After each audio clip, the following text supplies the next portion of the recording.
welcome to Blast Slam 3 and a very happy semifinals day to everyone watching at home, but also my panelists here. Misery, how are you today?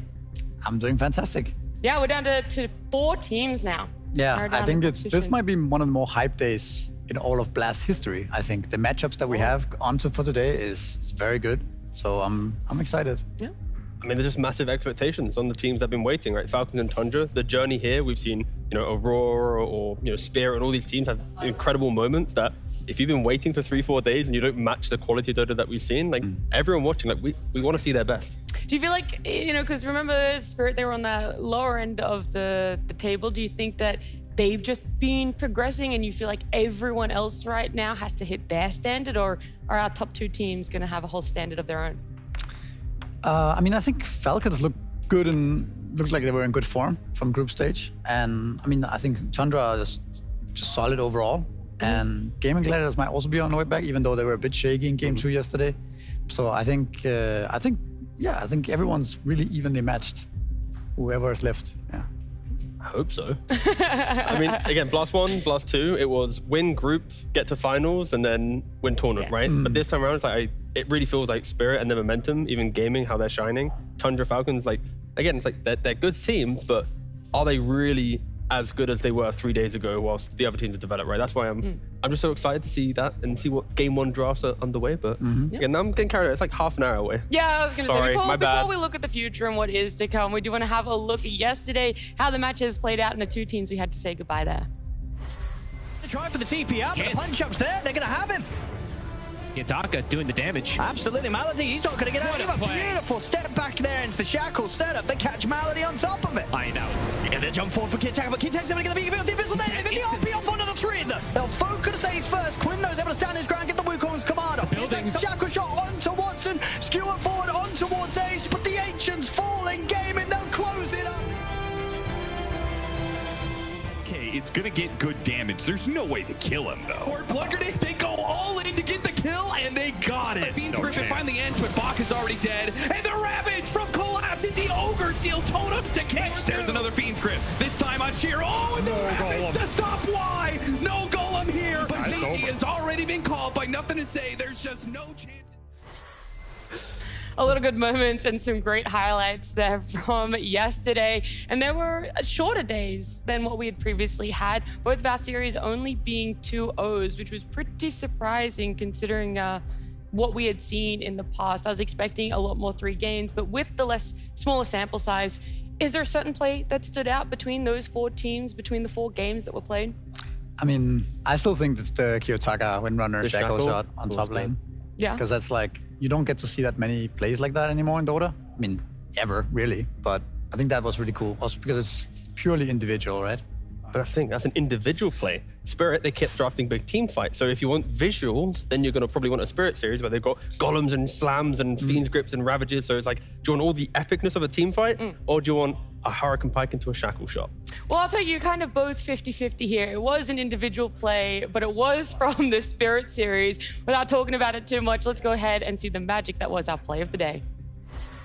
I mean, this team is just absurd. I don't know. How did they do it, man?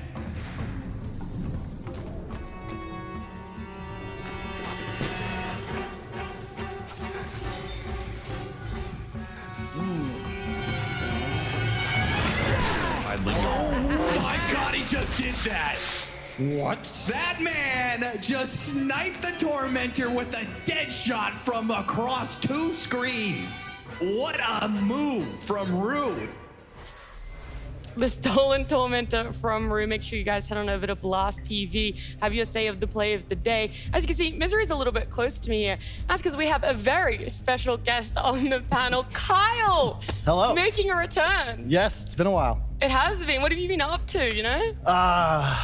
Long story. Long story. I'm glad to be back, though. It's really cool seeing a bunch of people that I haven't seen in decades. I think it's been about 3 years, 3 months, give or take, since I was on a Dota 2 broadcast. You guys used to have hair. Shiver, you've got an Australian accent now. It's really weird, but you know, I'm getting into the swing of things. Yeah, it's going to be a lot of fun to see how the day progresses. But we've got you all weekend. So, you know, everyone that's having fun right now, you will be seeing Kyle over the next few days. You don't have to shower him with love all at once. And we can just get on into it. Talk about the Dota a little bit, what we're really here for, and the bracket that has been playing out. Whilst it's the first time you're appearing on broadcast, Kyle, I know you have been sitting around and watching these series. You've seen the run that Spirit have been able to do, knocking out Liquid, Parivision, Tidebound, but also Aurora knocking out BetBoom team, Extreme Gaming, but then unfortunately falling short to Gaimin Gladiators, leaving us with our top 4 teams. Indeed, yeah, I kind of figured whoever won between Spirit and Liquid would make that vaunted lower bracket run. Seen that pretty much tournament after tournament. So you're saying Falcons have no chance already? We'll see. You know, We can start with a Kyle percentage. You know, I'm thinking 4 or 5 years ago, we used to have the wild takes and stuff. Come on, give us a percentage for the series. Well, I'd have to really get into the drafts and remember who's playing for both teams. That's fair. Then I can make a pretty good prediction. I was trying to get some data from Owie and Snaking, and they gave me absolutely nothing. Nothing. Did get some insight though. Okay. ATF will be drafting. Yeah, is that new to everyone? He was drafting last tournament as Yeah. So Awie's playing this tournament, right? He's on the 5 roll? well. No, he's coaching. Okay. Just all right. testing him. He's keeping up. He's Well, keeping up. I like that you're saying that because I have a little bit of a pop quiz for you guys, right? I God. thought with Kyle coming back, it has been some years since we've seen you, and we want to see if you amount. serious? Yes, I am being very serious right now. I want to see if you amount to the knowledge that our current analysts, T and Misery, have for themselves. Okay. So a little bit of a pop quiz. It's going to be one question, and we'll kind of work around it, okay? I don't want to show you guys the answers. I've got it all here. I see, yeah. I'm going to start with you, T, all right? Oh, not with Misery? Okay. No, we're going to start with T. I feel like a bus is just running straight through, but it's fine. Let's go. Let's see. All right. First question. What is the mana cost of Wheel of Wonder at level 3? I do not play Ringmaster, so this is going to be just a wild guess, but I don't play the hero. Let's go with 150. It's 375. So Unlucky. Don't play the hero. Who That's a cares? lot of mana. Yeah, it's a lot of mana. Yeah. Yeah. I thought, you know, I'd do the Ringmaster one, know its hero, see if Kyle really has been paying attention. This next one, though, is for you, Misery, all right? Question number 2. What is a name one of Ringmaster's level 20 talents? Jeez. Go on. Take it away, boss. Just one of them. One of the 2. Come on, this is an easy one. I think it's something with the darts. Is that good? No, it's not the dart. So even if I wanted to be nice, Okay. the dart isn't on level 20 at all. Can I redeem myself? Yeah, all right, T. Increase max damage with your whip. No, it's Wheel of 20. Wonder. It gets increased. What's one of them? You said Yeah, level it's 20 plus talent. yeah. No, but the increased radius that you're talking about Oh. is for Wheel of Wonder, That's and the damage. other one is the unobstructive movement for You said level 20, right? yeah. Aren't you talking about 25 now? Okay, maybe I'm saying the 25 ones. That's my bad. I'm I now asked the wrong beating the question. game. Woo! Yeah. Anyway, I got it wrong. So for level 20, Anyway, it was damage. T was right. I don't really care enough because, you know, what really matters is if Kyle's gonna get this one. You ready? Okay, Ready. come on. You got this All right. right. Okay. Next one. What is the most recent hero added to Captain's Mode? I'm gonna go with Ringmaster. That's correct.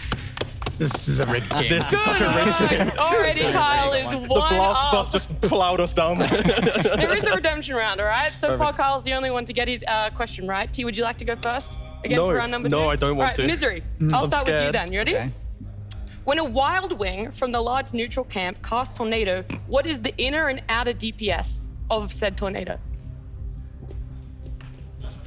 There's no way you actually know I this. might know this one. Okay. Is it 45 DPS inner? Yeah, and what's But the other? outer, I don't know, maybe 10. Maybe 10 or 15, yeah. Yeah, You got to pick one. 10. It's 15. Well, you get it wrong. Dang it. Dang it. Half credit. Well, no, we don't do half points here. You get it wrong. Sorry, Misery. T, next question for you, though. Yep. All Go right. on, have a go. At tier 5, how much movement speed does the fleet-footed enchantment give you? Who plays it? If you only play 60-minute games if you're bad, so I don't get there often. But I'm gonna go with 125, 100. So close. 115. It's 150. How did you know this? This is such a rigged game. This is know such a what I'm fucking rigged game. I have forgotten more about Misery that and I have been stood than up these so guys. hard.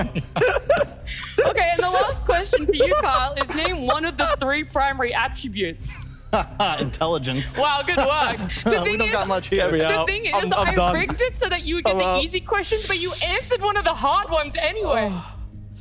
I actually... We were talking about it, I think. I just sponge up the information. I so. want everyone to know this was a genuine pop quiz. No one on this panel, except for me in production, knew this was happening. So I am genuinely impressed, Kyle. That is... Thank you. Wow. Still got it. Yeah. Well, hopefully then... We'll have a talk after the panel. We'll see what's Hopefully up. it extends, outside of just what happens inside the game, but also some of our players. We're starting off with Team Falcons.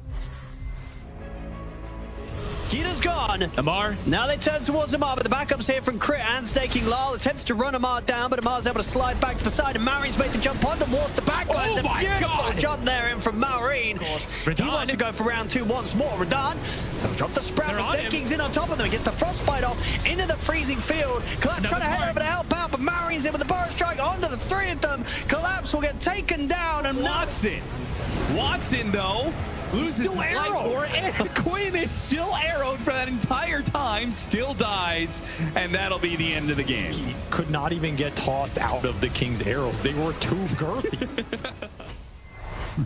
It's been 3 days since we've seen Falcons. All of those highlights there and the story that Cap is telling is all about group stage day back on Tuesday. It's been 3 days, T, since we have been able to see them play. Yeah, and Falcons just have had shaky results this entire year, even though they had a good group stage. Valahia, pretty bad. Raleigh, top 6. We're expecting this team to be top 3 consistently based on the roster that they have, the year they had before. So I feel like for them at least, it is slowly a return to form, understanding what they want to do. But in previous interviews, they have mentioned that they just haven't had as much practice time. They've had multiple visa issues with Maureen and other players, and players going off the stand-in. So I feel like there are pretty decent excuses to why they're not performing. But after the last couple of weeks and this tournament, it feels like there should be no more excuses. They should just be playing, their Dota again. Yeah, especially because they topped groups, Misery, and you're expecting a team that if you're topping groups, you're doing something right, you're going to utilize this time off to be able to come in and have answers against your opponents. Yeah, I think they looked very strong in the group. To be honest, I think they look back to the old Falcons, kind of what we used to see from them. And I think one interesting thing that they're doing is that they rely a lot on their flexible picks. We can pull up the draft from the first game of the groups here, and then we can see that right here, like they first picked the Beastmaster. This is the first game, and then they end up picking the Monkey King later on. So it's just a normal Beastmaster offlane, right? And then the Skeeter plays the Nakes, and the Monkey King goes mid. And then if we pull up the second game, they end up picking the Beastmaster first again, but here they pick Pangolier, and they keep the enemy guessing. And it ends up being Pangolier offlane and Beastmaster mid.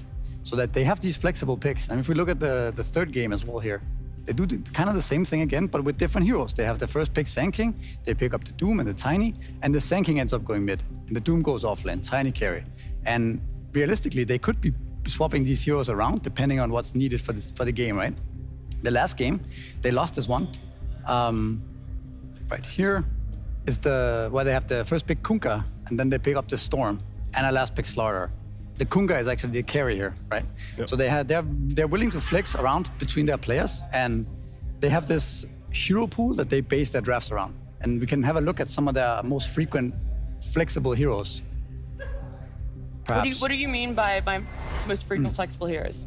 So basically, you can look at these heroes, right? They first pick Beastmaster, can go all 3 lanes, probably can be played by all 3 players, right? Sand King can be mid, can be offlane. Pangolier can be mid, can be offlane. Kunkka, probably all 3 lanes. Tiny, probably all 3 lanes, right?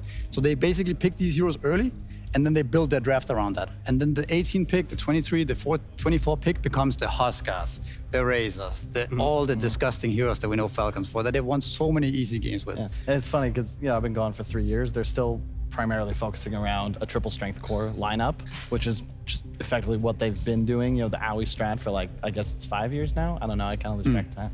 So I think this is something that Falcon has been doing in the past as well, a lot. But the heroes just change a little bit, right? Because they have to adapt to what's good and what's in the meta. But yeah, it's still the same idea, right? Yeah. And they set up easy last pick Husker, and win the game. Yeah, pick Tonk, be strong, run down lanes. Great input, Kyle. That's Yes. perfect there. I want to hear a little bit of tea, though, from you on your thoughts exactly, because we've seen this flex. Obviously, it's something that they're still trying to do, even when they were having those mixed results that you pointed out. But what right now gives them the next level up, the way that they were able to win a game off of Spirit in group stage? It feels like they're just finding better heroes to flex, right? In previous tournaments, it would be like the DK of the Tiny that you mentioned, on the kind of the right-hand side of that graphic. Those heroes just aren't really as prevalent at the moment. So I think it takes Falcons a bit longer to copy other people's beast masks and stuff. Often when they get big tournament runs, they stay true to themselves the entire time. So I think it just shows that they are developing and respecting other strategies and absorbing it into themselves. But it takes time compared to, I think I don't want to say they're stubborn, but they're just stubborn as a team. They just really respect their own ideas. So yeah, I just think they don't finally have expanded just a little bit more. Yeah. Is there a certain player you want to highlight, yes. Kyle? We're gonna. I'm itching ready, to talk about. Ready to highlight Skeeter, my boy, who's been having a pretty nice run so far. Obviously, we only saw him in the group stage. He's played, I've heard tell of things like Dawnbreaker carry with pipe, but he also can run the hard carries. Sven, one of the 2 times that hero was played, yet to lose in the tournament. Maybe we'll see that today, but big fan of getting his team the W. Remember running into him at ESL Genting 2018 when he was still going by his true name, Oliver, and he said, Kyle, I'm gonna be great one day. And I didn't believe him, okay? I feel like but now look at And you still don't. But no, I do. yeah, Come on. You're being too nice though, Carl. Right? You're saying the things that you like. What do you not like about Skidder? What's the hero pool? Like when you watch a game of Falcons and you see him playing, like what's the hero? You're like, oh God, please Skidder, I don't want to see this. Come on, we're used to the controversial takes. Where is this? You're being I feel too like nice. right now hyping up Skeeter is the controversial take. Maybe. That's what I'm saying. I'm just saying a lot of people like to say, oh, this isn't someone that you can last pick a carry, someone that you can have faith in that he's going to be able to There's a pop hero off, in right? there. Phantom Assassin is the one that people are going to say it the most with, but we've been able to see him win games with that. And then now they're kind of coming back around. This Sven that we saw the stats on, that was the last pick Sven, overall last pick. And so you're putting everything you can into it. And I'm telling you, that Sven game was amazing. The game that they had up against Spirit, it was a similar sort of thing. It was a lot of back and forth, but they were able to execute those team fights. You'd think this Tiny would fall off, but Skeeter hit everything he possibly could in both of those games in my eyes. I think in general, Skeeter is the one player that gets the most flack, right? At least in that team. And in general, he gets so much flack. And he can't carry anything and this and that. And it's kind of like the old Crystallis back in Secret, right? Yeah. It's like, okay, well, if you look at the roster, it can't be ATF's fault. It can't be Crit's fault. It can't be Snake King's fault. And Maureen's like, I think, first player to make He's like 13K. 12 years old, so yeah, he's got like him. 14,000 MMR. 13K, bro. Huh?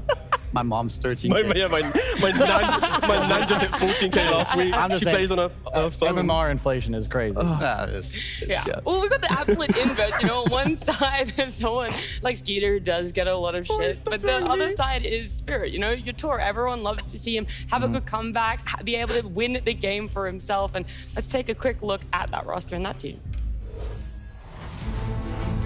Extremely sneaky. Okay, it's gonna get good damage. There's no way to kill him though, right? They're gonna try for it. Blood Grenade, they go all in to get the kill, and they got it. What a move from Spirit. Meanwhile, Yutoro's assaulting them with Melt Hitch from a distance. Now the rocket's gonna be dropped through the Burrow Strike to follow it up. The BKB goes off from nothing to all the way across. He's gotta hit all of these illusions to be able to stop the Fiend's Grip. It finally ends, but Bach is already dead. And the Ravage from Collapse is the Ogre Seal Totems to catch too. There's another Fiend's Grip. This time on Sheer. Oh, and the Ravage to stop. Why? No Golem here. Not today. An instant buyback from Shiro. But GG has already been called by nothing to say. There's just no chance. The furthest a team has ever made it in a Blast Slam Gauntlet format. That's right, before it was only 3 rounds, but right now, Spirit, they are one best of 3 away from going first round into grand finals. All that stands between them is Falcons. And is this roster, Misery, gonna be able to do it? Are they powering up and back in that classic Spirit form we know and love? I mean, based on the last few days, it certainly looks like it. They're looking as strong as ever, perhaps. Maybe not ever, but they're looking up there for sure. What do you think, Kyle? I totally agree. I think they're probably my favorite to take this tournament. They were coming into it. Always been a big fan of Maposhka. One of the guys that you're just always happy to see on your team when you queue into him. In my pubs, usually like 12, 13K MMR games. I get him a bunch in those games. Big fan.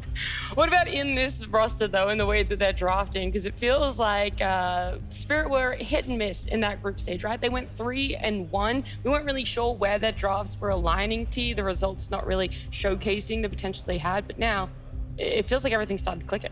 Yeah, I think they've understood their opponents a little bit more. They understand, again, not to oversimplify it, but they need stuns to be able to create these magical moments. Often their games that look poor is when they have too much farming on the side lanes and then they have no pickoff and there's no way to create that little bit of magic. But you look at their last drafts, right? It's Shaker and a Tidehunter, it's a Warlock and a Sand King, and then Magnus and a Jakiro, right? They've got so many layers of fight that it feels like even if they're down 10, 20k, someone on their team will find a moment. Like even our player of the day, it's their support player, Rue, getting a big Tormentor still, right? It's like the fact that any player, any minute can make a play.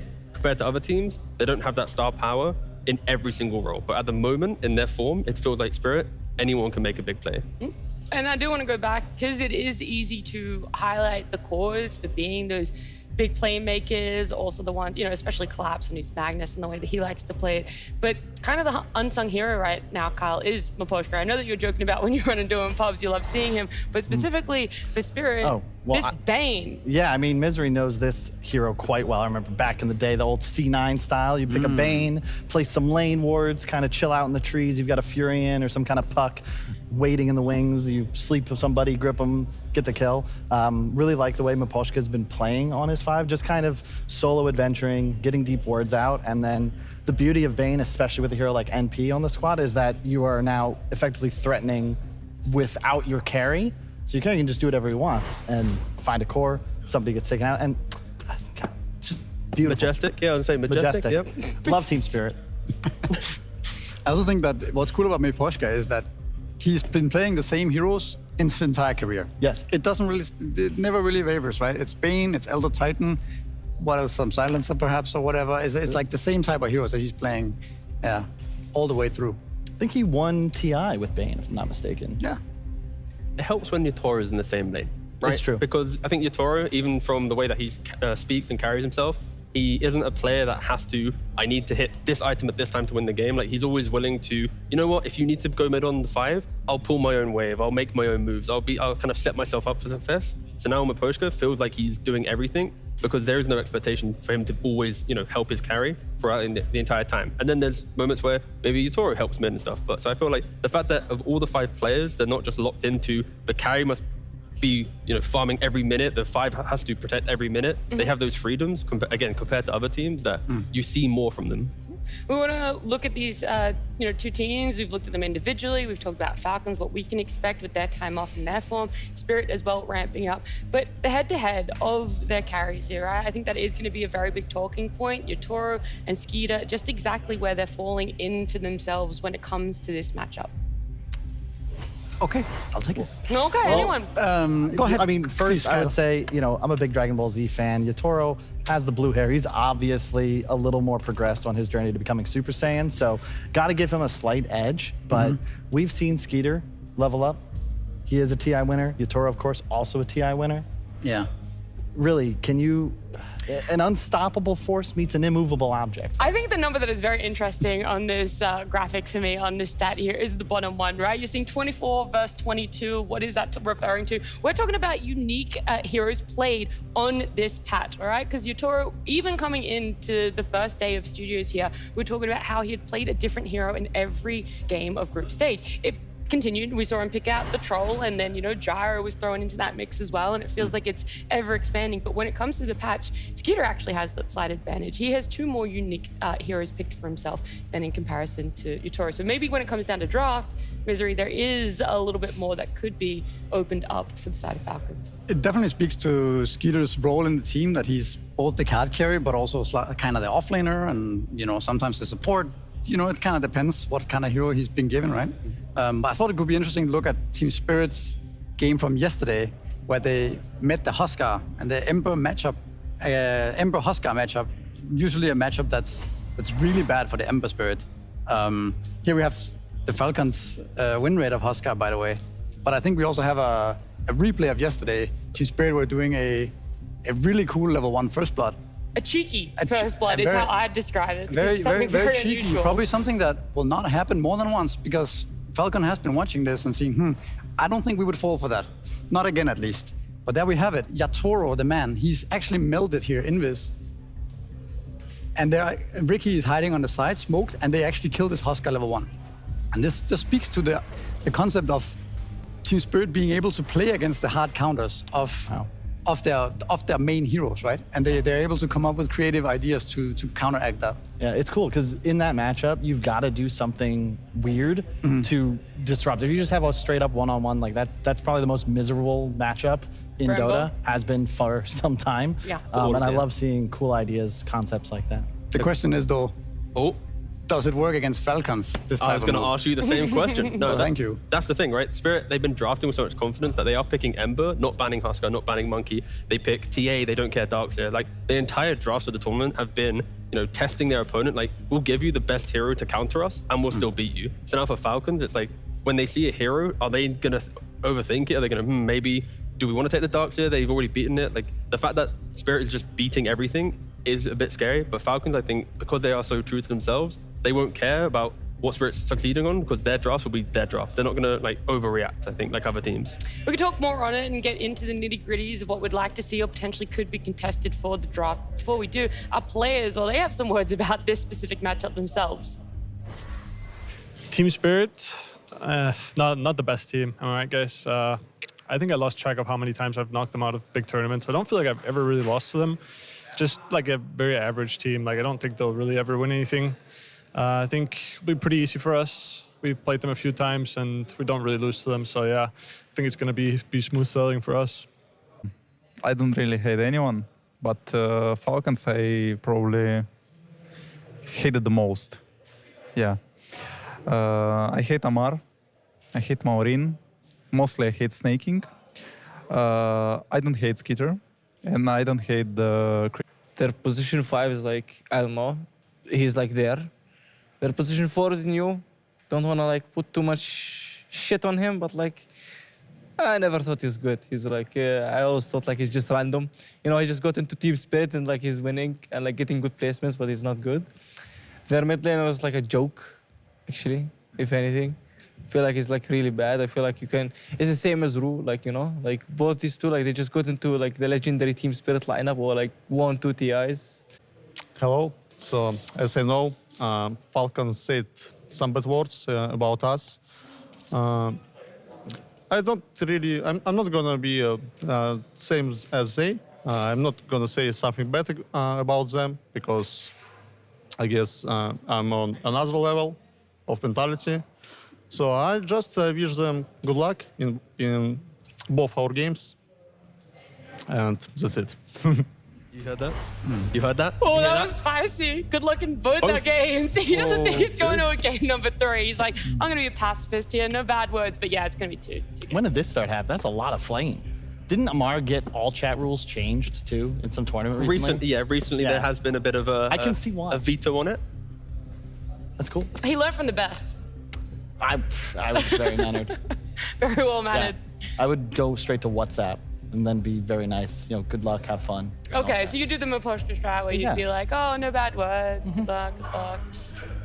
I don't believe you for a second, Kyle. No, we were very mannered. North American Dota, 2016, 17. Yeah. I remember you even let us win the coin toss. You're like, oh, you won the coin toss, Kyle. Stop. Oh, we defer I'm from choosing. still mad about that. we don't want to.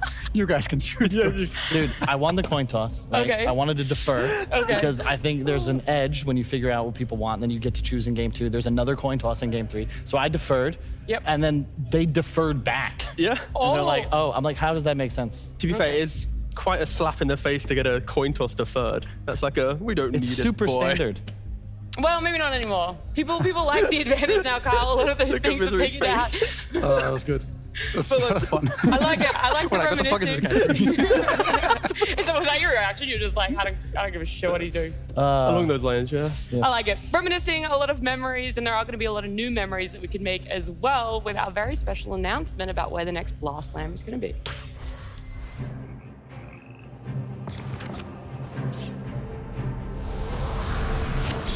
Wind Ranger at your service. Shaker here.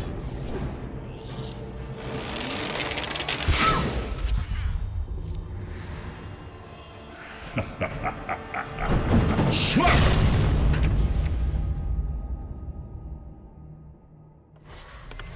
7th to 9th of November, it's going to be a live audience in Singapore indoor stadiums. Make sure you guys head over to Blast TV, sign up for that pre-sale as well. It's going to be a lot of fun. I keep saying it every time we talk about the fact we're going to be moving to a live audience. Which team do you think would be getting more of the cheers if this one were to take place? Spirit, maybe? No, I mean, Alliance has always been a fan favorite. That's what I was thinking as well. This one is between Spirit and Falcons. Wait. Probably Kyle, some I think Spirit. you've been Kyle. gone longer than 3 years. We saw the invites already, so we shouldn't be telling them. Oh. But wait, sorry. So we shouldn't be telling them, Kyle. It's off. Okay. Sorry, anyway, back to you, Nat. Back to you, Kyle. Spirit or Falcons? Spirit. Okay. I mean, they got, I think, a long history, a lot of fan favorites.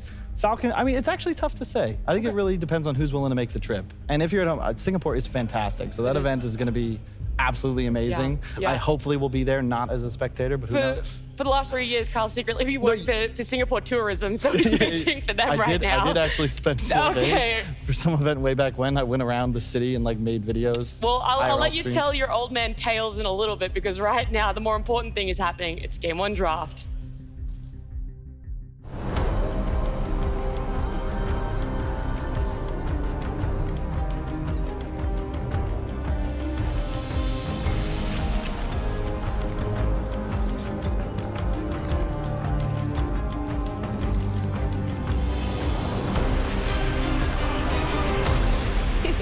God. Here we are in the Game 1 draft, another Spirit Gauntlet Thank series. God. team. Oh my God, the draft, I'm free. No more Kyle on the panel having to manage. Oh God, thank God you're here, Effie. It's okay. It's okay. We got this. I'll protect you from We got Kyle. this. Up All here, right. this is a Kyle-free zone, This is so much nicer here. but super excited. Yes, of course. It is a great series between our two teams. We had Falcons playing in the group stage, waiting for some time. Spirit, like we've been watching, I think we can both agree here that the Dota has just been exceptional from them. And the fact that they've been able to replicate that in multiple series, it's not just like one series and then they get eliminated. The fact that they're continuing it is just a treat to watch for all the fans. Yeah, it just feels like every time we've seen Spirit at their peak, it's always been them starting off maybe a little bit slower into turning incredible. Like the first TI that they ever won, I think they went 0-4 their first day of group stages, picked it back up, topped the group. Because they went 1-3 in this group stage, right? So it was a despair start for the lads, but they have turned it around very, very quickly. So do you think Falcons will continue their mid to offlane flex to start with, or do you think now that Spirit have shown their Muerta that they'll just respond with a strong support pick of their own? Ooh, I mean, I feel like the best drafts from Falcons are when they kind of showcase a hero early and continue to flex it the entire time. So in regards to bans at the moment, the Sand King gone, Doom gone, Bristle gone, I was way too slow. I'm not on my form here, actually. I'm sorry. Again, the panel has really hit me. But yeah, say Beast was available. Get there eventually, but yeah. No, I think I like this style of draft, especially because Falcons have now adopted the Beast can play all 3 lanes mentality. It really fits their archetype. It really works for them too, because they played this one game during group stages where they had this first pick Beast, eventually threw it mid on Malrain, which, like you mentioned, it took a while for them to adopt it, but here they are doing it, and they ended up taking Pango for Amar on the 18 pick, and it actually had an incredible game. So even heroes that other teams don't believe in certain roles, it seems that Falcons are just bringing into the meta. And I love the fact that Spirit now respecting the overwhelming just timings, right? Where you have a Tide in the carrier role, now a Beast from the mid lane. The Tide has the early Mage Slayer blink, a Beast has an Axe, and how do you really stop all this fight? Like, you might be able to kill one hero, but to kill them all, it is so difficult. So Spirit just respecting Falcons. Again, best place to draft style. I really do like Spirit's approach in this draft of just securing Rue's best hero, hero that he may be left aside versus other teams, but we've seen him excel in lane when he's playing Muerta with a Centaur in his lane, and this telegraphs to me that Spirit are heavily focused on lanes. They don't want to get run over, they don't want to get outplayed on lane into a very difficult mid game. And that means their Ember that they've been using to also progress the draft, picking it openly, not protecting it against a Huskar or Monkey King, they're yet to ban these out. So are they still going to pick the Ember with this much confidence? Like, you are now playing into one of the 2 best teams in the world at Huskar. I'm going to say no. I'm going to assume no as well. I'm going to say no. Yeah. Well, I think it's very cool that they early picked the Ember versus Tidebound. I think that they were not expecting that Huskar at all in the first place. And they've also done it against Paravision as well. That's the thing. It's like they clearly have like, is it Gaimin? Is it Falcons? If no, then we do it. So I think that level of like respect to certain teams is really cool.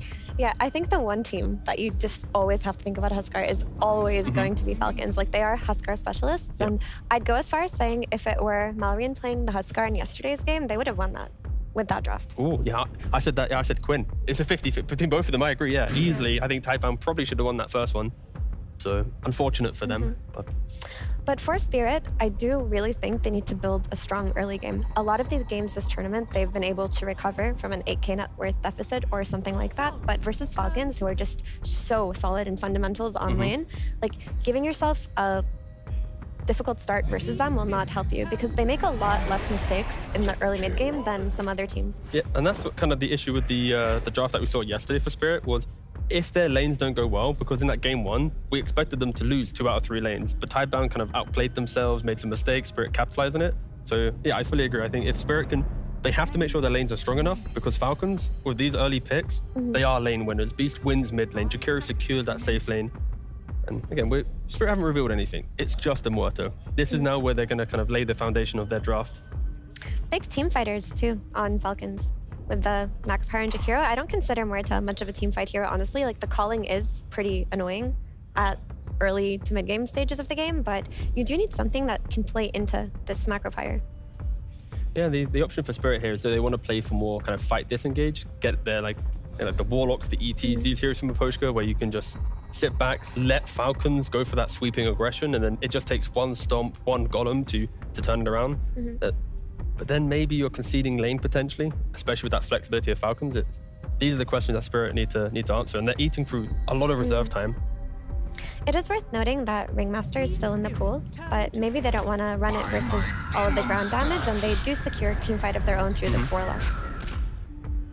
You're a big Warlock fan, T. I do dabble. I don't want to confess it, but I played like 160 games in like 2 months, and now I'm so numb to the hero, I actually don't like watching it.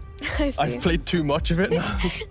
But it's quite good if this Beastmaster selects to offlane, you just drop the Fatal Bombs that attaches to the boars. Like you have a means to always push out the lane. Yeah. It's also nice the fact that because you're so strong in lane with the heal, it means that you set your carry up to have good levels, and then you can very quickly pivot away from the lane, play towards mid, play towards offlane, kind of do whatever you need. It's not like the old school Warlock where you have upheaval when it's a slow game. Like you play very, very quick, and PA is the best combination. The healing, the fact they have the AoE damage as well, you have kill potential with the entire lane. It's, again, the best partnership for a Warlock. Absolutely. And we saw that yesterday, that thing you were talking about at Warlock rotating. Like when Pushka was going mid, minute 4, pressing Fatal Bombs, going mid, minute 5, pressing Fatal Bombs. He was very cheeky that game. Yeah. It was nice. If you secure a good start for your carry, you can just throw him in the jungle and run around and wreak havoc on the map. Do you think that works in a pub? Can I throw my carry in the jungle in a pub? Do you think they'll be happy? I think I might get reported and pinged a lot if I. But Yatoro, that's why he's so good. He doesn't mind happily, going there quite early on. He's a good lad for that one. Yeah. But look at that aggression from Falcons. Like again, they're keeping it flexible, right? The Pango, the Beast, where are they going to go? Could be offlane, could be mid, but they just want to group together so quickly and just run at you. I'm gonna go out on a limb and tell you this is an offlane Pango because they did this during the group stage. When they saw a difficult matchup for Beastmaster, they threw him mid and they picked like a survivable offlaner in the sense that if you get blinked on by the PA, you just disengage with the swashbuckle.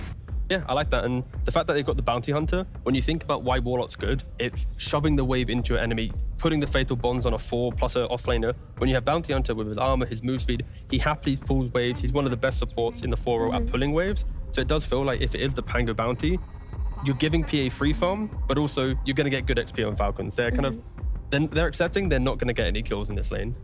Yeah, I also think an added layer to that is that if Pango's lane starts to get too difficult, or just the fact that he can get himself out of difficult situations with Swashbuckle, you're freeing up your Bounty Hunter where if the wave dragging isn't going well, you can just go mid. You can just go through the gate and kill there, right? It gives a lot of space to this hero on the map.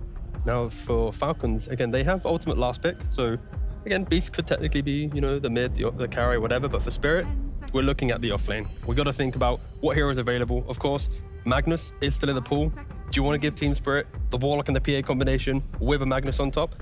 Slardar, baby. I mean, Slardar's there as well for the minus armor. There's Mag for the Empower for PA. There's Slardar for the Crucifix for the PA. There's separate to that, you still have Centaur and any of the Aura boys initiating heroes. I mean, there's so many options for Collapse right now.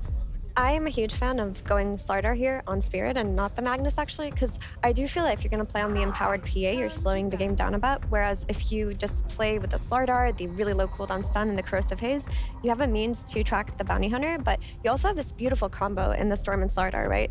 Like, Storm can just instantly follow up on any kind of catch in that early game with the Slardar, and we saw them play it before with the Storm Spirit. It looked very good. Yeah, it does feel kind of like Centaur, Mag, Slardar are the three, and we'll see, like, do Falcons ban two, leave one? Which one are they going to give away? So far, they have banned one of the three, which is the Centaur. I think the key thing is, for Spirit, it needs to have a clean way to start the fight. Sure, they could go for, you know, the Underlords and the kind of the aura-buying heroes that, like a Dark Spirit Vacuum or something, but it doesn't feel as impactful. I think for Spirit, they need that additional clean stun, hence why the three that we listed. And for Falcons, of course, they're going to have the ability to counterpick it at the very end with the last pick. And honestly, Skeeter has been delivering really hard on that last pick. Every time in group stage, he got his hero picked on 24, he did carry the game. And heads up ban by Spirit to take out the stun, because it's one of the heroes he was very destructive on. Yeah, the Centaur ban actually feels like Falcons are indicating maybe towards a Lifestealer as their carry. Centaur Mortar is exceptionally good at playing into Lifestealer. You get the calling to silence him, then Centaur always gets a stomp off. You actually have kill threat compared to where Lifestealer used to counter Centaur. But that's where the Mortar has high value, and there it is, the Centaur and the Magnus. And yeah, I agree with you. I feel like Slardar is now kind of the priority based on the bans. I think the Lifestealer versus PA matchup has become quite interesting, though, because with all the nerfs to both of these heroes, they both slowed down quite a bit. And when you're playing with the Bounty Hunter lineup, you do want to be ready to fight as early as possible to capitalize on the track kills. Yeah, the key thing for Lifestealer at least is just defend your tower nicely. And it's kind of hard to gank you with the correct heroes behind you.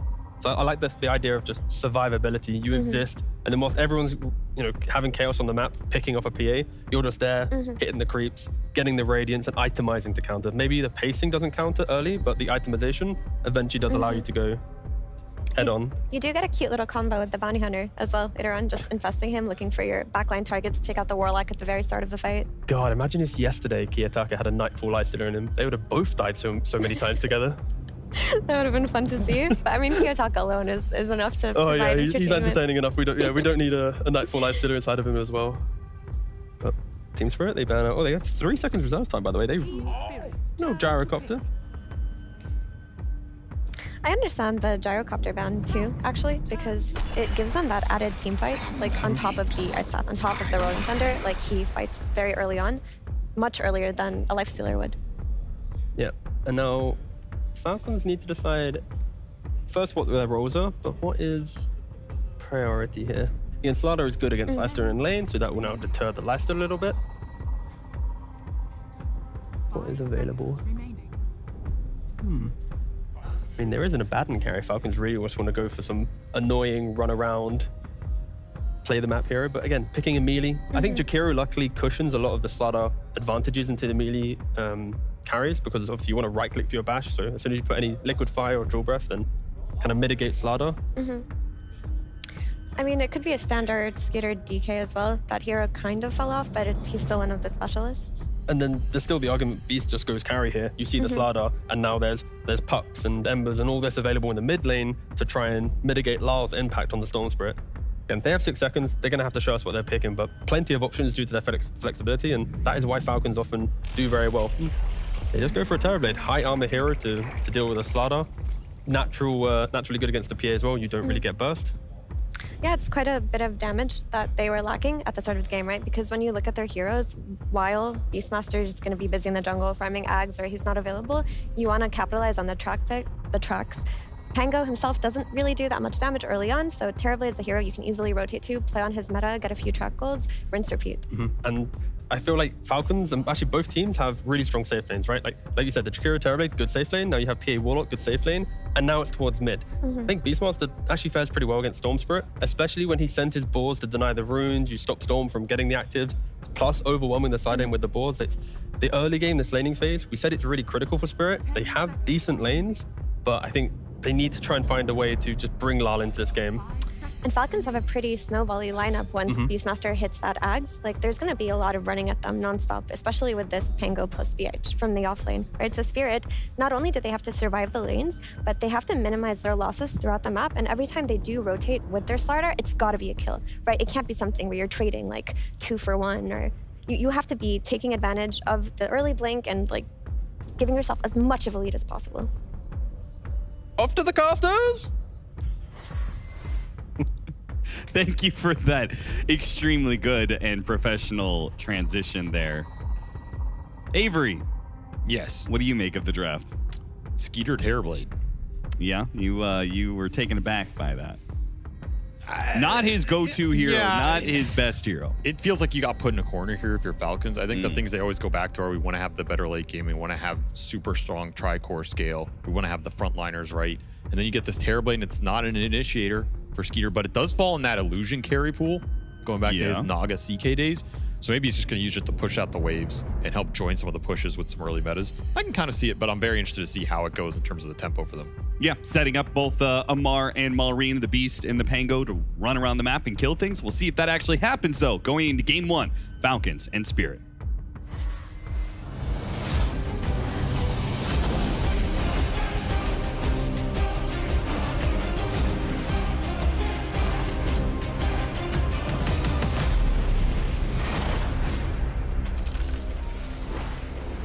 And it wouldn't be a professional match without a pause at the start. Creep Wave versus Bet Boom round 2, says Amar. Beep Beep says Collapse. The Amar Pangolier was the standout for me. Looking at that, I was just like, because we've talked a lot about Falcons and how they have struggled this year.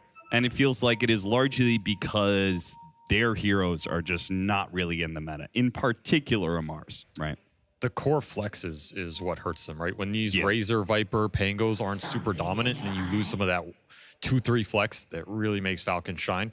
I would be curious, Knoxville standing by, what the win rate across all 10 players on their heroes are in this game.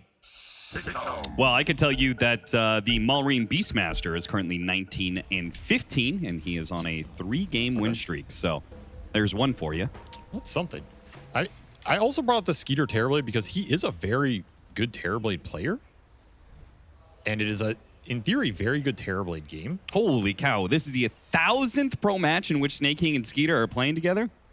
Congratulations. Hopefully it doesn't end on a loss. Probably 1,000 too many for these two. They were very successful together. What do you mean? Yeah, someone who played with Snake King, it was... Well, I'll leave it at that. No. You played with old Snake King. Yeah, the real Snake. I heard a lot of stories about old Snake King. Yeah, he was a battle axe, and he grinded that axe over time on all of us. And now he's mellowed, dulled out, right? I was like, oh, he's a great teammate now. Yeah. Where do you think all of the toxicity went over the years into people like me? All the mistakes he made as a bad teammate were all in the first 10 years of his career. That's all I have to say. He's a great teammate now. You're welcome. Glad I could assist. He did really change a lot. And the interesting thing about Snay is I wonder how many other players are like this in the scene, but his communication when he's on a different role is entirely different. I don't know if many people really know that because you don't see the comms that often. Sure. But there have to be other Dota players where it's the same. When he was playing offlane, dude, he was. I got some of those comms. Very authoritarian, very toxic. Yeah. When he's playing support, very positive, very we can still do it. You know. I've never seen that before in a player. So they have supports day. That's a huge difference. Sure. Definitely one of the hardest I've ever been flamed by a pro player was from Snake King. But I deserved it. No, it was 100% deserved. I screwed up. It's like good cop, bad cop, but in one man's career. This game, we have a lot of pace and tempo potential from this Falcons lineup with the mid Beastmaster and the offlane Pangolier Bounty Hunter on top of that. You give this lineup some early kills, and they are going to run away with it. Oh, couldn't quite get it. Crits, second go on crit. They couldn't get it earlier on that dust play, and they won't get it here either. First blood still on the table. That's a good win in terms of what that does for Spirit on this lane, though, because now you can regen back up. You have the Warlock. You're fighting for the pull, which you have available if you're Miposhka. The fact you don't go down there is a huge deal, and you get the D-Ward. Oh, tried to go for the Sentry. Crit. He'll get caught for it, and he's got a Tango going. Yeah, is that going to outdo the Shadow Word? It seems like it will. Under the tower as well. Still, this is a really nice start for Miposhka. You don't want to give away that first blood now that you didn't. The pulls are completely accessible. He's going to get one off there. Super happy start for him. This mid lane should be pretty free farm for Laurel. As Malrine owning the early waves here. 10 CS already on the board. Fast bottle. He's going to be big.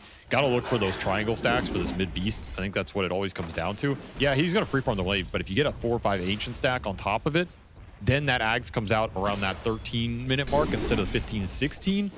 And that's like the ideal, you know. That's a perfect game that you're looking for. They have to fight over the same water rune here. Laurel will have to give way to Malrine. Get some damage for it. And with the creep wave pushing in, he is unlikely to get the other water rune as well. So Malrine taking huge advantage of the creep wave equilibrium. Power of the summons. So you will claim both here. Huge win for him. This time they do manage to get the Sentry there. So opening up the lane a little bit more for Crit. And we also see Spirit go back to this Slardar. This is a hero that has really opened up the carry combinations for them. This is a PA enabler, and at the same time, it's a hero they've gone to counteract the Bounty Hunter a couple times. And they did it in this event as well. So they kind of got the best of both values off this Slardar, and this Shard's going to be super impactful. We'll probably see a very similar build-up for Collapse. You know, Blink Dagger, Yules, BKB.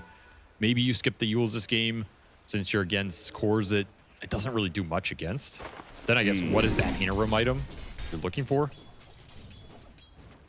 Maybe just faster BKB is nice here too. Oh, double stack off the board. You only got one. Only one, but that's still extra bit of efficiency. Oh yeah, he's getting some good value out of these boards on mid. Yeah, considering he's also still winning the CS. This lane's supposed to go more towards the Storm Spirit's favor over time, right? But still holding a lead. Still holding both CS and Deny lead. He's just continually shoving it in. It's what made that water rune contest hard for Laurel at the start. He's having trouble getting lane back out into this Beastmaster. I mean, that is the power of the Axis, man. Reminds me of that 60 mana Timber Chain for 100 pure damage. That was ridiculous. That was a really nice spell, yeah. We're kind of in a similar 55 mana to throw around some wild axes. You just throw them around nonstop. Just for SVG. Yeah, I'm sure there's nobody else interested in this, but Miposhka Warlock at the top of everybody here with an 80% win rate. Damn. And the snaking Jakiro at the bottom. So we got a 30% diff between these position 5s. Position 5 diff, perhaps, in this game. I mean, Skeeter, Crit, like the Falcons players are all holding up the bottom there. The one I was actually curious about of all these is the Crit Bounty. You see it at 55% there. Yeah. He hasn't played it a huge amount over his career, and it was never that melee forward that fit his archetype. Yeah. It was always the other ones, the Earth Spirit, the Tusk, even the Io when it was super popular as like a roaming 4 that went to the other lanes. Bounty can do similar things in the early game where he just appears in random lanes and turns those ganks around, gets stuff going. But it's an awkward hero for him because it doesn't scale very well, which I always thought was a big part of this support duo in particular and Crit as a player over his career. Like, this guy is terrifying in terms of going against him in the later team fights when he's mega farmed on some backline, Rubik, Earth Spirit, Dark Willow, whatever, and you just like, I just can't out team fight this guy. He has too much. Yeah. Bounty Hunter doesn't fit a lot of these archetypes that have made it successful. So for me, it's kind of an awkward hero for him. And some pressure to make it work. You get the other one, I guess. So he's 50-50 here. When you asked for that stat, was your point basically that you were trying to get to was that these are not the most successful Falcons heroes? Even if they're above 50%, you got to consider the fact that Falcons were probably operating, I don't know what the win rate is as a team, but if I had to guess, probably 65%. They're a very high win rate team since their creation, and they have some extremely high win rate supports. Go back to that Enchantress streak, right? Yeah. So when I see a Bounty Hunter Jakiro support duo for them, it's not that the picks are bad. It's not that these heroes are weak. But you feel like you at least got a minor victory in some sense, you know? You're not playing against their signatures, I'll put it that way. Maureen, Beastmaster is 1-0. Oh, okay. I was about to say, feel like I was missing a lot of Beastmaster games. 6-minute power rune arriving. It will not go to the beast. It will go to the beast. Yeah, no Crit's deny holding it. available. And Spirit just not even contesting this river. Kind of rare for them. We almost always see them bring at least one support for the deny potential. Usually it's Miposhka. Choosing to just play the side lanes and try and get as much as they can. No ice path available here. I mean, that's got to be just the presence of Beastmaster, right? This hero is super hard to contest runes on as a mid laner. At the same time, are you going to get roared and killed here? You have to worry about a Jakiro TPN. You have full wand Fairy Fire on Laurel, but if you just get bursted down, you're in trouble. And this ward is scouting those stacks. Yes, maybe Pops regen, TP's bottom, goes for collapse. Roar on him. Skeeter's going to pop the meta. See if he has the damage for it. Collapse is sprinting away, and he's got a Lotus. He is fine. A rotation from Malrine that does not go well. Mid lane pushing into his tower. He's going to miss all that. Super nicely played by Rue. Gets the calling and the dead shot to land on that Beastmaster. Delays a lot of damage, and you still had a Lotus on that Slardar if you really needed it. Secure the Wisdom Rune here as Laurel thinking about poking those stacks under the ward. Thought better of it. Felt like it would have just used too much of his mana there. You want to keep some resources up for this 8-minute power rune. That's really what you're eyeing right now. Sure. Roar on cooldown, I think, makes that a little tempting. But like you said, now you miss some waves on mid if you're Malrine. Suddenly you're behind in XP versus Storm, who you were dominating. And you're behind in net worth. Pretty sad turn of events for him. Laurel goes back to the area, clears out the boars. Double kill for him. And starts attacking the stack. Malrine coming over. Again, no roar. Gotta be has careful to of the try and bonds contest here. it, but they are going to try and get the bonds on him. It was a bait. Pulling in Malrine with the dead shot. They've got him. That's first blood for Laurel. That's so nicely played. Just setting the trap. You get that bonds on that big camp and just output the damage with all the remnants. Yeah, I completely forgot about that. Beautifully played. They were contesting a stack with a Warlock. They had a lot of foresight for that play, and the ward pays off. We'll go to crit, which is some nice XP for him, level 4 on this bounty. Definitely finding the levels, even though he hasn't found kills, which, you know, if you're not going to get that super fast game, at least get the track up at a reasonable time. Yeah. But this is a slow start for the Falcons support duo.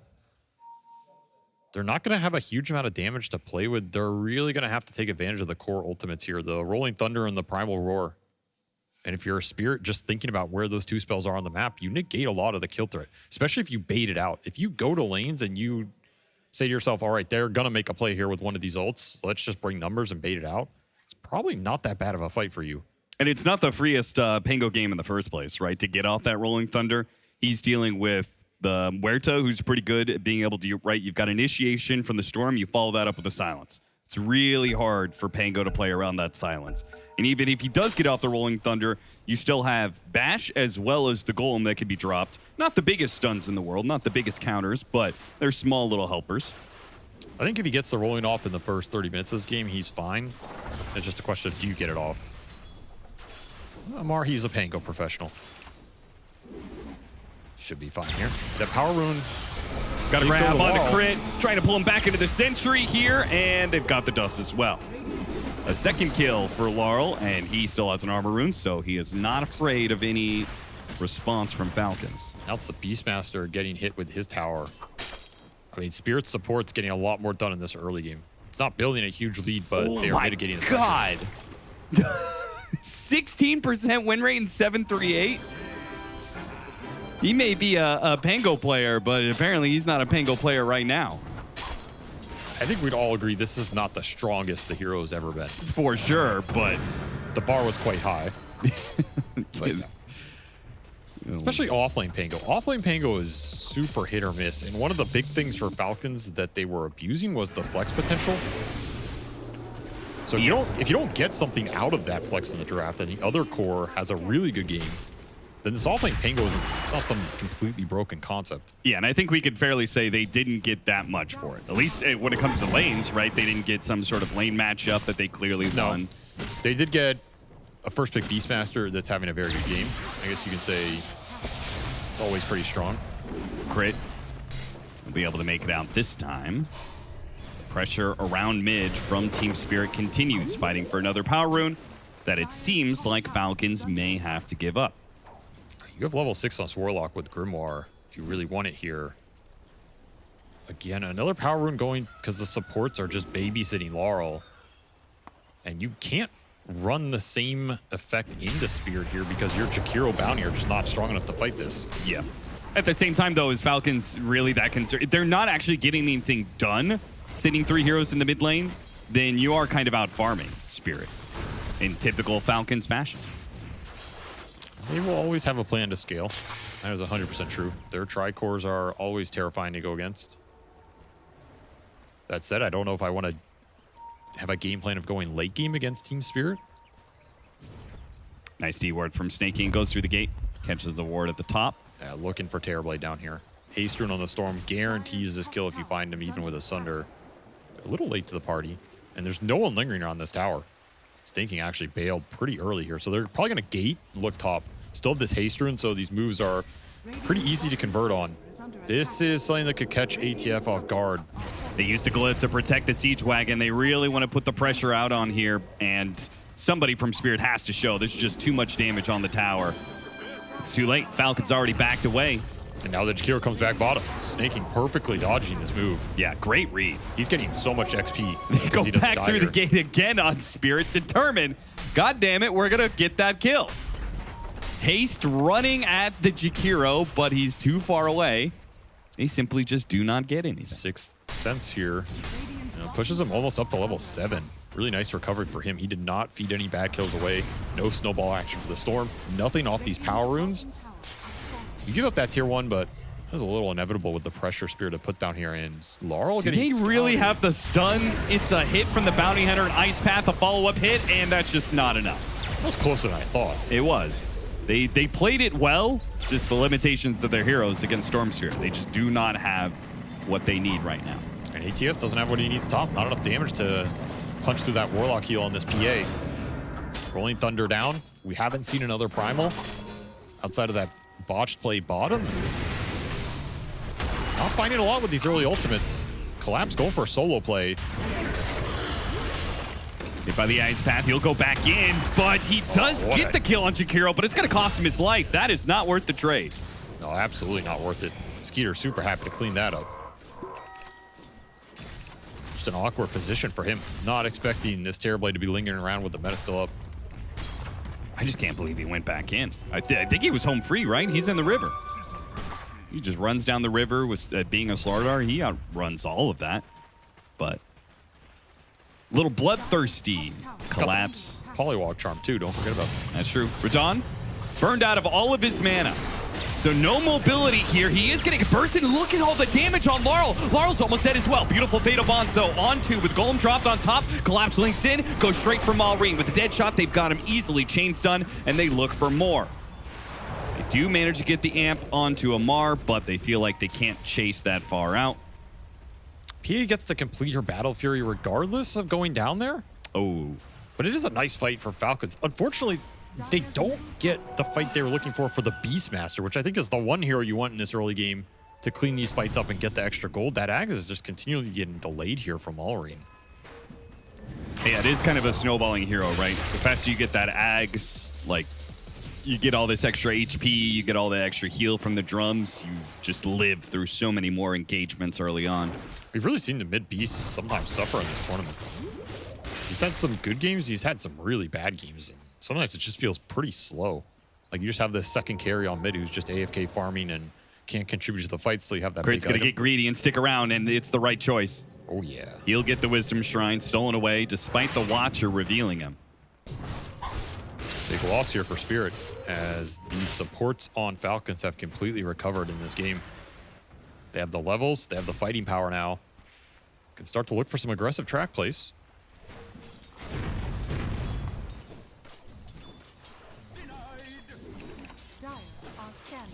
Diffusal done for MR, so yeah, this fight top for Falcons is really strong if you can get some tracks up. That damage. Collapse just gets bursted. Diffusal does so much with the help of the Orb of Blight as well. I just run another hero down too. Yep, two track kills. Just like that. A huge gold swing. You're gonna get the tower off this as well. Last hit to the king.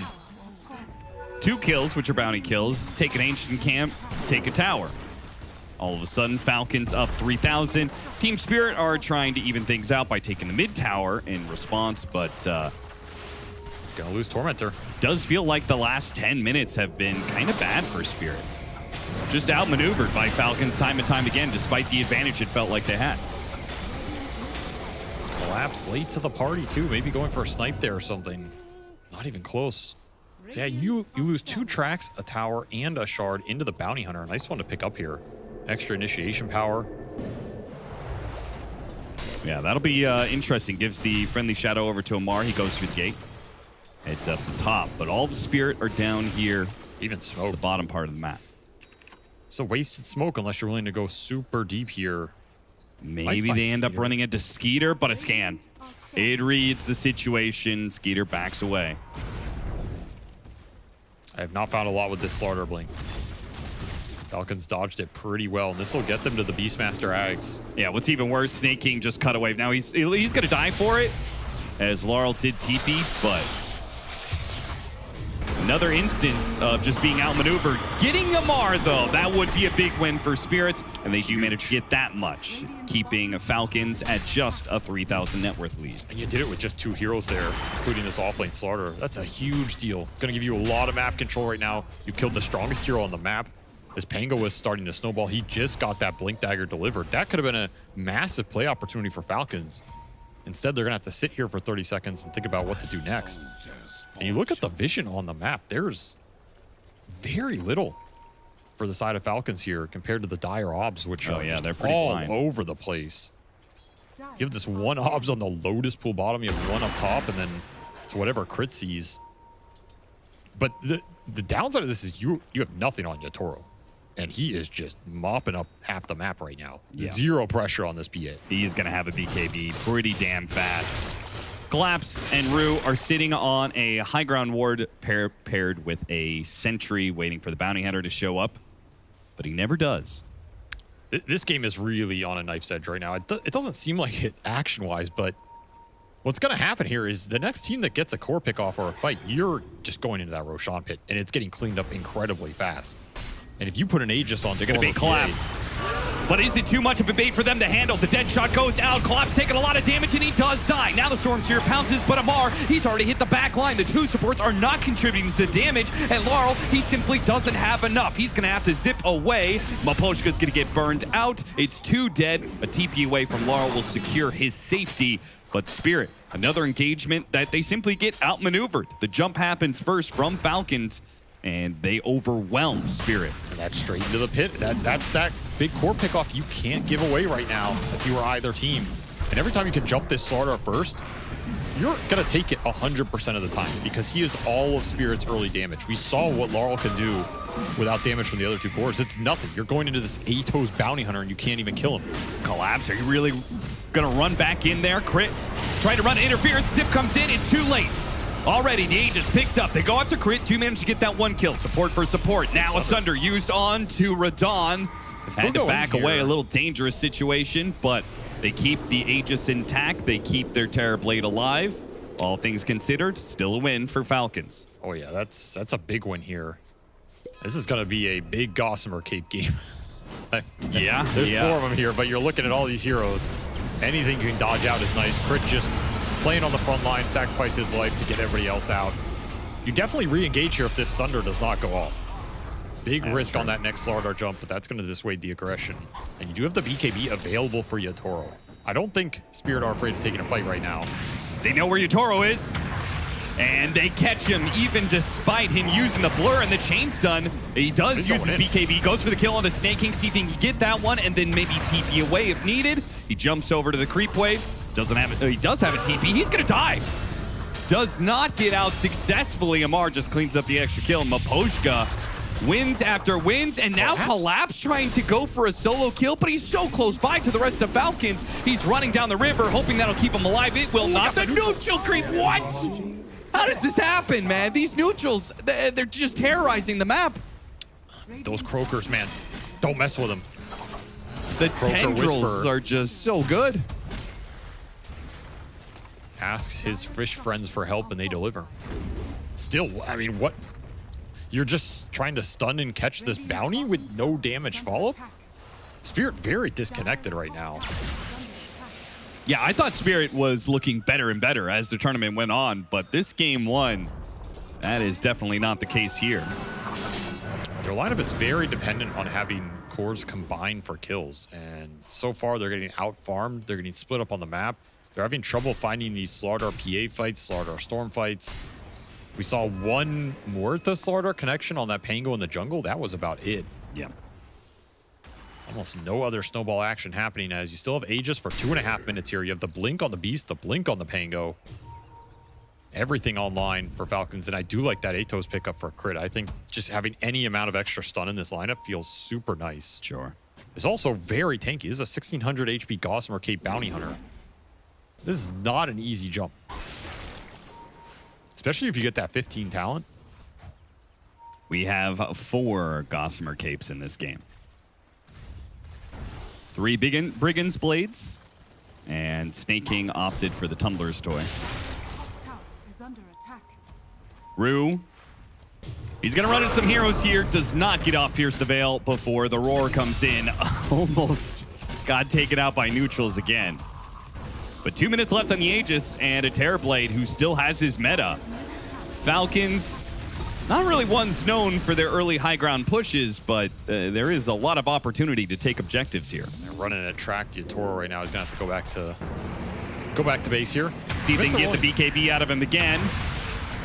Storm zips in, BKB goes out, they turn on to the Bounty Hunter, see if they can get that kill, and then back to the safety of the base perhaps. Meta gonna be used, a good crush. That helps save Laurel. Skater takes a lot of damage, but he does manage to get off the Sunder. Back to half HP, though. He is actually tanking a lot. But Don's going to go for the kill, and he got the crit. 850 damage. Now chasing for more. What a beautiful dead shot from Rue. Secures another kill on Snake King. A triple for Yatoro. Can they get ATF here? Oh, hops over the cliff, but Laurel, he had just enough mana to be able to get close call to get one slow on him. Now collapse. Pivot. He's got a blink. He's got a crush. He's got nothing. That is very close to being a completely dominant fight for Spirit. They will take that. Your Aegis Beast is just farming bottom. This is just not the go I think you want to make unless you're completely poking for BKB and then just trying to get out. Yeah, he's in mid during this. Yeah, he never comes to the fight. That's what I'm saying. If you're poking here, that's one thing. If you're committing for the fight, where the hell is the Beastmaster with Aegis? Imagine you have Aegis on Skeeter here. Okay, it looks a lot better, but he fought through 2 of his HP pools for nothing. And I don't even necessarily think that's, like, he didn't have his ultimate. So he is probably saying, guys, like, let's just wait for my ult. We'll see have plenty of times where I have my ult and Aegis. But now, Falcons, they've lost all momentum in this game. The Aegis is going to expire without a successful fight. Falcons have their lead cut down to 5. A lot of momentum sapped out of this game all of a sudden. Feels like classic Spirit. Things are going wrong, but they just know when to put together the right kind of team fight. They're very good at this defensive map play. You overextend a little, they punish you instantly. And now they are just on the hunt. Wait, what I'm hearing from that is Falcons is very good defensively. When the enemy team is ahead and searching, they know how to be able to play the map split up. And then Spirit is really good defensively at taking defensive team fights. Sounds like every Falcon Spirit game should go 80 minutes. I'm not going to disagree with that. I'm not going to curse it and say otherwise. It is going to be Yule's 4 collapse. Sticking with this item build. I think we had some disagreements with it last time. It's been hit or miss. And you said that this was a game that maybe he doesn't go that build, but he sticks to it. So he just really likes this. Just delays that BKB. And some of these fights, you end up with the Yules instead of the BKB, and you wish you had the other. It does pay off in some of these chase downs, getting you that extra kill. Then it's absolutely worth it. And it feels good on the hero. Extra move speed, the mana. See if it works out this game compared to some of those others as Roar on Invisrune Rue walks into a Sentry. Bad luck. I think they knew he was coming and actually placed that. Oh, they had a word Sentry. Rolling Thunder. But Poshka tries to put himself in the corner. Amar, he's got to just ignore this kill. He's not going to get far enough away. Laurel is easily going to be able to pounce on him, and as soon as that amp damage is up, Amar, he quickly falls. that is not a play you can make against this lineup. They have infinite catch and jump with this Storm Slaughter PA. You have to Rolling Thunder TP out or not go for that at all. You have TP on cooldown. I mean, that's just a freebie here. And this is not a team you want to give freebies out to. Yeah. I guess his only play in that exact situation, he goes into the corner where Maposhka is and then TP's there and hopes that he just chain stuns Maposhka long enough that... But he didn't even have TP on that play. That's the insane part. Oh, he was still on cooldown? Yeah.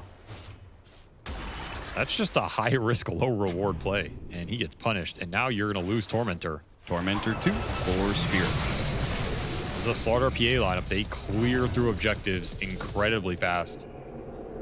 Shard onto the Muerta. Malrine. Take it. Got to keep his head on a swivel. They are coming in from behind right now. And you cannot BKB TP in this game. That's true. Got to keep that in mind versus Collapse here. Yeah, Maposhka, as long as he's in range. And the goal. And the bash from Collapse. There's so many options. They should be able to get a goal! Surely that Yules had to be just on the edge there. I'm surprised he didn't get the pull. I mean, Vortex, Yules, so many options. Spirit just barely missed out on a critical kill. The thing is, Malrine, level 19 Beastmaster would have been a huge boon for them. Even if you're escaping this, you're bleeding out net worth and map advantage right now if you're Falcons. Whereas 5 or 10 minutes ago, you were up to Spirit's tier 3, making that dive, controlling all of that jungle. You now hold almost nothing. And what could have been, as that missed kill may have just killed Collapse. They split up a bit, and Falcons go right back up to the top lane, make a move, kill the Slardar. Need a couple more of those here as Roshan potentially can spawn right now, next 2 minutes guaranteed. These pickoffs mean a lot in terms of both teams trying to contest the objective. And you know Spirit would like to fight this one as opposed to that first time around. Yeah, being able to deny these Aegises from a Slardar PA lineup has got to feel fantastic for Falcons. Oh, you need every Aegis in this game if you're Falcons. You lose one Aegis, you're going to feel real bad with how aggressive Spirit can use it with these high mobility heroes. Yeah. You also just need them on the Terrorblade to push at some point in this game. Maybe you keep giving it to Malrine and let him play super aggressively. But at some point, you are going to have to push into this Spirit lineup to end this game. And it's not an easy lineup to push into. No, certainly not. Skater's trying to pick up a Butterfly, which is probably one of the bigger power spikes against the PA matchup. So, for sure. I mean, this is the point in the game where you get a Terrorblade Butterfly, put an Aegis on him, you have high ground potential. As Satanic is very close to being done here for Radon. Level 20 talents are going to be coming in very soon for a lot of heroes. We are very close to a lot of really powerful items and a lot of powerful levels as both teams are smoking up. BKB delivered for the Storm. Satanic delivered for the PA. Feels like Spirit got to a couple of their big items ahead of Falcons here, who don't have that Butterfly, don't have the Shivas on the Beast. If you can find the jump, could be your Roshan to take. You gotta go through the Bounty Hunter. Dropping Ward Sentries. Ward Sentry also placed out by Falcons, so they do know what's going on here. They're gonna sit up on the high ground here, waiting for Spirit to initiate. But Spirit are not going to give them that satisfaction. Instead, push in mid, force a reaction out of Falcons. They show with the Beastmaster and his axes. Did not want to go up that hill blind, and you can't blame them there. Do not know what's waiting for you. No lane pressure right now, though. Something to note, as Spirit just running around with this gem are guaranteeing the vision advantage right now.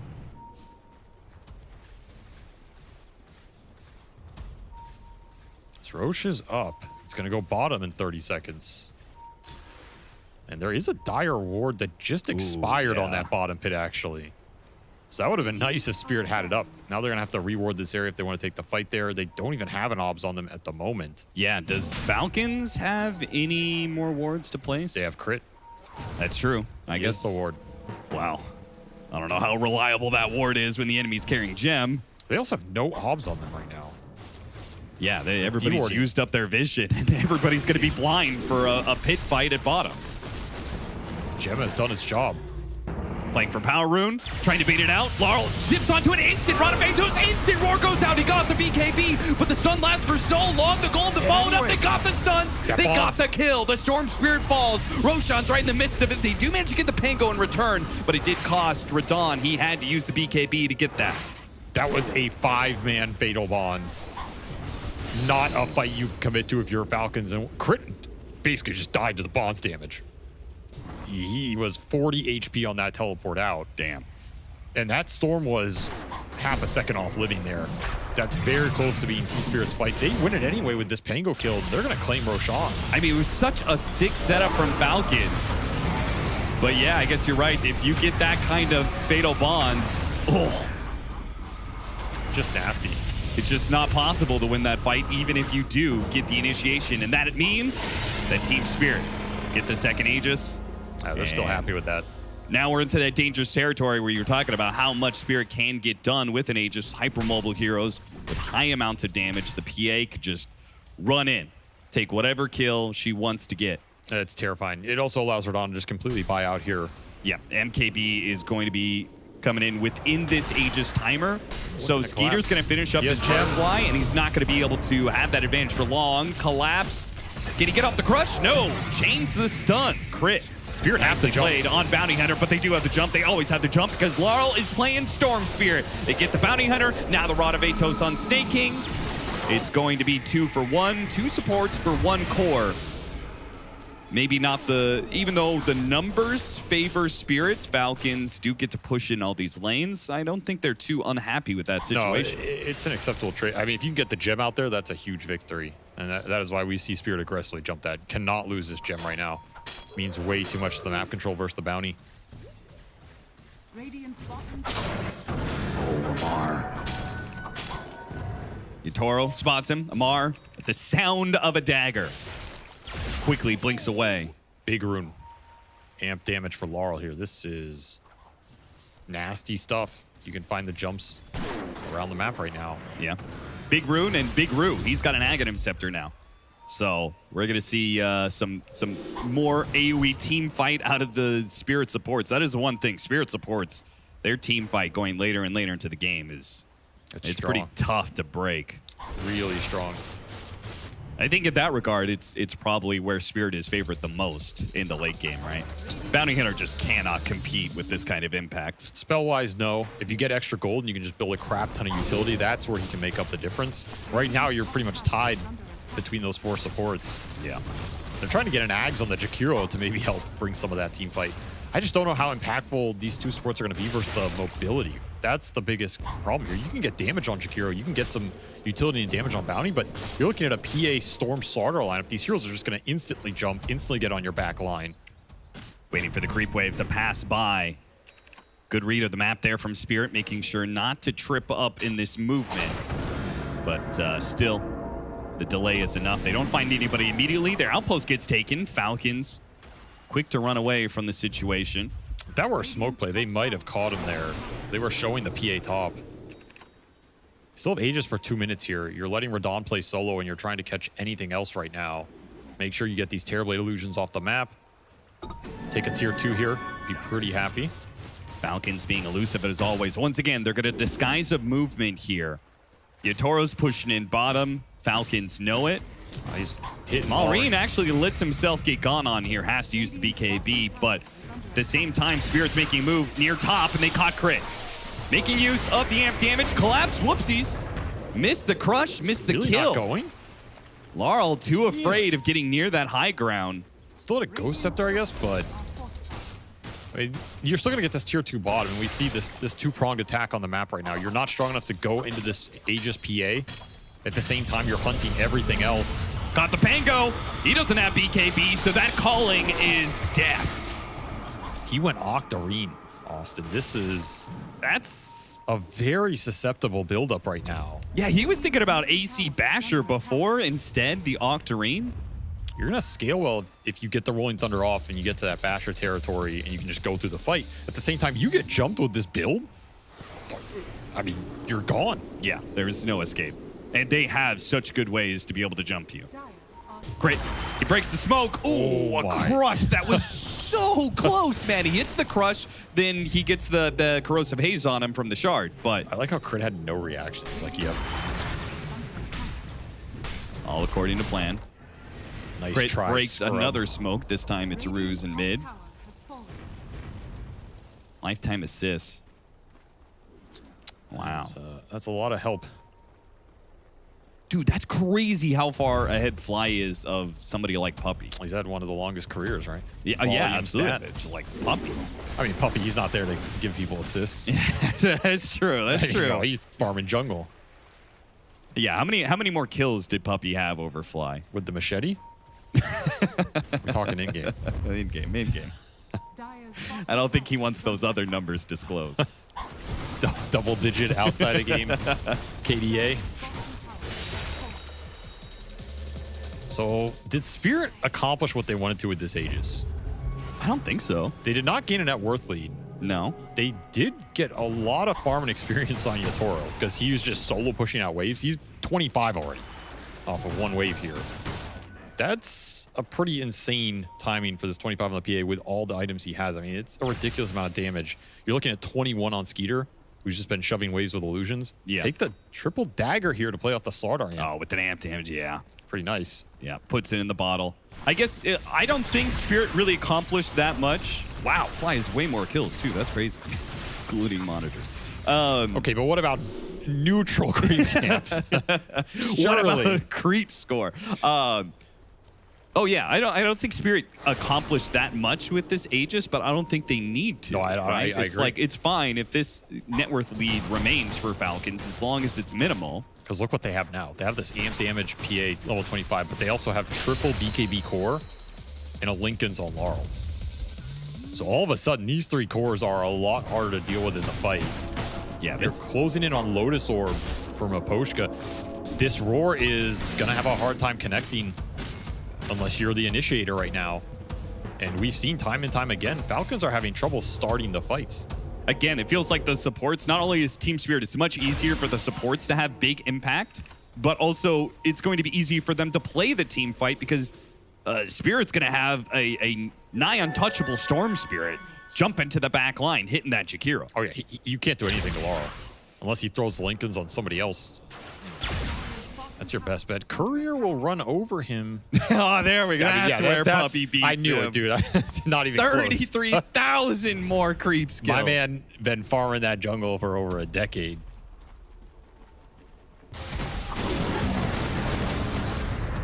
That's not even counted the creeps that he converted and threw into probably death. Another 20,000. That's And another massive. If we account for inflation, I mean, Puppey, he was killing jungle in the days where there's like 2 camps on the map. That's true. There's Yeah, 3 that's a good gold point. total, and he's still taking him away from the carry.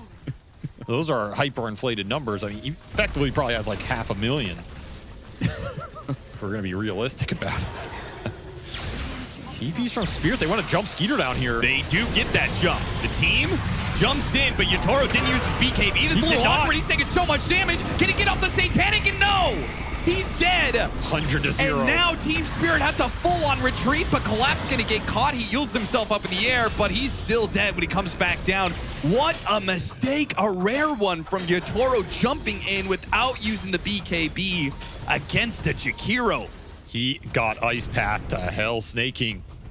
Put him in the torture chamber, and he never escaped. They barely all ended, too. That was... There were some clutch evasion procs that almost bailed him out. Hey. But refresher on the Beast. I mean, Falcons... 2 roars. That's a lot to deal with if you're just sitting there taking it. Falcons could have forced it more. Malrine actually goes back to deal with the top wave push. It's a scary high ground with meta wearing out. Yeah. Well, that is going to be a problem because, I mean, they do have, if you're reliant on the PA, it's double roar for Beastmaster. It's a problem. At the same time, that fight, in theory, is pretty tough for Falcons because you're getting your Terrorblade jumped, and he does not have BKB. Yeah. And he can't sunder anybody there if they're all BKB'd as well, so there's a very high chance Skeeter just gets bursted in that scenario if Yatoro presses the buttons, and then you're just looking at a 4-on-5. You don't have the damage to throw into those roars. You can Lotus or Lincoln's a second one.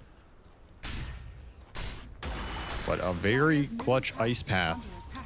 Ooh, Yatoro might have just cost Spirits the hold on the game that they had. That's a big blunder. Now you have that Lotus Orb. They immediately smoke and just look to claw it back, but... Straight into the smoke from Falcons, though. You only have one roar? Yeah, you're running straight into crit. He's going to break some of it. Broke the link. It's on to the Storm Spirit. Almost got him with the Rolling Thunder. Not quite. He activates BKB. Snake King's already dead as Yatoro makes his jump. But this time around, he jumped into support, and now he's going to get roared up. Can he jump to his team? No. The Rolling Thunder keeps him controlled. Storm, he's going to zip back in, going after Skeeter, who is silenced up. Can he get the kill? Wait, a stun from Bounty Hitter. Barely got him just in the nick of time. And Storm used the rest of the mana to zip back. Carry for carry, Spirit and Falcons trading blows. And it's still Falcons out executing in the fight because you had a Satanic on Yatoro that he never gets to hit once with. Whereas we see the susceptibility for Skeeter. He has basically nothing defensive going on.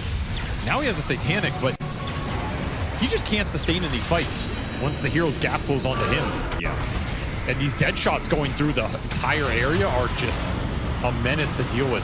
He has Morbid Mask here, no Satanic. Imagine he has it in this situation. It's a completely different fight for him. Instead, he'll have to finish it from the grave. That is a much worse proposition as Falcons, they instantly smoke up 3 here. They're not even waiting for the respawn. They want to catch Spirit. Maposhka, He's got a Lotus, and he gets it off, bouncing the spell back onto the Beastmaster. Still, though, the Rolling Thunder hits on the Storm Spirit. Maybe they found a better bounty for themselves. The Hawk trapped him down. The gem is on the ground. Fatal bonds on all these heroes, but there's nobody to take advantage of it. Rue pushes away Amar. Amar fishing for the extra kills. Maybe they don't get Rue. Ice Path. Oh, Ogre Seal Totem away from the Ice Path. They both will live. But Falcons in their 3-man smoke pays off big. Media buyback from Laurel. They do not want to give this Aegis to Falcons. Spirit just crumbling here in the last 5 minutes. Bleeding kills, a very aggressive smoke from Falcons that completely caught them off guard because there were still 2 heroes dead. Perfectly timed and perfectly played. And now you got buybacks out of Spirit. Maposhka isn't dropping the D wards. They lost the gem. No, there's vision on them right now. This Obs is game ending right here. Roar goes out. They're just all, Spirit are just all in right now. Falcons, no, they're in the pit. They're playing it slow. Rue, really good dead shots, pushing them away, but there's still plenty of time for Falcons to make their move. Gonna be a fight for Aegis in the pit right here. Yatoro jumps away before the Rolling Thunder can come in, but the Rolling Thunder hits the high ground because they had this vision the entire time. They planned out their move, and Falcons execute with success. 2 already dead, chasing after Yatoro. Yatoro, he's gonna need to make a jump here, holding onto his BKB Satanic for now.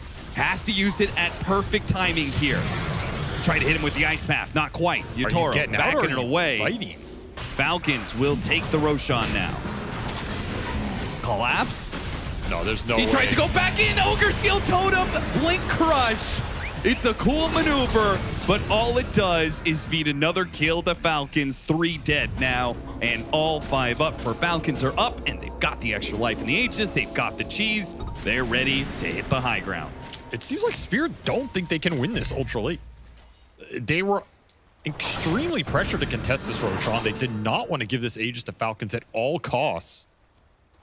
And now you have to play this game having lost way more on top of it. 30k net worth lead out of nowhere. This ward is just game winning. And that is the value of that gem. When you don't have it, when you're not dewarding the vision, the game becomes way harder to play as Falcons are just slowly scaling and scaling everybody up here. I think Yatoro made the call that like he can't handle the Beastmaster. Like he's getting controlled too much in these fights.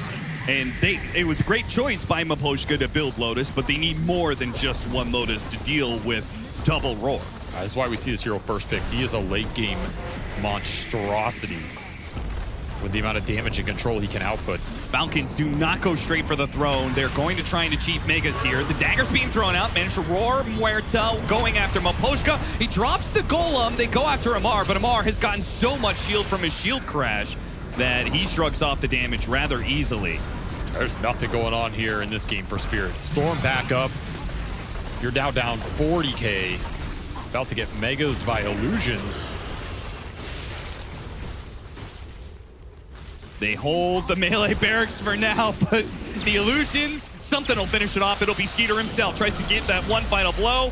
Laurel pulls him away, but there's just no threat behind it. Not with the Aegis they have on him. Refresh from Malrine. He's ready to go with another roar. Collapse, lands back down into the ice path. No roar even needed. There's no way. Double roars left for two heroes. It's a free fight, and Spirit will have to GG out. Yeah, some nice execution from Falcons in these late game team fights. Mid game was a little dicey. They gave an Aegis to Spirit. They weren't able to accomplish too much fighting with it. They got to their item timings and then just weren't able to do anything with it. That Beastmaster scale in the late game team fight, no answers for Malrine in these fights. He's too tanky to jump, and he's just continually running at Yatoro. Yep. Just making his life miserable. He's afraid of the roar the whole time. He did not get the BKB off against that one ice path, and he did not get Satanic off in that river fight. And that felt like the two chances Spirit had to win this game. It's not too often that you look back on a game and say Yatoro's decision-making and what he did in the game may have cost Spirit the game, but this is certainly an example of it. You always think back to that ice path play. Falcons will take game one. Yeah, game one going the way of Falcons here. It was a great early game. It felt for Falcons. A little bit of a misstep in the mid game, but they are able to close it out. Where do you want to start? Effie, your first time joining us on the panel for today, so you get freedom of where exactly in this game you'd like to start the breakdown. Good to see you guys. I was hiding all the way in the corner during the draft panel. But no, this one was pretty interesting because in the mid game, it looked like it swung in Spirit's favor and they had the grips on it. But ultimately, I do feel like Falcons draft was very difficult for Spirit to fight into. Like their team fight and their ability to play tempo and play aggressive was kind of available to them from the very beginning to the very end. It's just that they actually misstepped a couple of times. It wasn't that, oh, Spirit's draft came online. It was more so that they were in positions that maybe they shouldn't have been in the mid game. Yeah, I mean, I really like how Falcons set that up as well. I feel like they have three relatively greedy cores. The bounty kind of enables the Pango. ATF was top net worth, I think, between like 12 and 15 minutes. And then, you know, Spirit's playing a 4 Protect 1, PA is effectively all their damage, and they have no counter to just getting roared mid BKB. And if PA is not hitting heroes, they're not doing any damage.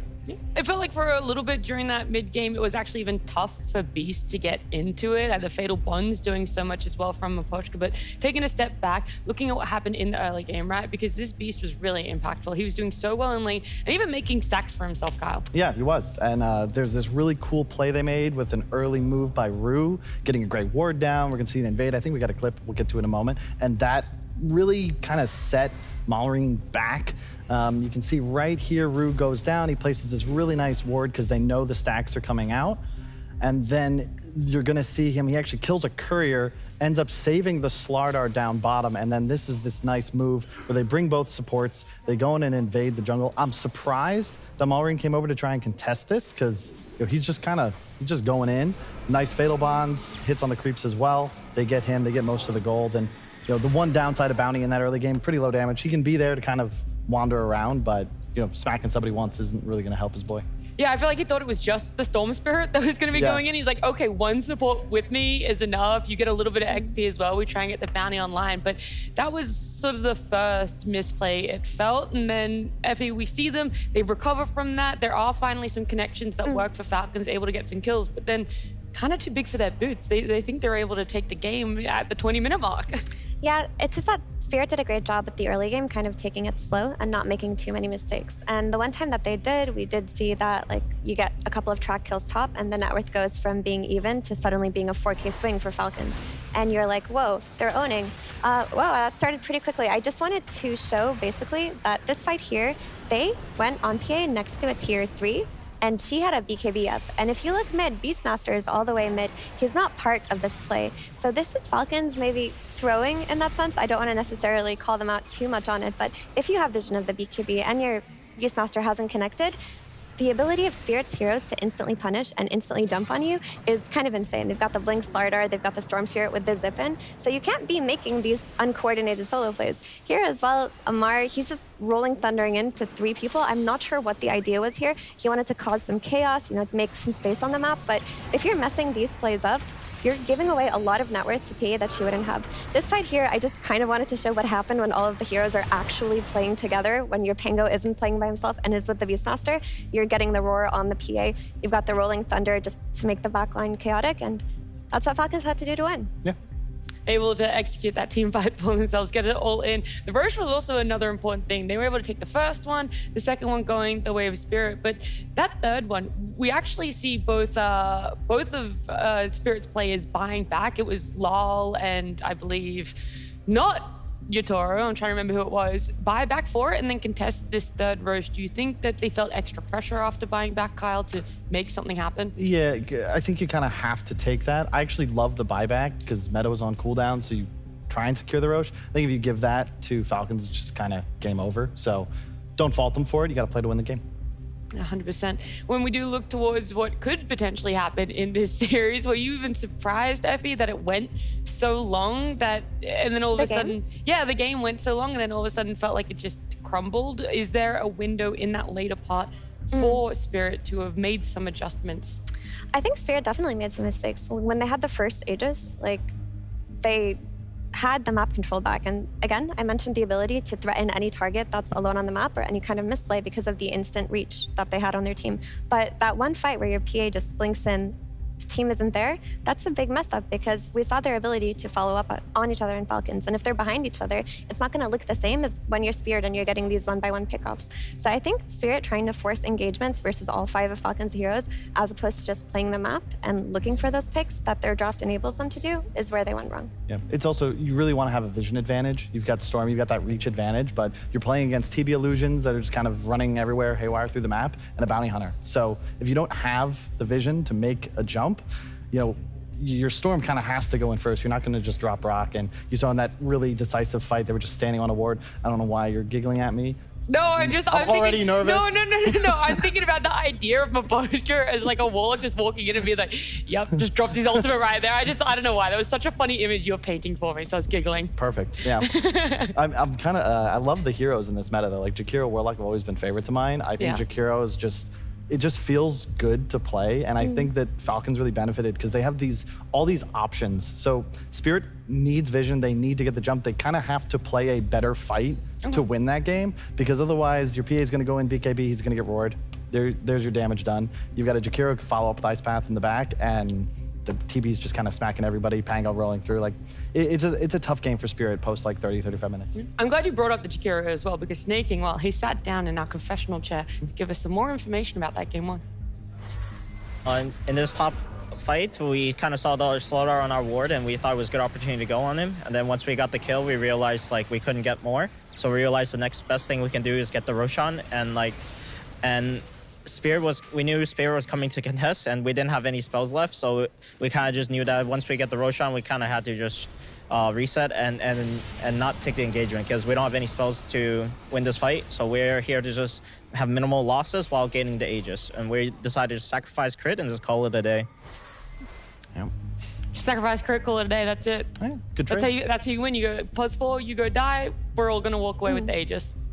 Pretty much. I mean, Falcons have been looking really solid. Actually, this game was kind of worse than their group stage performance, and I would argue for Spirit as well. They looked a lot better during a lot of the gauntlet matches than they did in this one. Like, the start was very much disciplined by both ends, but lots of back and forth. When back and forth happens, someone's making a mistake. But Falcons do look so strong once they have a ball-up draft where they can do fine on their lanes, but they just hit one timing where they run you over. So I'm getting distracted. They're actually so loud walking back in. It is very noticeable when they enter the studio. Very quiet when they lose, but if they keep W's up, I think we'll keep hearing Falcons. Yeah, no doubt for that as well. Any last things that you want to say about this game number 1? The fact that we're seeing all of the back and forth? Or I'm shocked that even with 7 bans in the game, we're still seeing Beastmasters because that hero just seems way too strong. Oh yeah, it's been so long since you've seen the big ban order change It's just, you can play it in every role. It's probably the best BKB piercing stun in the game. It's an insane laner. I don't know why he has like 6 armor and like 80 damage. You can stagger your borders. It's just busted. And I do not think that hero should make it into game 2. Okay. Well, look, I'll give you a chance. You're gonna have a word with Spirit about letting through Beastmaster through. Because while Kyle's doing that, we're gonna go to a break, come back, and it is game number 2.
Is it obvious question? People left. I actually don't know.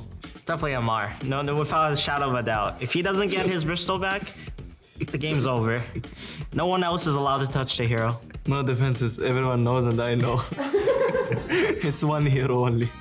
I mean, Anderson probably. Nobody knows who Anderson is. Andreas, Frank Nielsen. Oh my god. You cannot just expect something from this guy. If I'm gonna touch him at some point, he'll just might break my balls or like he'll just be calm. I just don't know what to do. Because I gave him some licorice candy and he just like blew up because of it. I think snaking, I guess. Because you guys left. I think it's snaking. It has to be snaking. It just, I think I can get pretty riled up in the middle of the game, so I think I can see that. I think I do hear it sometimes. I do remember. So I think it's accurate. He'll be like very vocal about it, and then I'll usually be the one to be like, oh, Snake, just chill a little bit, and then and then we move on. You know, Snake like tones it down a little bit, and everything's fine. So that it is like something that happens sometimes. I think it's me, but the thing is, my beefs are like one-sided. Like a lot of times, the other people doesn't know I'm beefing with them. I just have beefs with someone without them knowing. It's just more about he's scared of two-sided beef. I mean, it depends. Like, do you count like random pub encounters? Because if that's for sure Amar. The guy's like rage typing every other game. Because Amar just doesn't have a lot of IQ, so he's just typing to everyone. Like if there is 1,000 ranked, he'll just type how bad he is. I mean, Amar certainly is. It might be tied to Skitter. I don't know. For sure, Skitter. No way, it's tied. I have zero. I feel like beefs. Amar's just like toxic for fun in his pubs, but Skitter, it's like 5 years. Yeah, I hold like if you cross me in a pub like 6 years ago, it's for life, you know. He used to hate me too. I mean, he was just younger and just bad. There's like a big period of time where I had to go back and watch my old wins, you know, because it was like years of not winning. So nowadays it's like a little bit more common, so then I don't watch that much. I know Malrine for sure. It's not true. Can I answer this question? It's all of them except me. Amar is probably more likely to watch it if we lost. Like he'll sit there and he'll watch it, like to just like go through the pain again. I can see that more. Yeah. That I can see. For sure, our coach is like, you know, like defending all of our players. You know, every time there's a Falcon hate post, he's like logging on every Smurf to defend us. That would be preferred. I can see it. Good job, coach. I mean, I thought of doing it, but like, I said nah. I personally, I don't think I really have, but I know I definitely, like the moment you mentioned it reminded me of a funny incident that Skitter.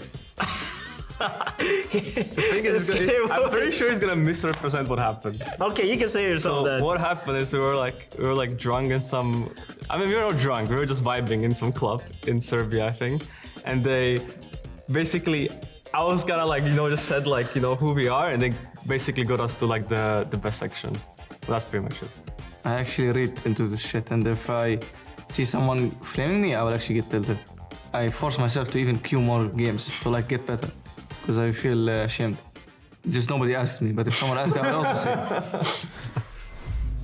I feel like we're gonna check in with Amar a little bit more, you know?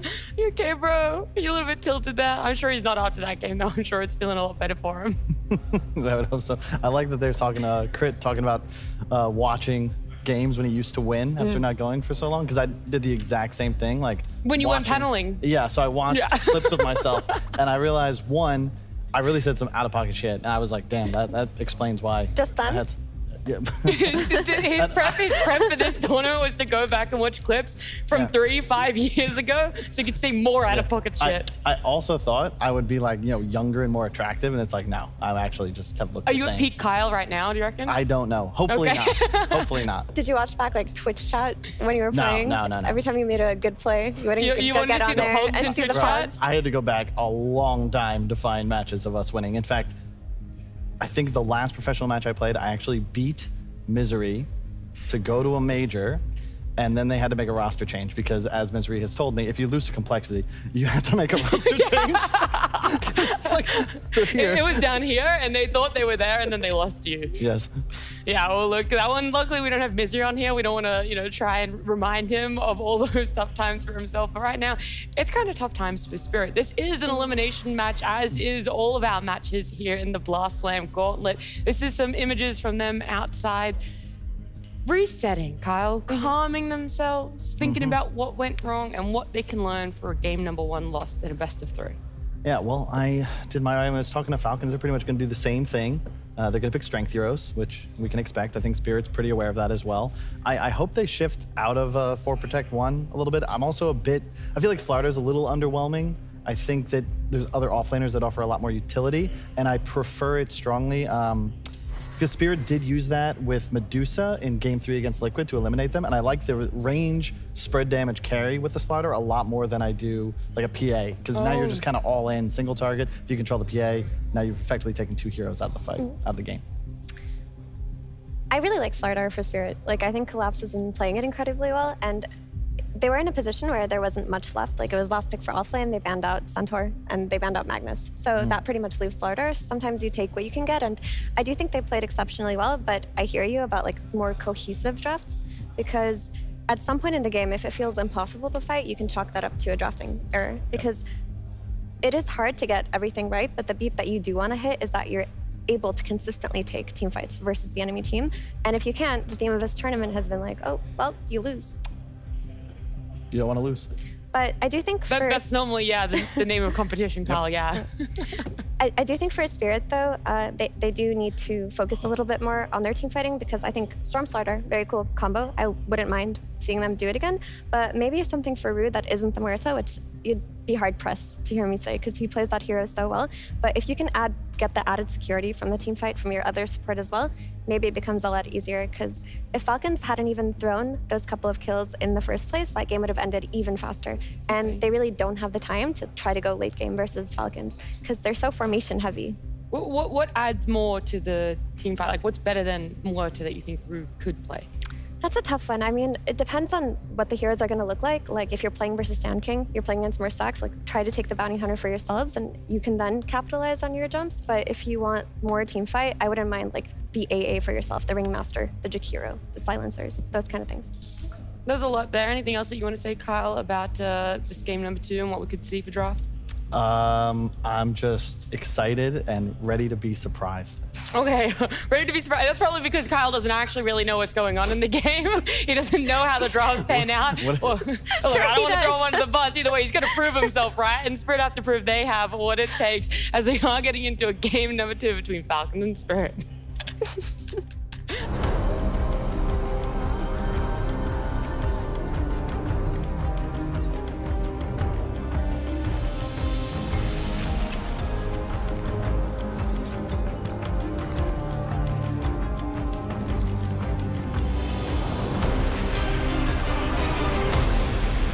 Draft panel. Welcome, Kyle. Do you have any rebuttal to what Nat was just saying? She sent you here with some scathing words. Anything before we move to some analysis? We'll see. We're gonna have to get into the draft. I see. You keep turning the same question. Okay, all right, we'll get there. What do you want to see in the draft? At least, it doesn't have to be a hero, but like a concept or something that you like to see. Is there anything here? Your return to Dota, is there something nostalgic that you want in these drafts, in this play? Well, potentially Spirit's final game, don't forget. Unfortunately, I stole your notes and I left them back in the green room. So I had a few talking points, but now they're all lost. That's perfectly fine. I'm a big fan of just Dota 2. I want to see some... I do think that the whole like Slark 4 thing, I haven't seen that at this tournament yet, but I was kind of excited about it because I just can't believe that works. Okay, yeah, so in regards to, say, Slark 4, before we get into our first picks, do you think that's like, back in the day, it'd be impossible to play, but now it's a thing? Are you excited the fact that we do move away from the old school? Well, I feel like, the map's gotten bigger. I think Vision's always been important, now even more so. And there's like an acceleration of sorts to the amount of net worth and experience people can accrue. You get neutral items early on. I see, Battle Fury at like 12-minute timings is like average. Like the Blinks at minute 9 and 8, yeah? Yeah. The one thing that hasn't changed, by the way, in your time off is killing heroes, still roughly the same. XP is the same, so like conceptually, Dota is still the same beast. It is just map play that's different. Where I think when we eventually do go those changes, that's when I think the coaches and captains and the kind of the brains of the team, we will really see them just kind of explode, because over all the years, it's still kind of the same Dota if you were to boil it down. Yeah, I mean, I think TA being first pick or ban is primarily just due to the fact that ancient camp is now in the safe lane. That's one of the strangest conceptual changes to me, because You can kind of just vibe as a carry and just never leave for 10, 15 minutes and get huge. Yeah, it's nice when people are able to break that though. When people have those aggressive supports and use that twin gate. The twin gate is right next to the ancient camp, so good ward, you're going to get the kill. Either way, Falcons, they open up with the Monkey King. It is a statement hero from the first pick. It is just going to force Spirit down a certain line of heroes.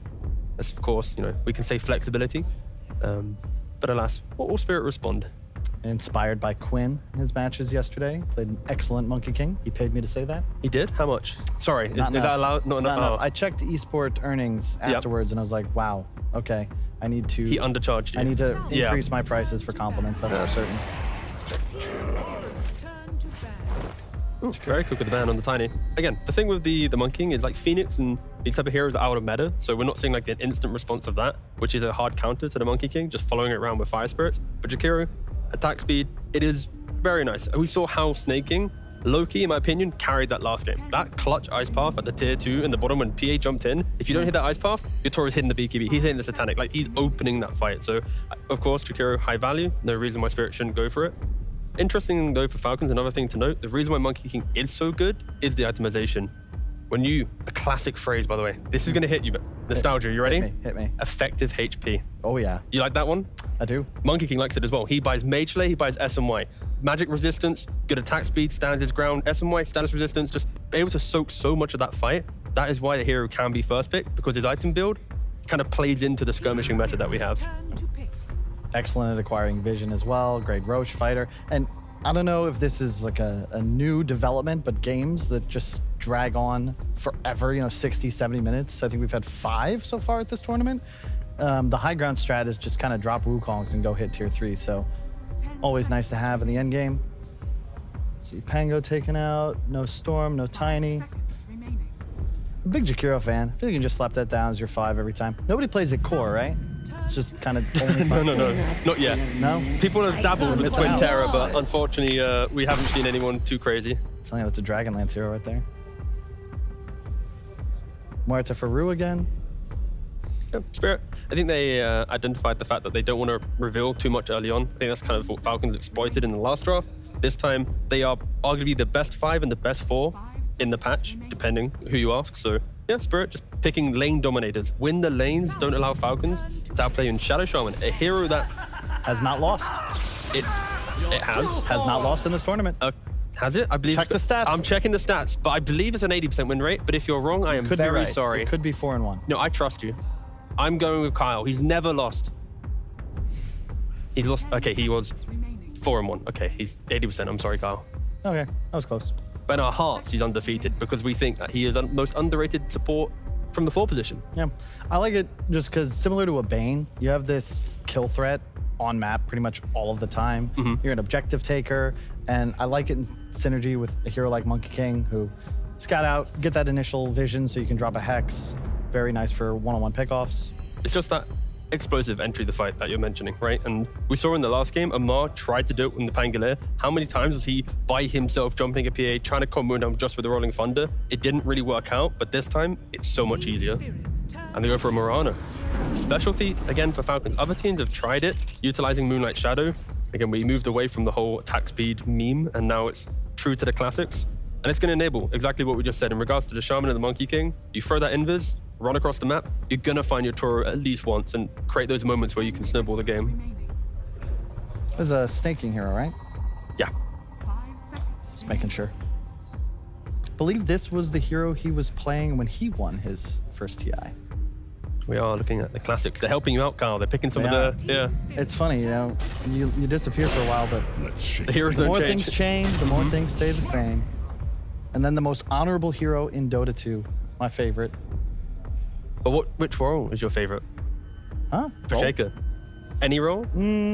I think mid is the most entertaining.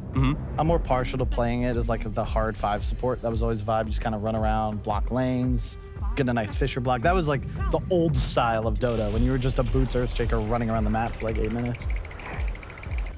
I mean, yeah. For here, it will just be the mid lane for Lau. That explosive entry. It also is a mid lane that can play into a Monkey King mid. You are a melee hero, but with Slugger, being able to hit that range creep, kind of shove it in, also do kind of the death damage, basically. Yeah, it gives you a little bit more life as a melee versus melee matchup.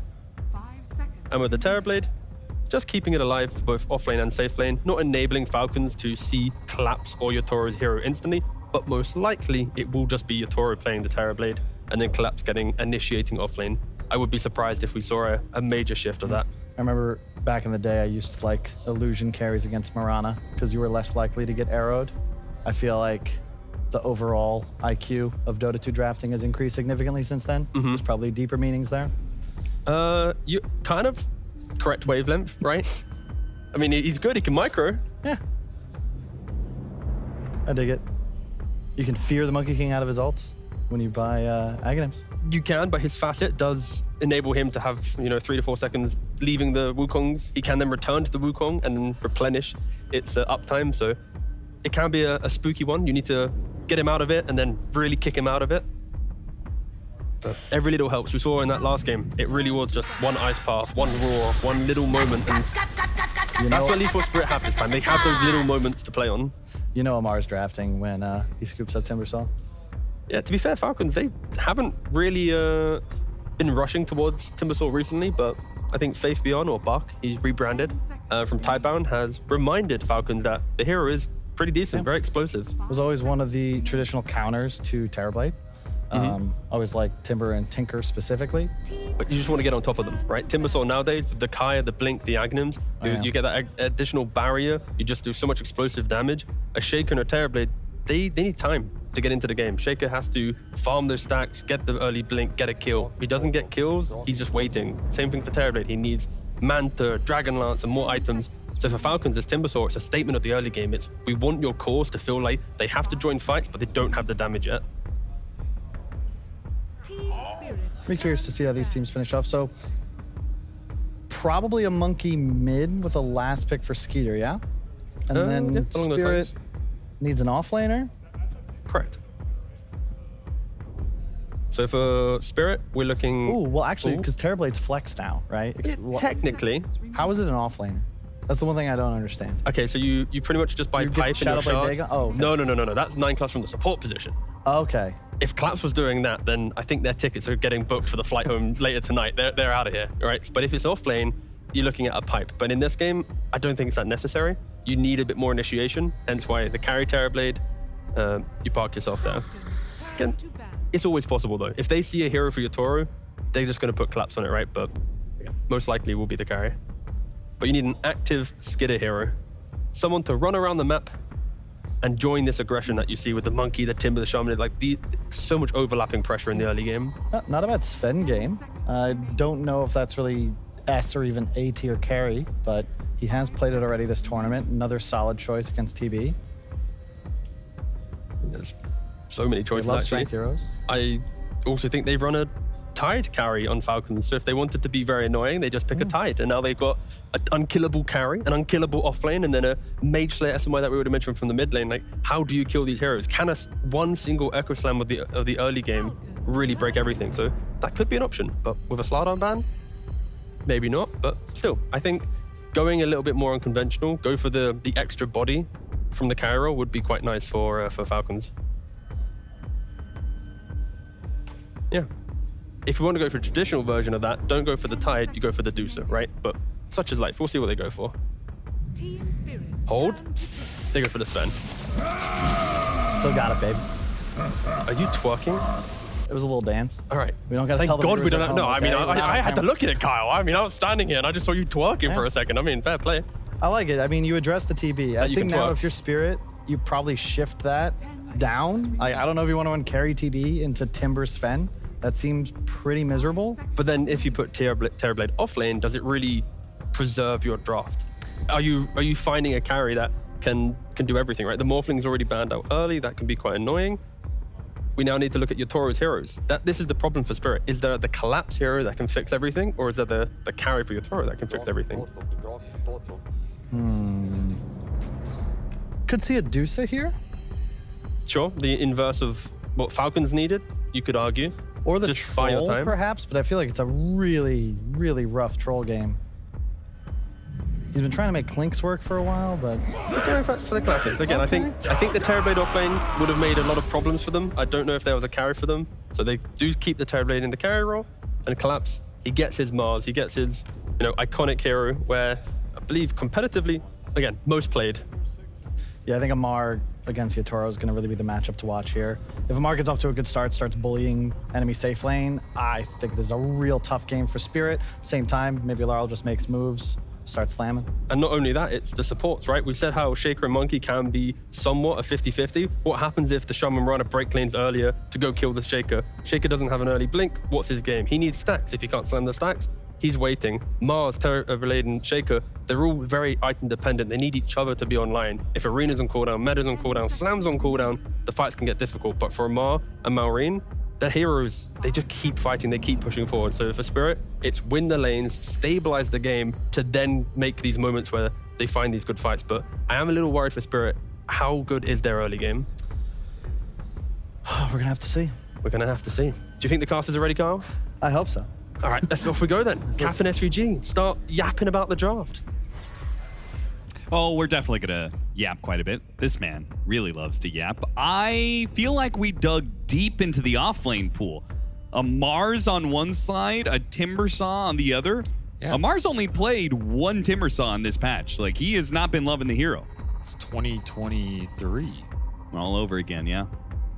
Was Kyle still playing back then? No, he's been retired for a long time. Just checking, because he has no idea what he's talking about up there. But he caught the Sven. He got to give it to him. He did call the Sven at least. He literally looked at what was the last carries Skeeter has played, went down the list, saw what it was banned, and just picked the first one. But I respect it. That's a veteran move. That is a veteran move for sure. Got to use the stats as much as possible. We are getting ready for game number 2, but do you have an early draft prediction? I like Falcons draft, but I think Spirit's going to take it. All right, you heard the man. Let's get into it.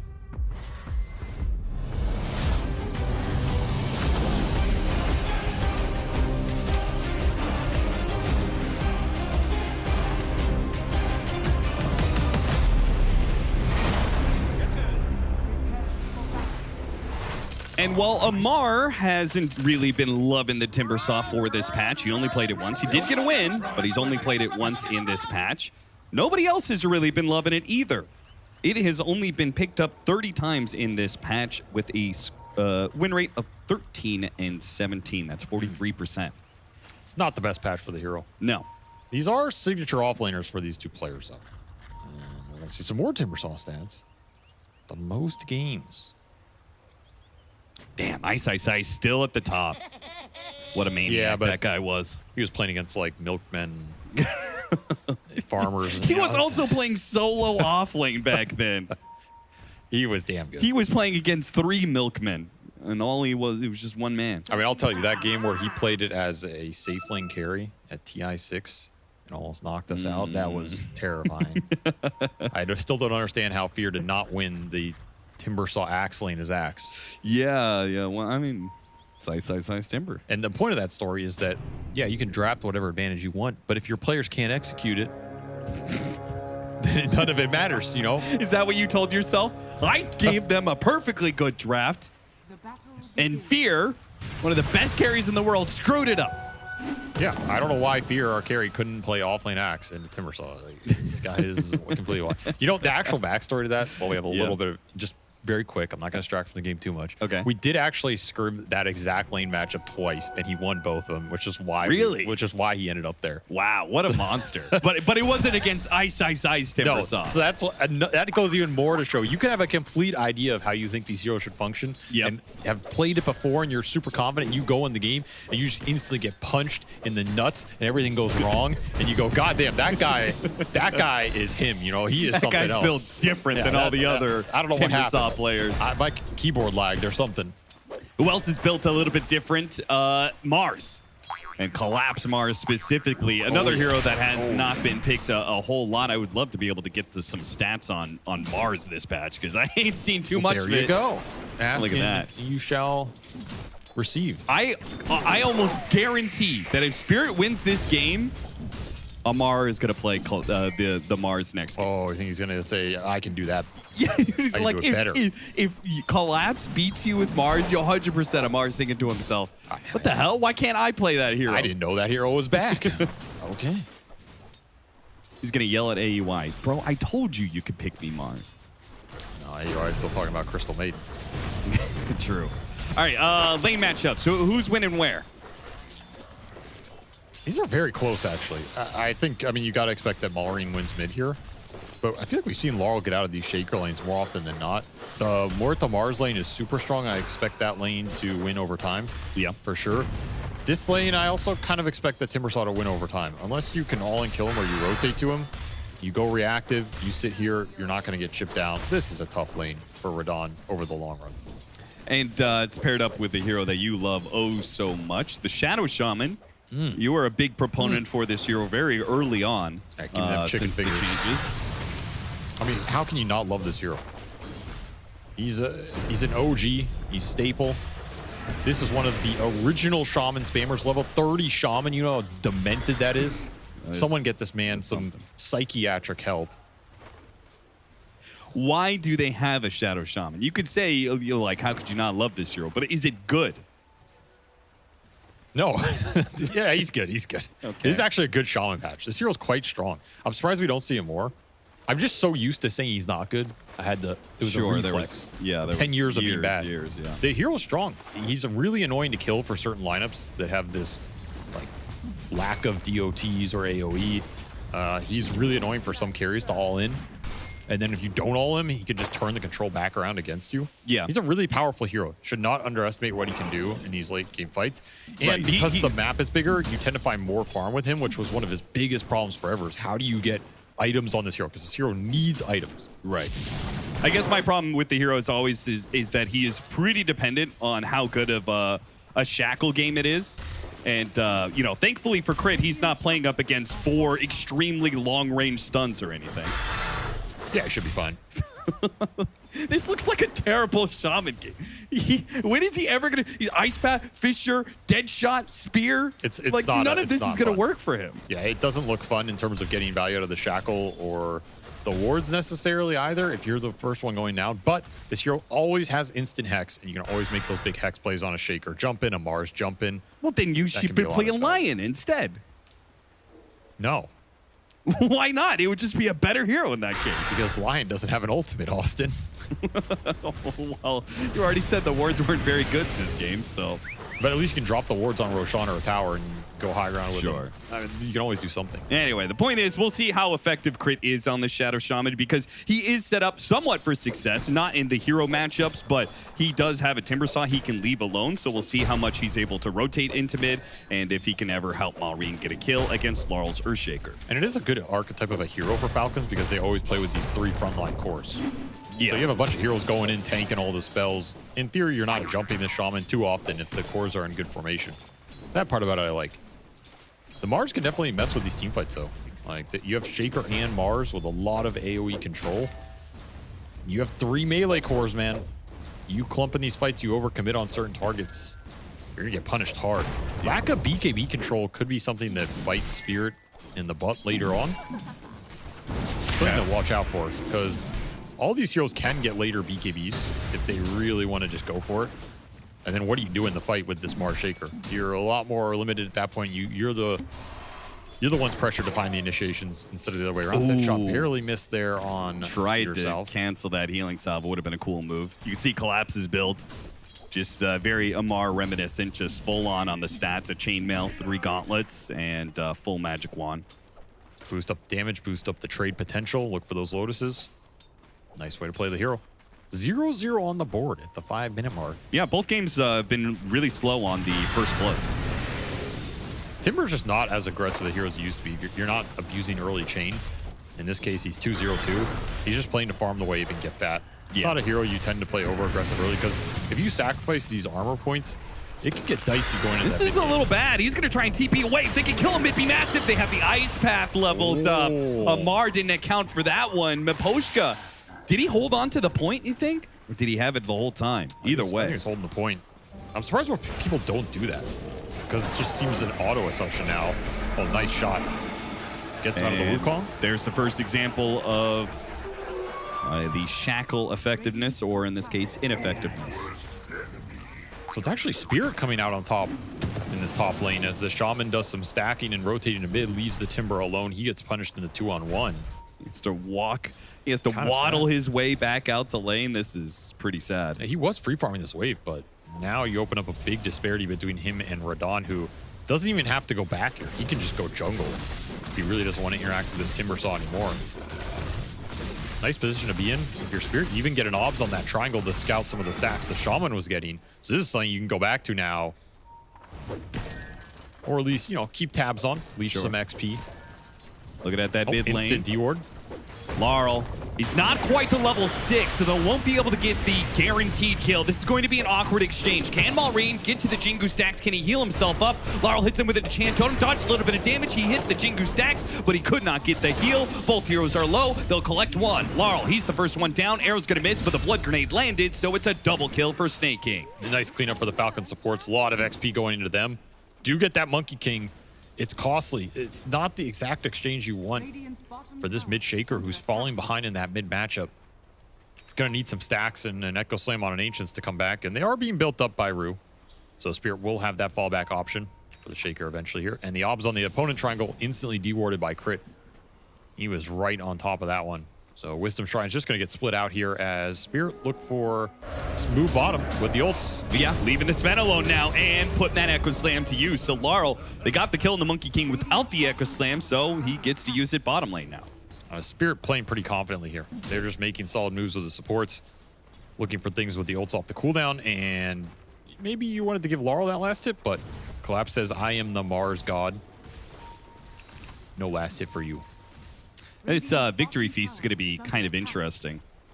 The heal is usually what I think of, but I always forget that it gives you attack damage buff. I wonder if that's based off of base attack damage. I assume so.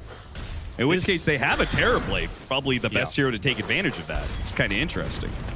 This facet is kind of broken on paper if you get to use it. Oh, Malrine misses the Boundless Strike and the slow. Will get neither of the disables on Miposhka, so they made this big rotation to stop this tower push, wanted to punish Team Spirit, and don't get anything out of it. Yeah, Toro, top net worth out of the lane phase by a decent amount here. Spirit should be, procs the clap, but Spirit should be super happy with the overall outcome here. You were not going to win mid versus Monkey King, but you won your other two lanes pretty damn hard, and you're going to have a fast blink on this Mars, who's also having a really solid early game here. So Falcons can't get anything done with their early skirmish power. This could just be a cruising next few minutes here for Spirit. Yeah. I think, do you think Radon intentionally procced the clap because he wanted to make a Sunder play? No, Austin. I don't think. So? I think that's giving him a little too much credit. He waited to see if the Timbersaw would show. Arrow goes out. Ooh, Boundless Strike. That stun doesn't last too long, so a bit unreliable to land the arrow off of it. I mean, if you wanted to go for Sunder play, we would have just stood there and let the Ursa hit him. Okay, but that's inefficient. You think this guy called Miposhka over? Said, proc this Ursa clap. No, didn't so he I can do get it off low, creeps? so I can go Sunder this guy. Look, I know we won a couple TIs, but this is just I mean, we've seen peak creativity from Spirit at this tournament. That is true. Yeah. Look, I'm not saying they wouldn't think of that. I just don't think watching it play out that was the game call. Ooh, it's time for the stack farm. Oh yeah, it's getting juicy. Let's get some dopamine hits here. Yo, Collapse, get the hell out of here, man. These aren't for you, dog. Like, you already took the last hit bottom. Gee, this guy's problem. Come on, man. Give Laurel something. He's greedy as hell. Oh, yeah. There we go. Oh, yeah, that's funny. It seems like it's more efficient. Kill a top lane, Miposhka. It seems like it's more efficient to use the slugger bodies to kill the hard camp than it is trying to pump them all together. That's weird. I mean, I guess it doesn't really matter in the end. Yeah. You're going to get it all anyway. That was a lot of gold. Put him up to 2,600. He will buy out full blink wand. Going to go to base. Ready to go. So that puts him ahead of the monkey, in fact, because Malrine, the whole time we've kind of been chatting, he found nothing in his early game on this Monkey King. Yeah, he was not farming. He's probably the best mid lane Monkey King. Like, his rotations are usually so on point for Falcons, but yeah, he's just no openings to be found in this game. I'd say he's the best first pick Monkey King. Sure, yeah. He's the best Monkey King to make a bad lane matchup and just like roam around the map early. Yeah. Now Quinn is the best 10th pick. Yeah, he's the disgusting Monkey King picker.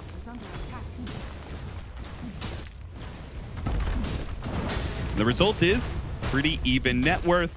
Team Spirit are chipping away at the Falcons safe lane right now. Likely to see Falcons do the same on the other side of the map. Smoke onto this Monkey King, but look at the item timings for Spirit. They already have both the blinks done.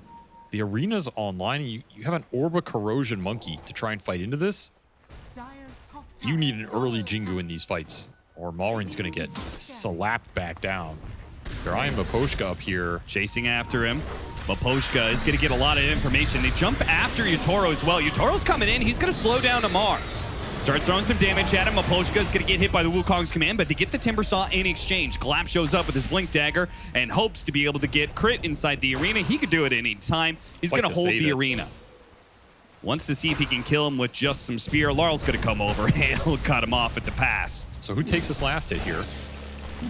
Oh no, he shackled you. I gave it to him. Knocked his corpse off the map. This is the problem. How do you make moves in this game right now if you're Falcons? The Sven is not ready to join you. Certainly not. Your Monkey is just not that strong right now. He has weaker spells. And your Timber, 2 points reactive. If he doesn't have a bunch of stacks up, he's not that tanky to all the nuke damage early. The Muerta Jakiro support duo is going to do some work right now because this is a lot of damage follow-up on these 2 stun initiators. Falcons having trouble skirmishing early here. Not a good sign for them. Oh, Team Spirit reading the situation. They just want to keep going. Another smoke. They're going to push into Falcons. Falcons are super grouped up and playing defensively, but getting the kill on a Skeeter. They've already got that one, and the rest of Falcons now come out of the jungle area, but they just run into an arena. 2 caught in sight. Nice arrow from Snake King. That hits Rue, but will it make the difference? Malrine getting the Jingu stacks on a Collapse. Collapse, he gets mowed down by Amar. Despite the arena, they didn't get any kills out of it just yet. Crit will eventually fall for sure, but Laurel being harried by Snake King. Snake King wins for the kill, and he got him on the Star Store. Big pickup for Snake King. He'll die off the ice path there from Maposhka, but Amar set up for even more damage. Timber Chain, no, dead shot, pushes him back. Still underneath the Chakram. Jumped on by the Monkey King and finished him off. He's so low. He's got 21 charges and apparently a water room sitting in the river. That's such a close fight for both teams. Maybe Spirit a little happier with the exchange because Radon gets to live and Skeeter goes down first. That was a massive Echo Slam on a Sven clearing an Ancient stack, so they got a lot of those Ancients as well.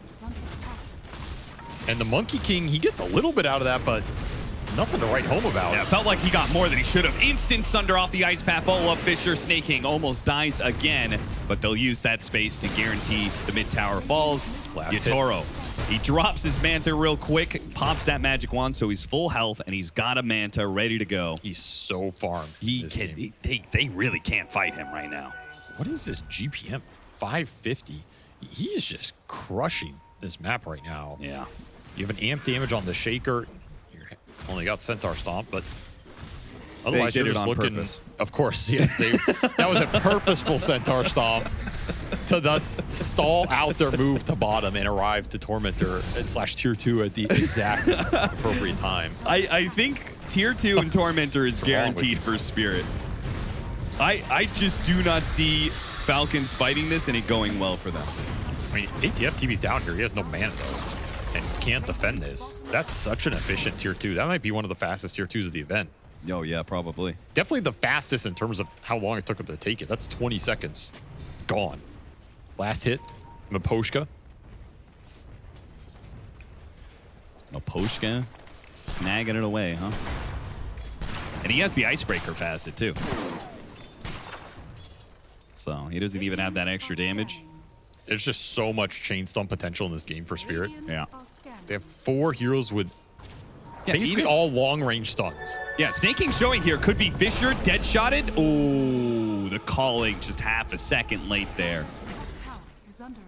You're right, this is a miserable Shaman game to play, and it's not much fun for the other course if you don't have BKBs. Though this play is what the Shaman gives you over the Lion, Austin. You're right.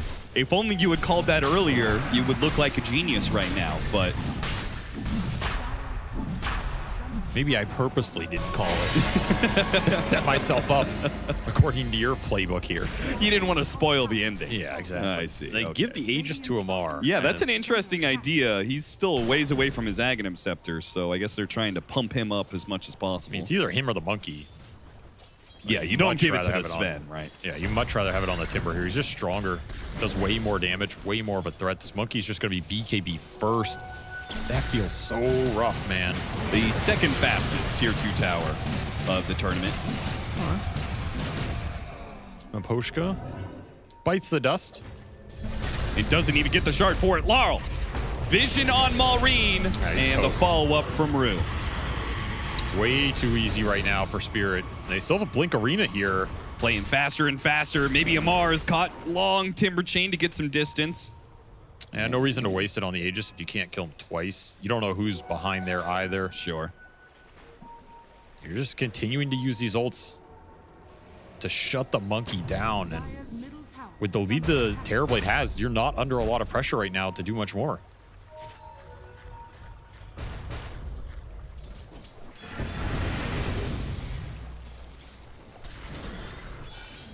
$2,000 net worth lead for Team Spirit.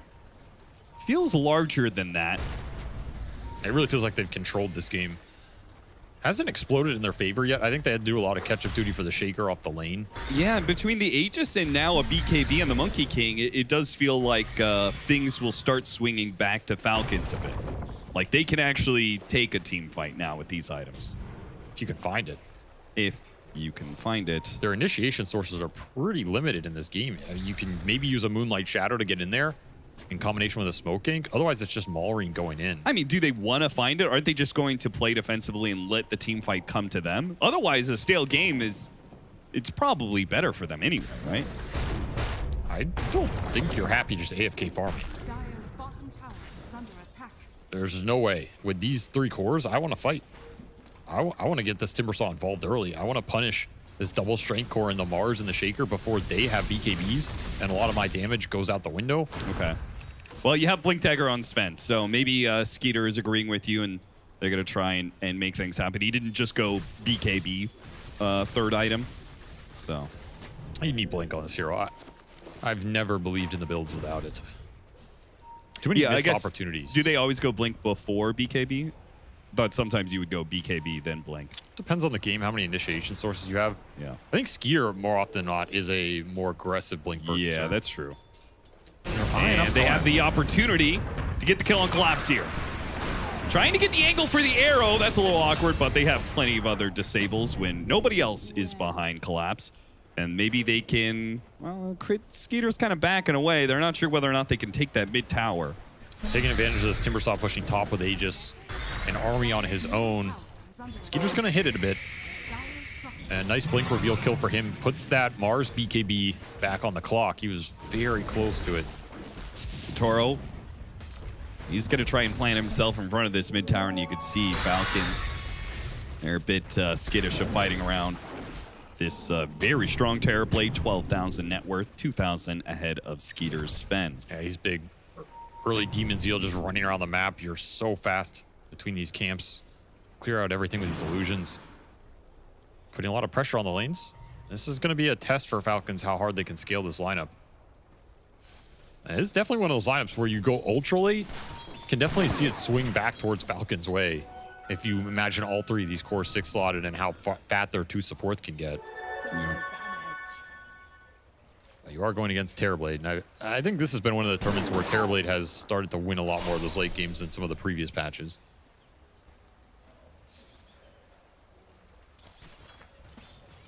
Rue with the amp damage connects to Collapse. See if they have a kill combo here in the bottom lane, but... Do you think he did that on purpose? I think so, yeah. Tend to purposefully pause the game, yeah. When the Aegis expires... Oh, we've got the Aghanim Scepter already done for the Timbersaw. So... What was the reason? He has that kind of second life. It's a mystery. What was the reason? We never get the reason, Avery. We just have random pauses in Why games. did he pause, Austin? I need to know. Well, you're going to have to wait for the post-game interview, I guess. No, we need to ask him after this game. Nat, be sure to get on that. I'll put $100 on mic issue.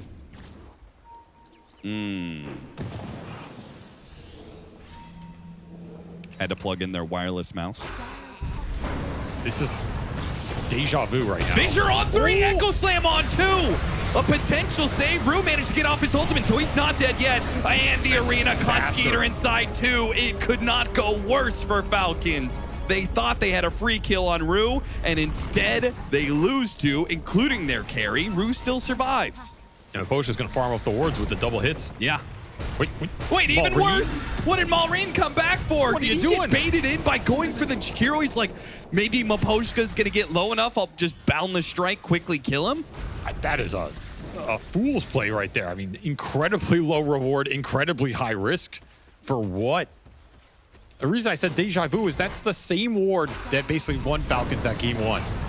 They have it again here, but this Fissure, 3-man Fissure, Echo Slam on everybody, and the Ice Path on the Sven. No BKB really hurts him here. Man, Laurel in the right place at the right time, and they just saw him on the tree, get the Fissure. What are you doing sitting there? You're dying. That's what you're doing. This is the part where I thought Falcons would be okay with a slower game, because I don't know if you want to take fights until you have BKB on Sven. I think by the time you get there, though, might be too late. I don't think you're killing this terribly. Oh, nice pickup, Laurel. Yeah. Gets run down by Amar. Little help there from Crit. Caught by the Shaman. It's happened to the best of us. Get a tower for their trouble. Re-even out this game. Race towards these BKBs for these two teams. I can't believe after that that fight in the river that it's a dead even game. Falcons are just incredibly efficient at farming the map. Yeah, they're just so good. Like, it feels like there's so many times where you're watching Falcons and like, oh, like the enemy team is able to fight much better than them. They're getting kills, they're finding pickoffs, they're getting a good team fight. Yeah, you're wondering why is this team even in the tournament? And then you Playing look like at the net 2K worth and you're like, scrubs. no, they're still fine. Haven't won a LAN in 6 years. They have not won a LAN in 2025. But they farm so damn well. I think they're on like they're on something like a 8-month drought from a tournament win or something like that. 8-month drought, wow. I feel really bad for them. Yeah. Yeah. How long was your? I think I've been on an 8-year drought. Most Dota players never win a LAN. That is true. That is true. Sounds like a pharmaceutical commercial or something, but did you know most Dota players never win a LAN? Crit. What? He's checking out the Wisdom Shrine. He actually stole it. Look at this, just high ground. I mean, this is no Aegis, just. I mean, surely they're just trying to get Falcons to come back, right? Because you're reaching into Yeah, potential Roshan spawn time soon. Redondo's decent damage here. You already got the glyph. Anybody home? Knock, knock. Amar will finally put himself in front of the tower. This is a play to force them back to get Roshan. Yeah. The issue is you use meta, so are you confident going for Roshan with no meta? The answer is probably no. And it is going to be a very fast Roshan spawn, so this could get a little spicy. This is an awkward downtime for Yatoro here. You can still take the fight as Spirit if your two other initiators have a really good time and you have double BKB on them. However, Ags is done for Amar. The BKB is done for Skeeter. So they also have their BKBs and their frontline capability. Just a question of who gets to pull the trigger first. Farming up this ancient stack. Falcons are on the way, though, with their smoke. Rue, he's going to break some of it. Gets off the calling and gets off Pierce the Veil, so he's not going to be a fast kill. He makes it annoying. He will eventually die here. But it's a slow death. Gets a lot of information. Spirit. Now the question is, how do they play it from here? Because Roche is going to move to the top side of the map. Taking advantage of the fact there's no meta right now. Yeah. Spirit giving up a lot of map control just to get some damage on a tier 3 bottom. Collapse will try and force somebody back to bottom lane by pushing in this wave. You have to. You have to look for something right now in case this Roche goes the way of Falcons, which is it's what it looks like it's gonna do. I mean, with his blink BKB, he could just kind of commit. There's nothing to stop him. He could just jump in and try and take this tier 3. You can also see Laurel jump into the pit here. Smoke up. All eyes on Laurel. Can he get inside the pit the right time here? You can see Falcons really making sure they can't get close here. It's a free Roche for Falcons. Very similar, though, in the sense of God Strength is now on cooldown. So yeah, and if you are Spirit, you can just go bottom and look for the push into the fight. No glyph. Exactly. Pivoting their smoke to the bottom lane and waiting. Both teams playing around these heavy cooldowns on the carries. And he just pops them in and goes to it. Yeah, well, why not? No God Strength. Good luck bringing this guy down. This is a range racks for sure. Maybe more. Very good read here for Spirit. You gonna fight this? Surely. Almost seems like Falcons might just give it up. Manta dodging the arrow. And as soon as anybody shows Fissure, Ice Path, it's just dead. It's just gone. Falcons have made the call. They will not throw away this Aegis on a fight with no God Strength. But then why'd you pick it up?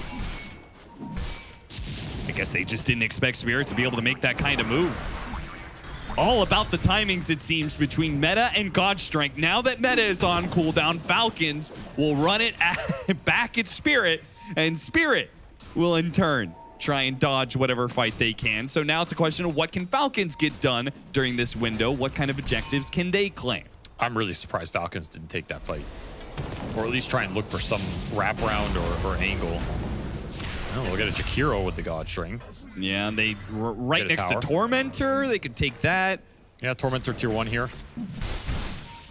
Decent sequence for Skeeter. Still, these are scraps off the dinner table. These are not the juicy objectives. I don't think they were that weak there, honestly. I really don't. There's no BKB on this Terrorblade. It's a scary fight if you go in clump, but that's the advantage you have when you're defending your base. You should be able to get some good angles. You can send the monkey in bottom off the tree line. You can come in top with Shaman +1. You just put Sven on that high ground front line. He has Aegis anyway. I mean, if I know Falcons, they just sit there running the mental simulations. If it's below 50%, they don't do it, you know? It's probably true. They're such a conservative team in that regard. Rue, that was a bold move, my friend. That was a bold move. Try and take that shrine. Crit takes it again on the other side of the map. Double Wisdom Shrine's gem allowing that kill, and now you're going to get some free D-ward action. He now has Hex Breaks, which is notable against the Mars specifically. Not a bad talent here. And these supports for Falcons are once again finding the farm. A lot of utility on this Mirana. There's going to be some good catch items on the Shaman. Back these cores up. Looking for the lockdown and the survivability so that the Timber Sven Monkey can deal damage over time. Seems hard to burst this Terrorblade. 3,000 HP with the Scotty build-up for Renan. Runs into Amar. Of course, not the hero they want to go on. That is a tanky boy. Kaya, Sanj, BKB, Aghanim Scepter. He's probably got like 9,000 effective HP. If you're Spirit, you want to find Monkey King, you want to find Sven, you want to initiate on them, chain stun them, bring them down instantly, get that 5-on-4. If you can lock supports in the arena, you'll probably take that too. Sure. Every day. That's going to be tough to find, though. Again, the way Falcons play with all these frontliners, and you have Moonlight Shadow, good luck finding these supports at the start of the fight. Yeah, and I think Falcons, in part because they have these tanky frontliners, I think they're also really good reading the angles that the enemy team wants to initiate. 100%. And, you know, positioning accordingly to ruin any kind of initiation they might find. They just play super far up. They don't give you smoke paths in the back line, and they know the back line can bail them out if it comes to it. So once more, Spirit dodging around the map, giving Falcons a net worth advantage. As Falcons swarm, they're honey down here. Going after Rue. Underneath the ward, okay. Oh, Rue. Couldn't really dodge that arrow, stuck in a bit of a pathway there. Some nice no escape on either side. Spear, are they really trying to help Rue? Okay, the Scotty goes out. Maureen with a BKB, TP away underneath the Wukong's command. The extra armor they have there, they're guaranteed away. But that TP out leaves Skeeter a bit alone. Lacking an ally, stuck inside of Arena. BKB runs out of it now, but they'll take him down. They will not wait for the Aegis. They're set up because he used BKB. He should just get speared up. Oh, the Amar tried to take the spear for him, but it was a shard spear, so they got him both. Amar will be fine thanks to the Aghanim Scepter for now, but eventually that's going to run out. Do they want to keep up the chase? Surely they do. Radon keeps the slow on him time and time again with the Scotty. And the Fisher follow-up, a little bit more stuns, working him bit by bit. Nice instant hex. Kill the Collapse Mars, perhaps. Maureen, though, speared again. The pins do not stop. You cannot mess with the Collapse Mars. Keeps on finding his mark. Crit tucks away into a trees, but they don't really care about that one. They want Amar and try to go for the spear. Amar got out the BKB, but he's still dead. Somehow, because he got tossed away by the Enchant Totem Slugger hit, the Chakram returned over Collapse. Once it's thrown out, it's going. He'll get him from the grave, but a kind of botched reinitiation there for Falcons. You get a Hex on the Mars, but you don't sit there and shackle him or bring him down. What a chase. A messy, messy team fight for Falcons. Yeah, look at the fissure on Skeeter here. Wastes so much of his time. Yeah. And then you're just stuck here. And he's hitting a Mars. Like, is it even worth your time? Super heads-up play to try and tank that spear. Unfortunately, it did not work for you. You just give him 2. Notably, they could BKB TP out on any of these heroes, right? Skeeter already used his. Oh, he did. Okay. And Amar didn't have TP. And here, you're afraid of Shackle versus the Shaker running up on you is going to cancel it anyway, right? So you have to shackle the Shaker, but then the Monkey, he's just there fighting the Mars. He gets killed. And a Chakram from the grave. That was so clowny, dude. Oh, shit. We did get the all chat. As Collapse pointed out, you had BKB all the time, he said. Yep. Scroll up a little. Nice chat, Toxic player reported. I mean, he's not wrong. The year's 2025, and Amar is now the one trying to moderate the all chat. I never thought we'd get to this day where ATF was calling out the toxicity amongst other players of other offlaners. Why are you so mean? What did I ever do to you? Well, we're in for a very fun game 3 if Spirit can close this out. 15-17, net worth still even. Somehow Spirit just won a massive team fight, are hitting their second lane of barracks, and the net worth is still even. They're going to jump in and all in for Yatoro. Can they got him? They got a nice arrow. The response from Laurel is not good enough. He hit an Echo Slam in the back lines, but it just didn't do much. And once Yatoro is gone, they deal with Laurel. They try and get more. Spirit does do a decent job of disengaging afterwards, but the big damage has been done, losing the carry, losing their mid. 3 seconds is all it takes for them to 100-0. Yatoro and Arrow connects on top of what was Boundless Strike into Stormbolt into Hex. They just threw every stun on him. And there's no save. There's no bailout. No Force Stabs, Glimmers, anything. Yeah, I mean, and they're all BKB, so you can't stun anybody there. But Poshka, I think, is the only one with a save mechanism. He just has Force Stab. Rue has a Gleipnir. It's just not enough. Yeah, they need some more utility. Way too bold on that high ground attempt, even with that butterfly timing. And yeah, Yatoro instantly goes back for the BKB here. Knows he needs it in this game as Spirit. They're going to smoke up. No God Strength, no BKB. Of course they're going to go for it. Even if you don't have Yatoro, you can catch Skeeter. Do they have the damage between the trio? Rue with its ultimate, catching him in the Gleipnir with the Colin going in time again. And that is beautiful. Team Spirit, their 3-man, still managed to find an opening, killing the carry. They may lose some heroes for it. Ice Path lands, maybe they won't. Rue hits him with a dead shot, but in from the other side. Maureen finally delivers the final blow with the Boundless Strike. But you take that. No BKB on this Fen lets you man up there. Even with the missed spear, you have enough damage to bring him down and you trade out a support. Easy trade for Spirit as this team always finds these little openings even when they're down. You just don't expect them to go for these plays. Time and time again they do. This will let Yatoro farm up that BKB and look towards Roshan. It's respawn, top hit. It's going to be up there for a long time now. Would you buy back if you were Falcons? I think they give this up. I don't think you can buy here. They're going to try and play for it. We'll see if they do actually. I mean, they've got the outpost TP2, got a Hex. And a ward. Arrow's going to be intercepted. Got a force staff out of it. And BKB instantly activated by Laurel. He really wants to make sure he does not get caught here. Nice Yules taking away Amar's They got shield. crit on the side. And they got crit on the side. So they will get the pick off for Spirit. It slowed down a bit. Long enough, though, that Skeeter is now up in 10 seconds time. You got to commit with this meta, either on Roshan or look for the fight. Cannot let it run out here. You do have a refresher on Collapse, so you have 2 arenas to play with. The mana's going to be a little tight. Spirit wishes they would find another kill to guarantee. No, you Rosh here. It's super fast. The Shaman is a huge part of Falcon's teamfight with the lockdown. Looking for some clutch arrows or some Arrow trying to scout things, yeah. They're going to buy back on crit. This is really awkward now. Jumping on to Collapse, a BKB use. Now, he does have Refresher. Yeah, not the biggest deal for him right now. The bigger prize is meta on cooldown. Yeah. Once more, the carry cooldowns dictating the tempo of this game. And if you're Falcons, how much do you man up during this period? You don't have vision control around the pit. You don't have Moonlight Shadow for 35. You do have smokes available. And you have this frontline Timbersaw who is a menace and should have buyback. 100 gold more. Meta being on cooldown may not be as big of a deal, though, now that he's got his BKB.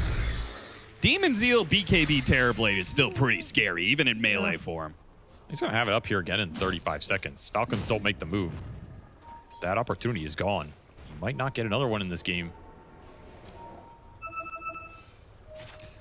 It does seem like Falcons have the more mobile heroes, right? They've got Timbersaw, they've got the Monkey King, so they can push out the lanes. I guess the problem is the bottom lane is always going to push into them from that creep, the barracks that was took. I mean, you just want to show Amar. Let him push waves out and find a weird angle with these other heroes. Get a jump off the Sven, jump off the Monkey. Either one can chain stun into the other, and then you just all in that first core target with Wukong, God Look Strength. at that. Double Period Cloaks. Malrine and Skeeter both take one. Are they just going to run into that Terrorblade and use both of them on the TB and see what happens? It's a lot of Reflect. You have limited BKBs here. Look at the angle right now. Everybody smoked in this game except the Timber. Are they going to do a just straight up surprise push into the base? This could be Make an Falcons absolute respond disaster, quickly, though. but Falcons are already kind of in position. The smoke is going to break Moonlight Shadow. They hit a Fisher on it too. Get the spear. They go all in on Amar. Malrine gets in there, bound the strike. Wukong's command, but it's not enough to save Amar. Now Radon trying to get out of the Wukong's command, throws a few shots at Snake King, but the Moonlight Shadow protects him for now. They start backing away. A Fisher goes out. Amar and Crit jumping forward, trying to get Yatoro. They really want him. He has no BKB. They're going to surround him with the arena, try and protect him from the shackles. And the arrow as well. Snake King lands a beautiful shot combined with Crit, and they finish off the carry of Spirit, and now run down as many heroes as they can. You are losing some buildings right now, Snake. He has to TP back to deal with the range creep army. It almost took that range rack. Amp damage in the bottom river, Roshan in the top. In 70 seconds, no Terrorblade, no buyback available. They had to commit so damn much on ATF there. It cost them the team fight. They used everything from Collapse, Echo Slam on the Shaker, BKBs on everybody just to bring this damn Timber down once. And of course, he has buyback, so it's not like he's really limited on cooldowns. He's just as effective on the second life. That's the danger of taking that fight right outside Falcons base. It's just so tough into the extra lives. Falcons will claim another Roche. Not terribly surprising. I would say the two teams that are most likely to have games that go past 45 minutes also have a very high average Roshan per game. If you're Spirit, you need to find ways to give yourself a second leg in these fights. Refresher on the Terrorblade, refresher on the Shaker. You need more spells, more lives. You just can't last long enough. There's a beautiful Boundless by Malrine, he by the hit way. like 2 or 3 heroes with that Boundless. It was nice. And this Thunder ended up going early on the Mirana, and you don't have anything left on this Terrorblade at this point, right? No BKB, no Sunder. No. Nice support connection, but even if you don't land all that, where's he gonna go? They have no Lincolns or Lotus Orbs to help protect him. Need more survivability right now if you're Yatoro. It's either Satanic or Refresher, and he's thinking about Satanic here.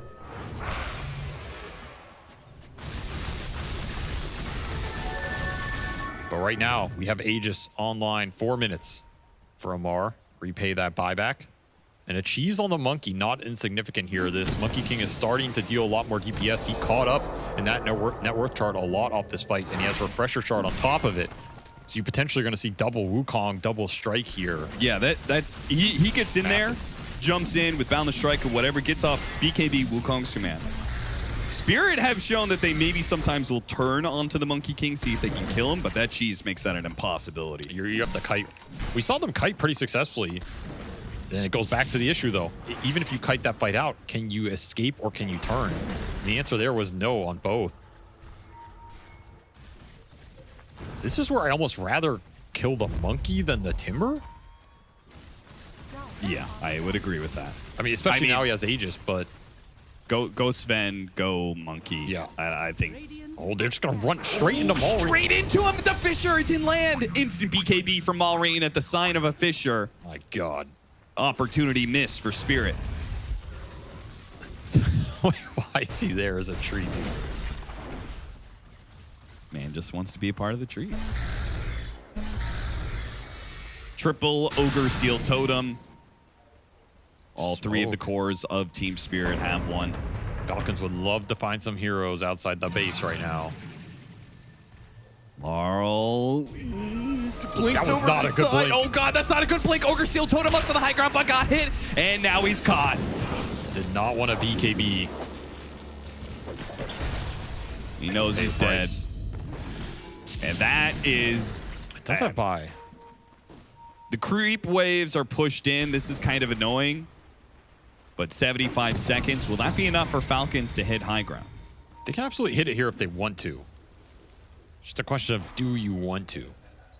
You want to commit the God Strength, and do you want to go? Would you rather just look for more on the map right now, get the lanes out? Got to remember this top lane that got hit during that fight. There's no tower there. Pretty high risk of you trading out racks if you just go high ground right now. Yeah. Much rather get the fight outside the base. That's ideal. Spirit are likely not going to give that to you, though.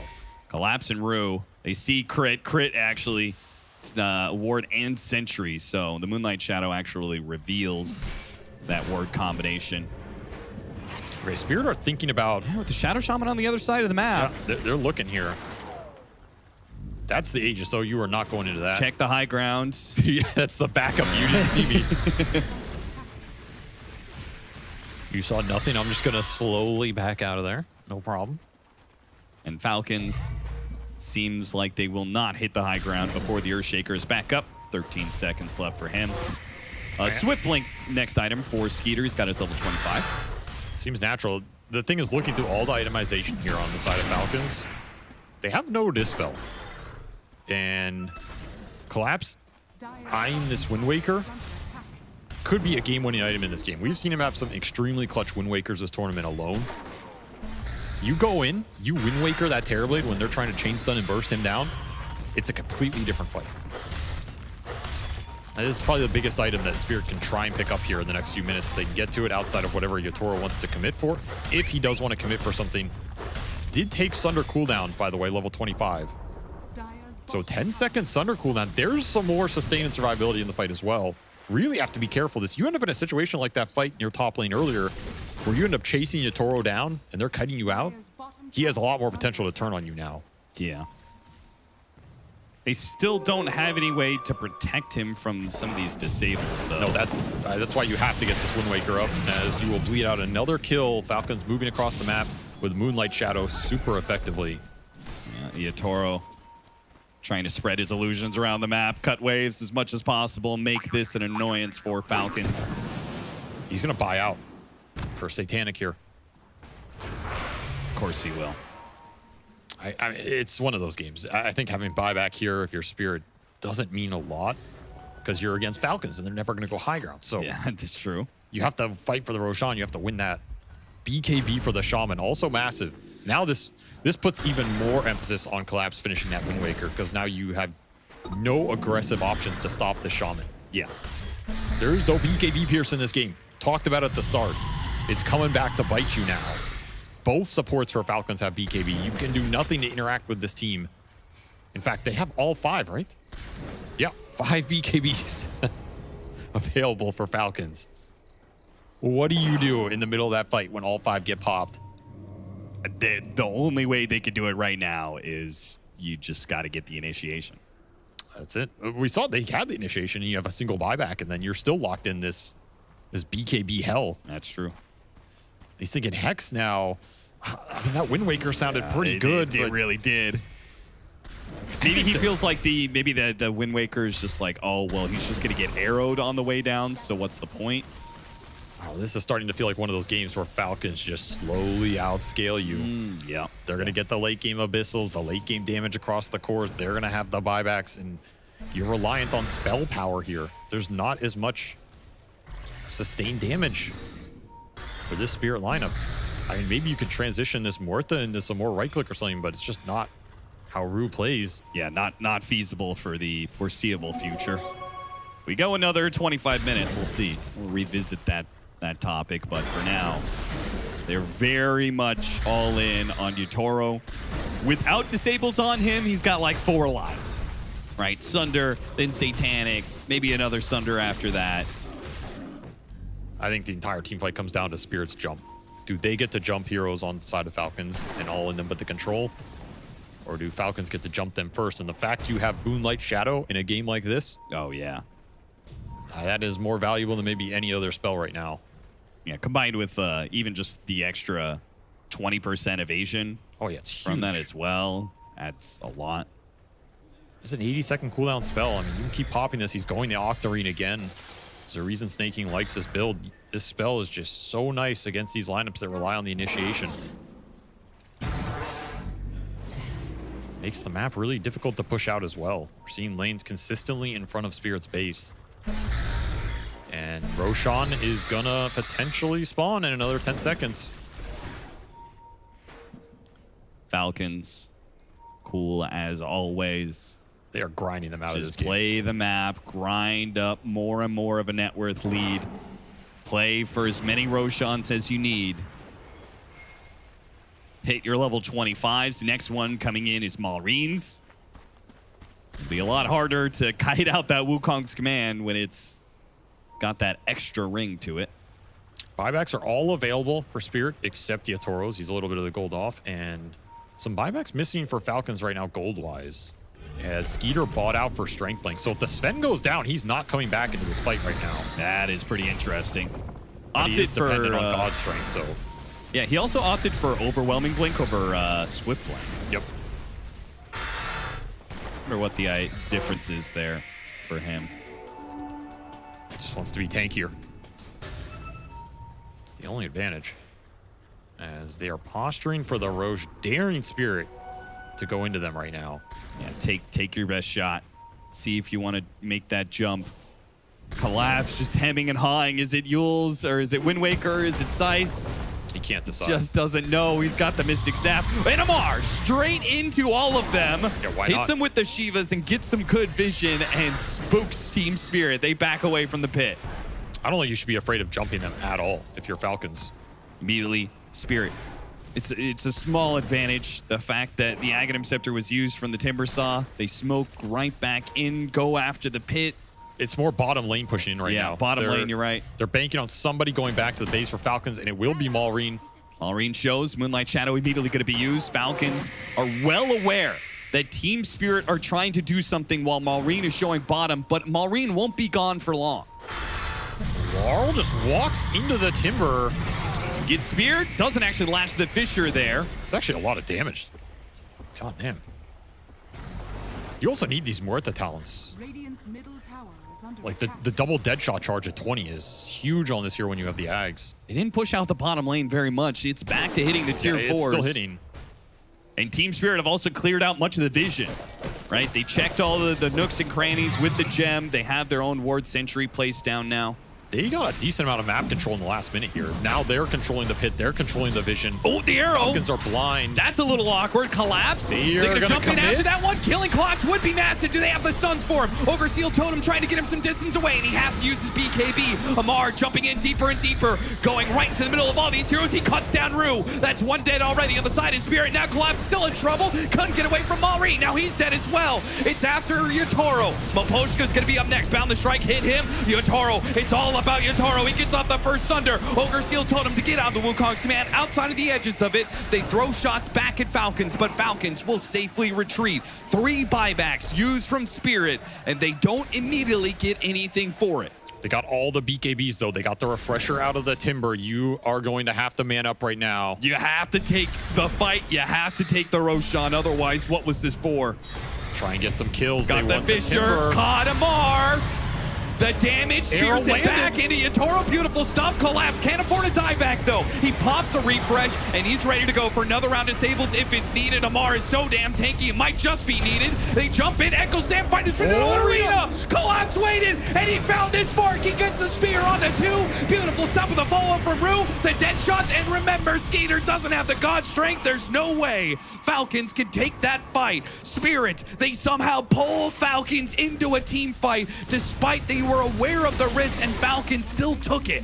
Radon manning up. He has no meta, just gets the job done dirty. And the fact Collapse holds everything here is just why Spirit is an unfathomably good late game team.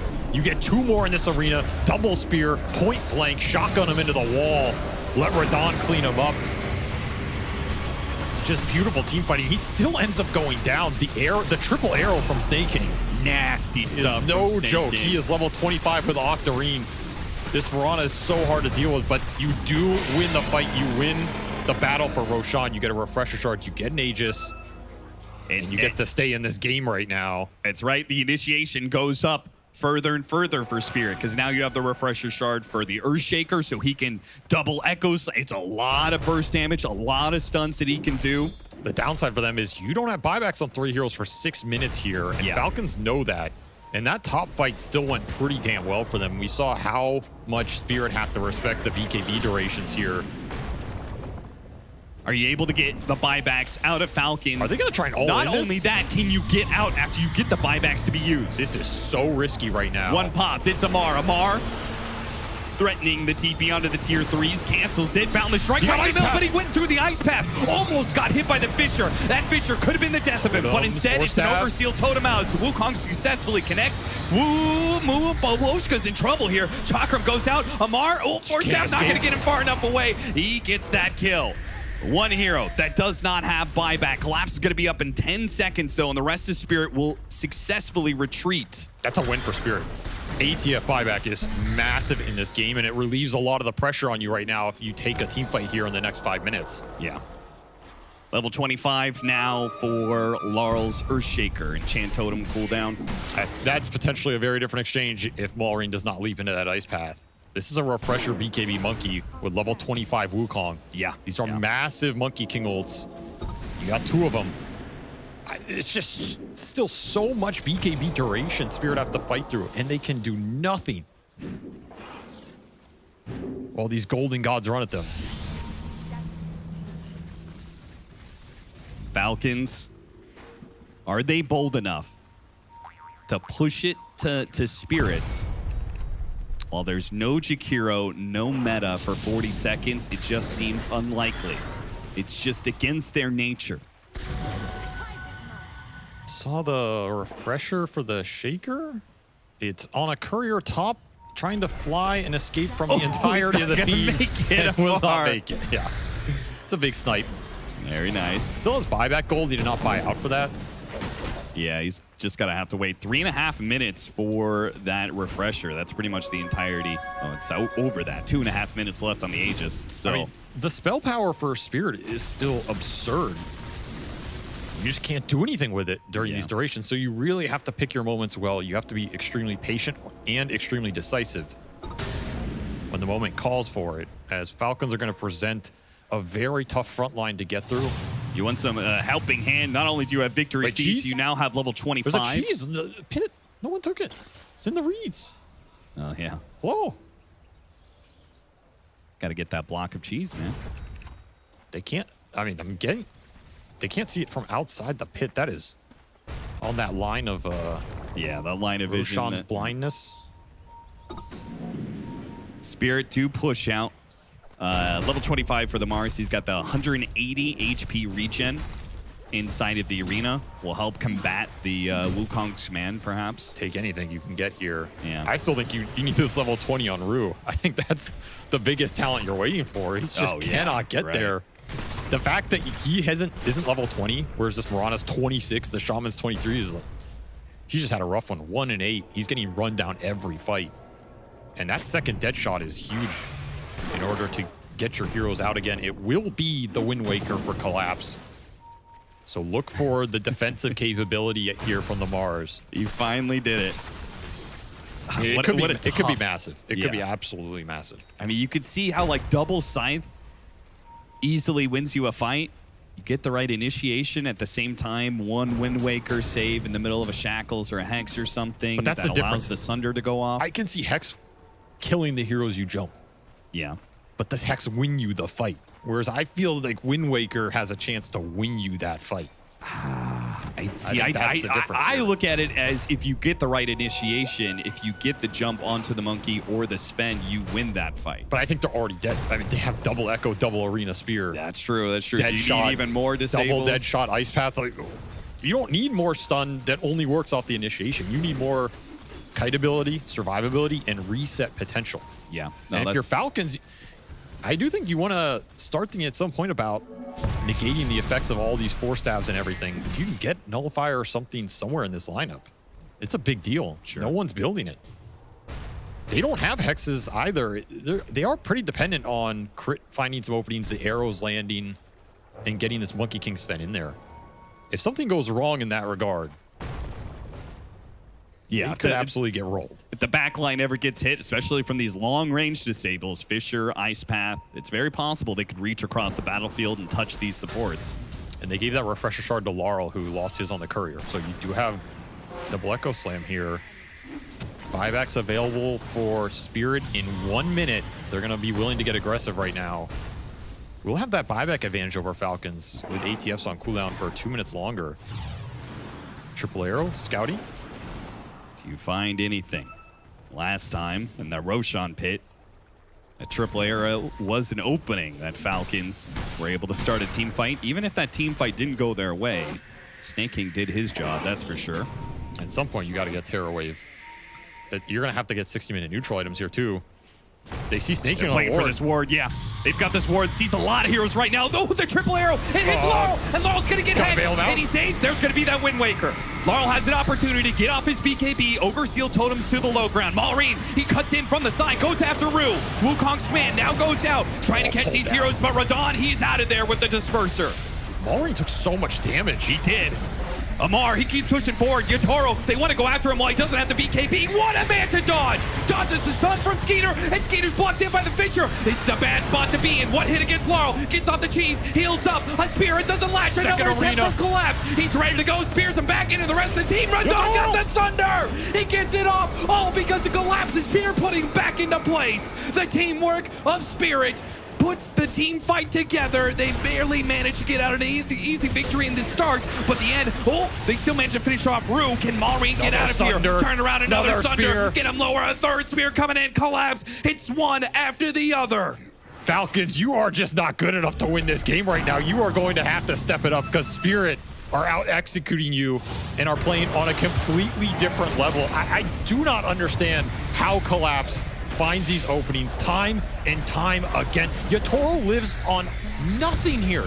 He lives on nothing. And Collapse is running in here looking for the Wind Waker. No, I'm just good enough to do it myself with the Manta. You get a Fissure block on Skeeter. He's in no man's land. You have to bail him out. Look on the right side of this fight. It's another Wukong for Radon that he somehow gets out of. The man is just toteming through death. And he does not care right now.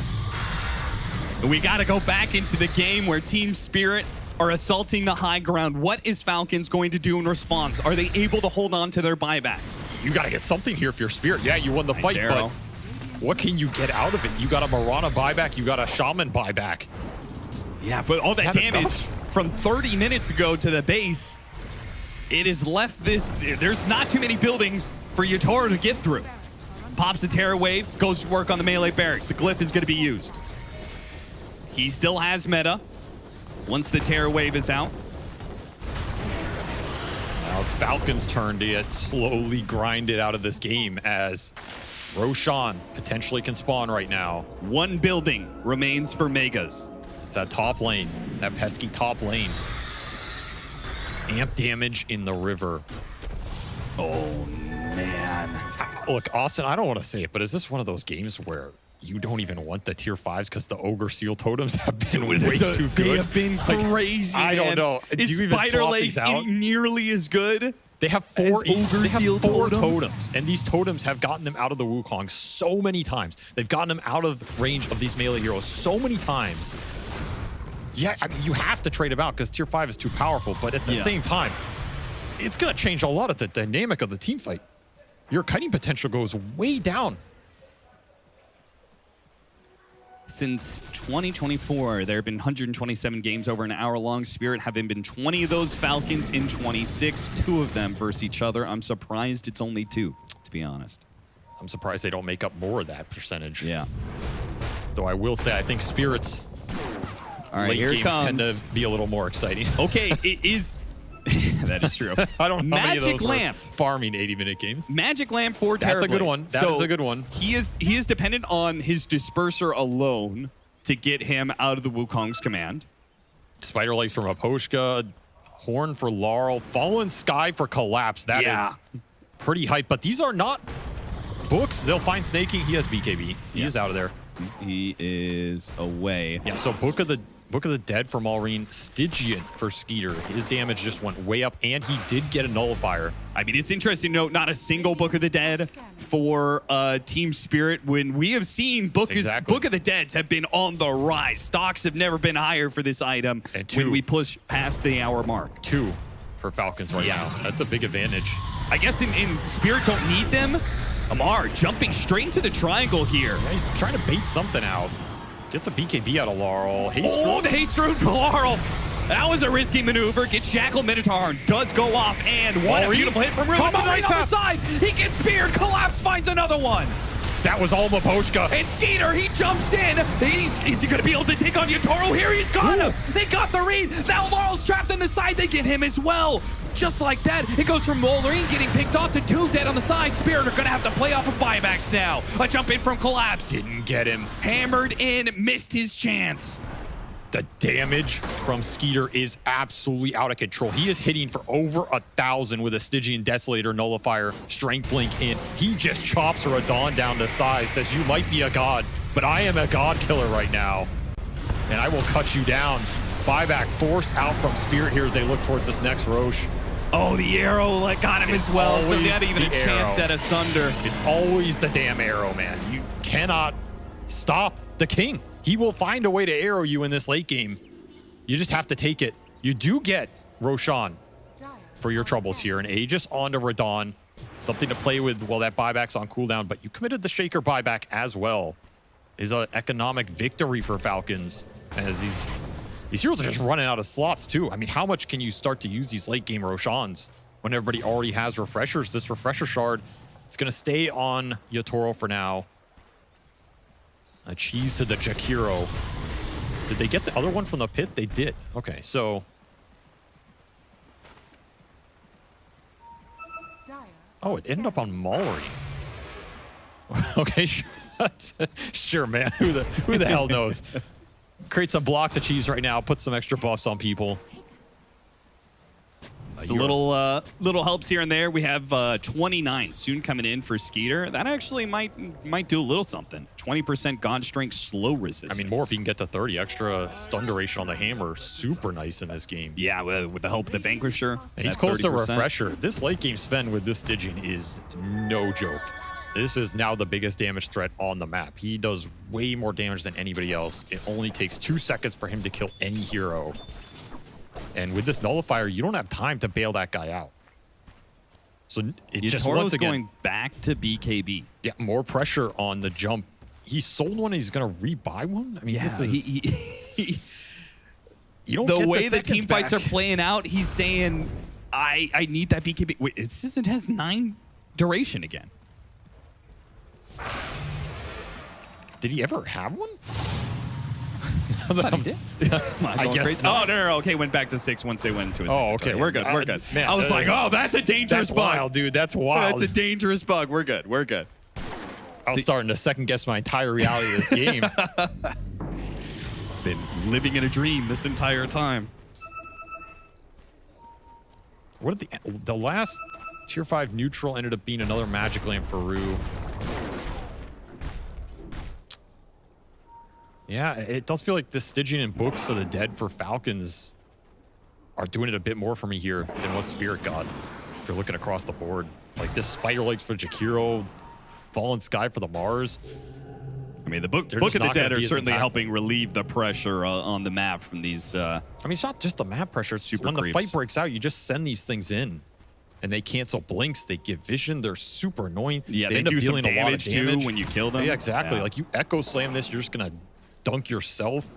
Meanwhile, it's really obnoxious to deal with, and they're on these Octarine heroes. Like he has a feverish Octarine Book of the Dead. This thing has 51-second cooldown. That is gross. Amar forced to use BKB. When are we gonna get on a Basher, perhaps? Yeah, he can literally have 2 out on the map at the same time. Wait, they don't desummon if you have that low of a cooldown? I never thought about it. Because that's the way they used to work. It probably desummons it. Moonlight Shadow backing out. There is a ward sentry in this area, but of course Spirit are way too far away to take advantage of it. It looks like they want to go back. Falcons was deciding maybe they want to play off of this mid push that's coming in. Maybe they can gain a pick off on Laurel. Okay, is there a world that as Spirit you just try and all in the throne with arenas and the Terror Wave / meta refresh round 2? Yeah, I mean, I would be... I guess Sven just kills you. The scary part for me is I can't believe Falcons let Spirit get this close to the base. I guess Megas isn't that big of a deal. But yeah, there's only that one tier 4. Glyph is up for both sides, so an all-in play is probably not feasible right now. There's so much gold in this game. All we're missing are 2 buybacks on the side of Spirit, and that's why we see Falcons just running down mid with the lanes out right now. They know there's no buyback. Get Baboshka. Got him on the overwhelming blink slow. Amar on top of him. Push back by a dead shot. Thunder save from Yotaro. They're putting a lot here. Terror Wave goes out. Arrow searching for its mark. Almost hit Yotaro. Not quite. Up in the air, up in the air. Baboshka gets brought down and will finally die. Just cannot get him out. There is a God Strength used. I can't believe Yotaro was willing to make that move. I mean, the Aegis is expiring soon, so I guess he figures safe, whatever, but... 2 minutes left for these core buybacks on Spirit. That is what they're playing safe for right now. Yeah, there's no Roshan for a while, so this might be one of those pickoffs that doesn't actually result in anything. Man, these late game fights against Mirana with these arrows, it's so difficult. So hard to see these on top of everything else. Moonlight Shadow Collapse is being spotted right now. Broke through the Lincolns. Couldn't get a disable on him. Laurel got off the Minotaur's horn. What? Brother, that is not how you want to lose this game right now. Getting petrified by an Ancient Prowler. I was wondering why he was just standing there. Yeah. You gotta watch out for those Prowlers, man. Dear God. 55 seconds for Baboshka. I mean, more importantly, 130 for these buybacks. As the Daggons, the late game Daggons starting to come out here. The King wants to put a bit more DPS on the table. The Books going in right now. You always have these Shaman wards you can drop too. Yeah, for sure. Just a bit of... And he's going to throw him. Pressure without any risk to it. Dead shots going out, but look at the Necrobooks just swarming in with the wards hitting the tier 3. It falls pretty fast. Terror Wave goes out just to try and clear out the wards. Amar jumps in. See what happens here. The arrows go out. They do manage to dodge those for the time being. Amar showcasing that he really doesn't take much damage. No.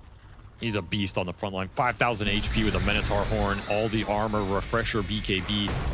There is a Hex available on Rue right now that you should keep in mind when you jump in with these cores. Yeah. Hex also available for Maureen.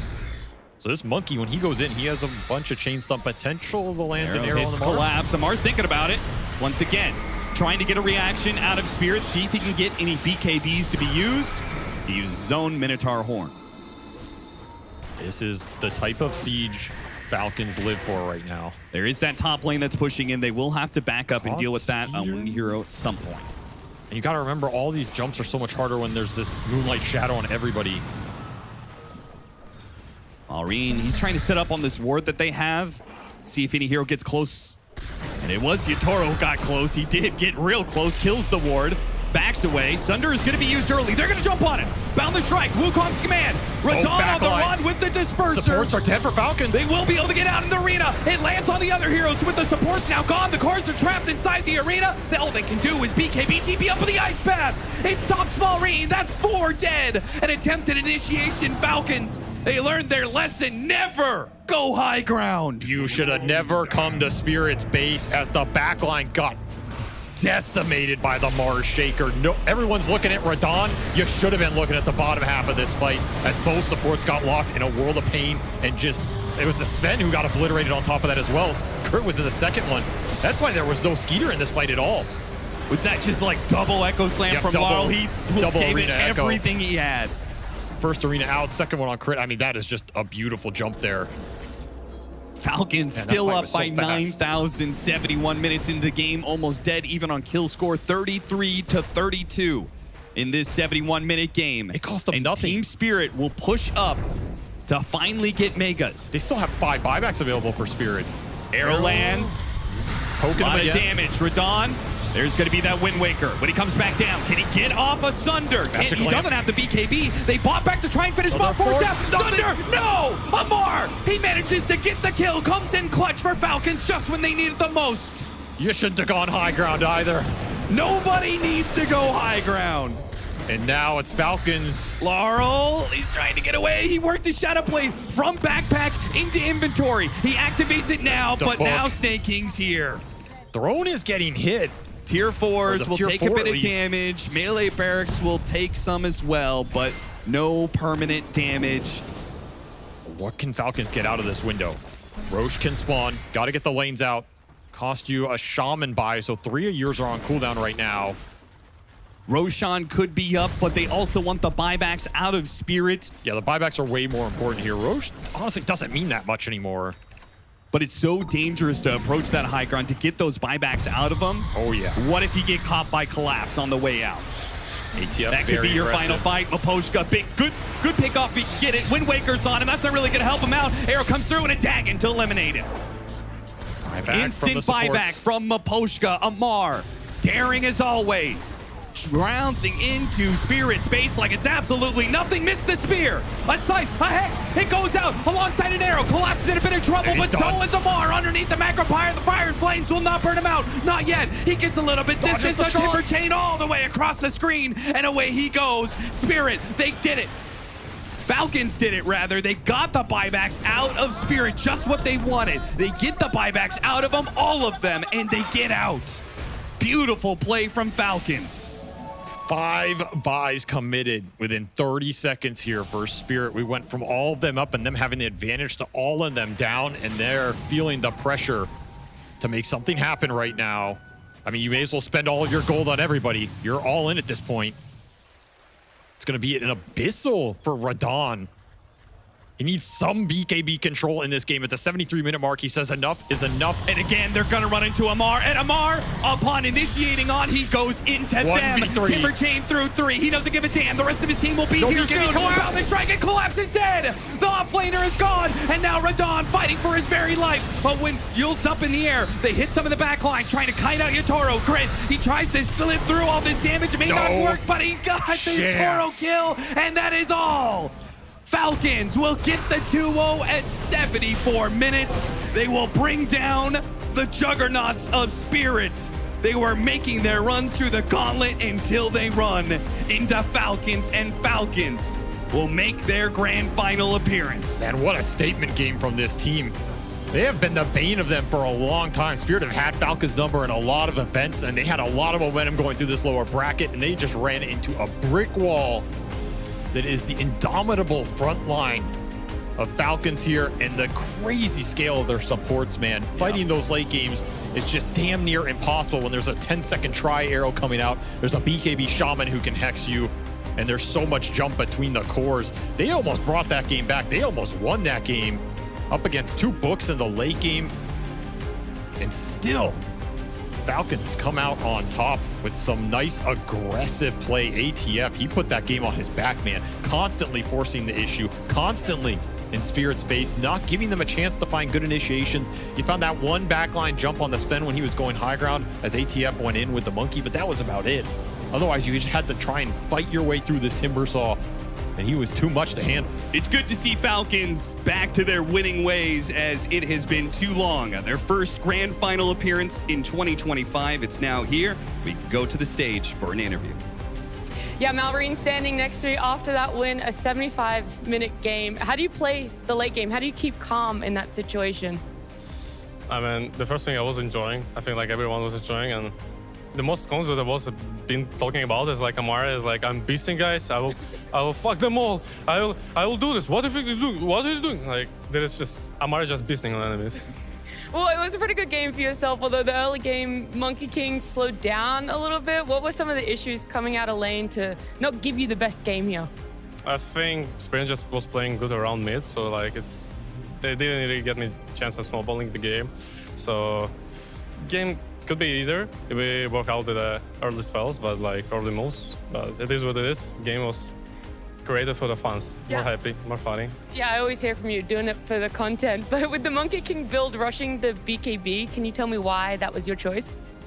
I mean, I was like, I'm some sort of like expert on Monkey King, if you can see it, and like, I mean, I was playing a lot of Monkey Kings. I couldn't realize like how to make this hero work. As like when you just building like a diffuse or like mesh there, it just feels weird because like the hero is kind of real hard to fight, and I'm just like, and one day I'm just like, holy, I'll just fight the fucking BKB. Like, and this is actually the most of the games like we played. I mean, I don't think we lose any single scrim with it or like anything with them all. Yeah. Yeah, you gotta have confidence there. And finally, going to the grand finals at a Gaimin, Gladiators and Tundra, who would you like to see there?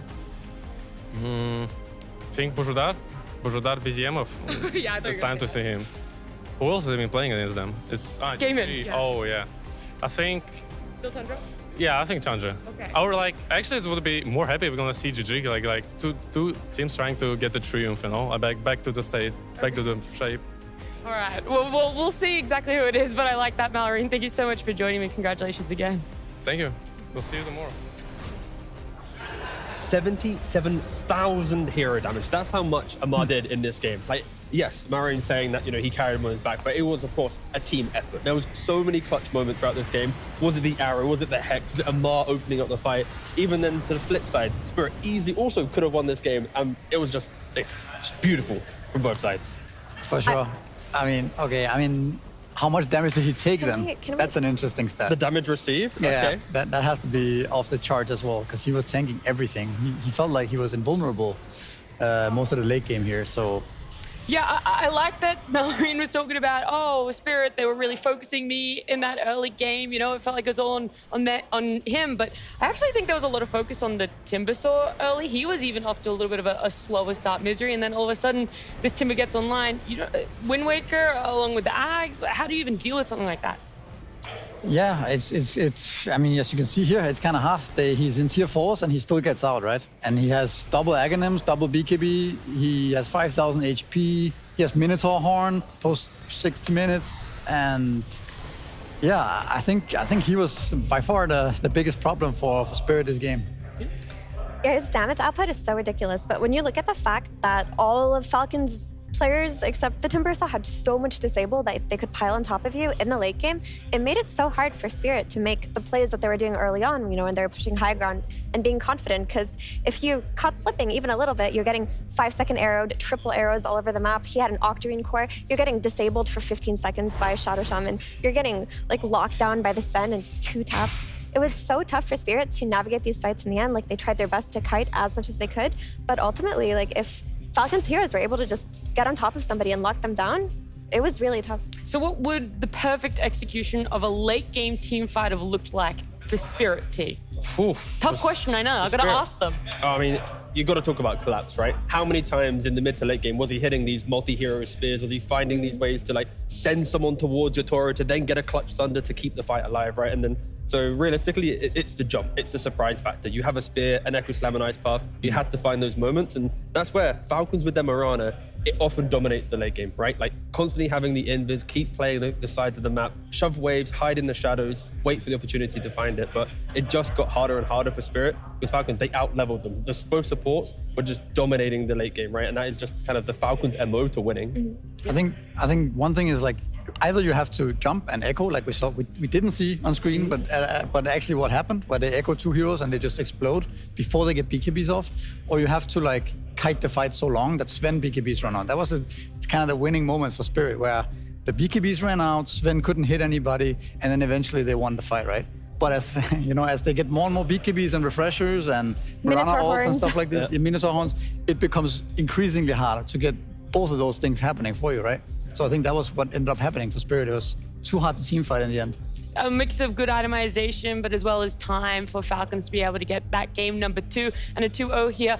But there was a chance, Effie, that we could have been seeing Spirit closing out this game before a 25-minute mark. They were pushing that high ground quite early. Yeah, Spirit made a lot of really good strategic decisions this game, and a lot of it was just, okay, instead of hitting heroes, let's just hit buildings. And that was kind of the question that Falcons had to deal with, which they dealt with beautifully at some point into that. But if we could pull it up, I want to show you guys kind of the decision-making that went into this process. So here around minute 22, Sven shows himself top, right? He only has a Mithril Hammer, one component of a BKB. So they basically call his bluff on Spirit that he has no other components flying to him. Within 1 minute, it's not going to be done. And they just hit the racks here.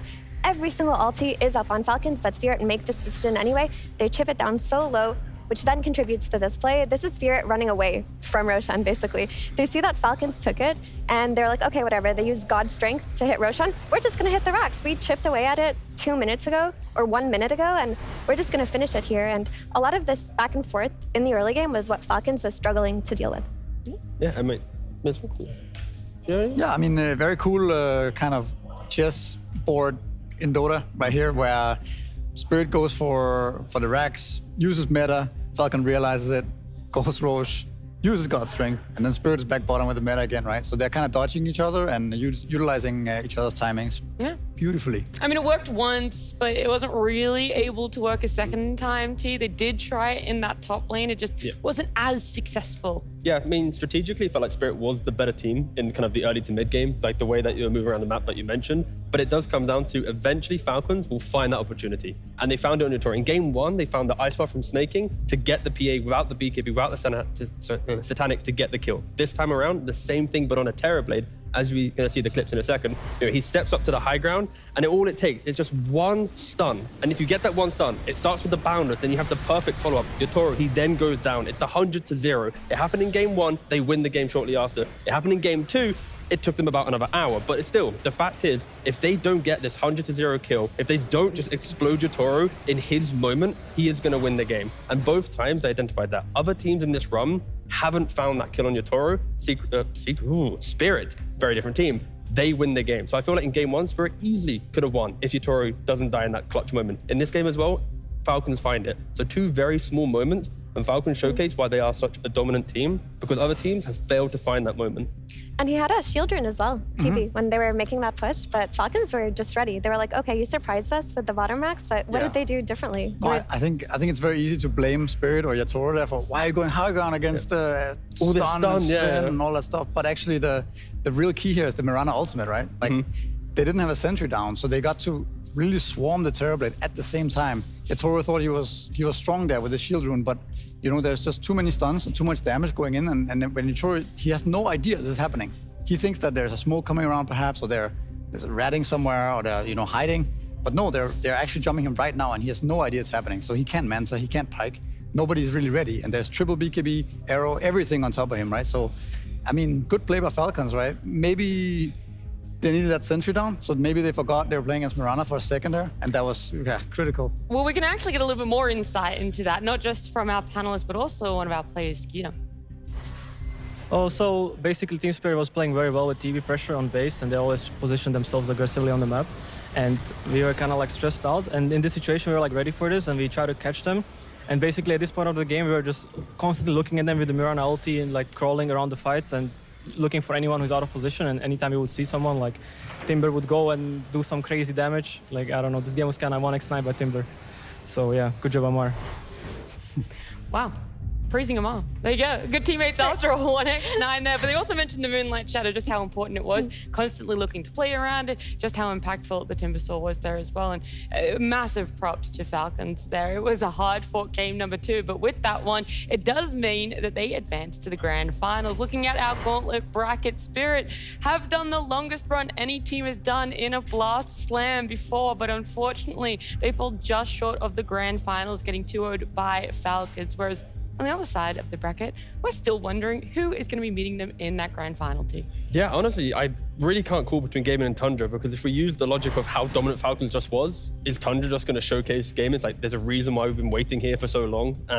But yeah, for Spirit, it's a shame to see them go. I think how many series have we spoke about them being like the best series of the tournament so far? It feels like every time they play, they are making these magical moments. Now they're gone. But yeah, between the final 3 teams, it is just going to be great Dota between them. Yeah.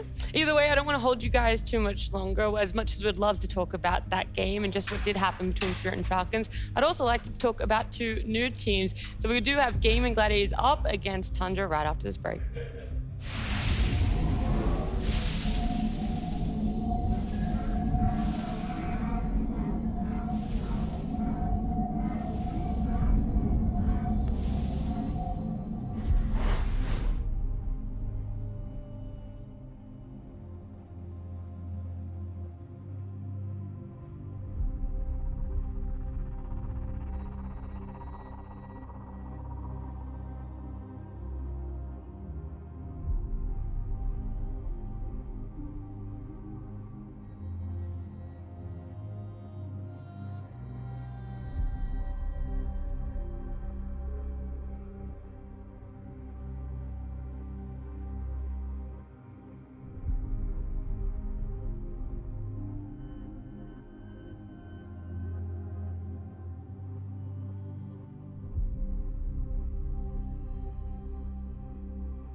He was joking, huh?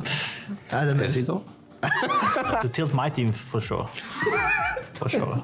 So many times, I don't remember specific, but a lot of times I feel like some people say like, please don't pick this, or like Insta. The Racha was like, please, anything but DP. Do not pick DP. So I had to like prove a point. What is it Moon? Of course it's Moon. He's not there. He's pretty much there. You know, he's walking behind you in the scrim, and then he's like, like you already know. Yeah, but he's practically not there. Yeah, but I feel him there all the time. But I don't know about you. Yeah, I think it was Moon. I mean, don't think there is anybody specific, but a little bit of that guy. Who? Him. I used to be much worse at it, but nowadays it's not so bad. I mean, everyone will say the same for sure. Like, I don't even know. It's always going to be Moonmeander. For sure, it's Moonmeander. Like, it's not even a question. You will walk into the practice room after you lose, and you'll see him on Twitter and they're reading everything. Going to Cybersport, are you writing every single comment translated, laughing about it, getting all his information from there too. For sure, it's Moon. There's no doubt. Just where he gets like to tell us what we should have done better. It's from the comments. Yeah. Like he reads on Reddit like, oh my god, dude, Tundra they were farming way too much. They should fight more. Then he'll come like, look guys, you should fight here and you should fight here. That's what we expect. For sure, Moonmeander. I pull it every chance I get. For sure. Oh my fucking god. Some guy in a fucking pub that he's gonna get it. I swear. It's deserved for sure. You just say, I was with Puppy. Yeah, no, like you like look up the Wikipedia and then you copy paste approximate everything on the chat. It's like say nothing else, you know. Yeah, but if the guy's point is that you played really bad this game. Yeah, and I don't know. It pisses them off. That's the main part.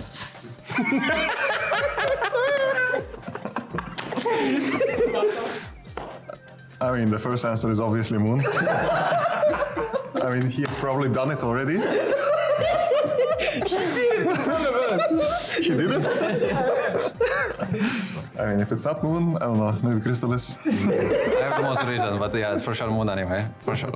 I don't know, it was like more than one for sure. I mean, I feel like every year I've had one at least. I mean, there has definitely been like a team that I played in like very, very long ago, like 5 years, 8, 7, 6 even, I don't know, like super long ago. Or there's a team that just wasn't speaking English, I don't know what language they were speaking. And they got so extremely tilted in the middle of an official that I literally had a guy that just left middle of official. And I didn't even know what was happening. Nara with old haircut is better than this one. He's really just dropping all of them. This guy is going crazy. This guy is going crazy. Do you have any more? And Moon is the GOAT. Okay. That's a wrap. Nice. That was BZM's big secret about the team, is that Moon's the GOAT. He is the GOAT when it comes to being a coach there. But yeah, it was a lot of fun to sit down with those guys, hear some more about it. I was surprised at how many bad teammate sucks I'd had in the past. Oh. That's what he said. He said, I've had so many annoying. Maybe Take it away, Miss Reed. I mean, I thought me and Sax were cool, but I guess we're not. No? I guess. Go walk over, go ask him right now. Wait. Yeah, he's on that side. Yeah, he's so tall though, I don't know. Yeah, it's intimidating. Just give him a thumbs up, and if he gives it back, you're good. Yeah. If I can get the eye contact. Well, look, I'll let you know, try and get his Later on. eyesight there to make sure that you guys are all cool before we jump on into it. And before we do, I want to let you guys know that we do a play of the day every time. So make sure you head on over to Blast TV so we can see some of the best moments from all of our games into a very beautiful video. I mean, this team is just absurd. I don't know. How did they do it, man?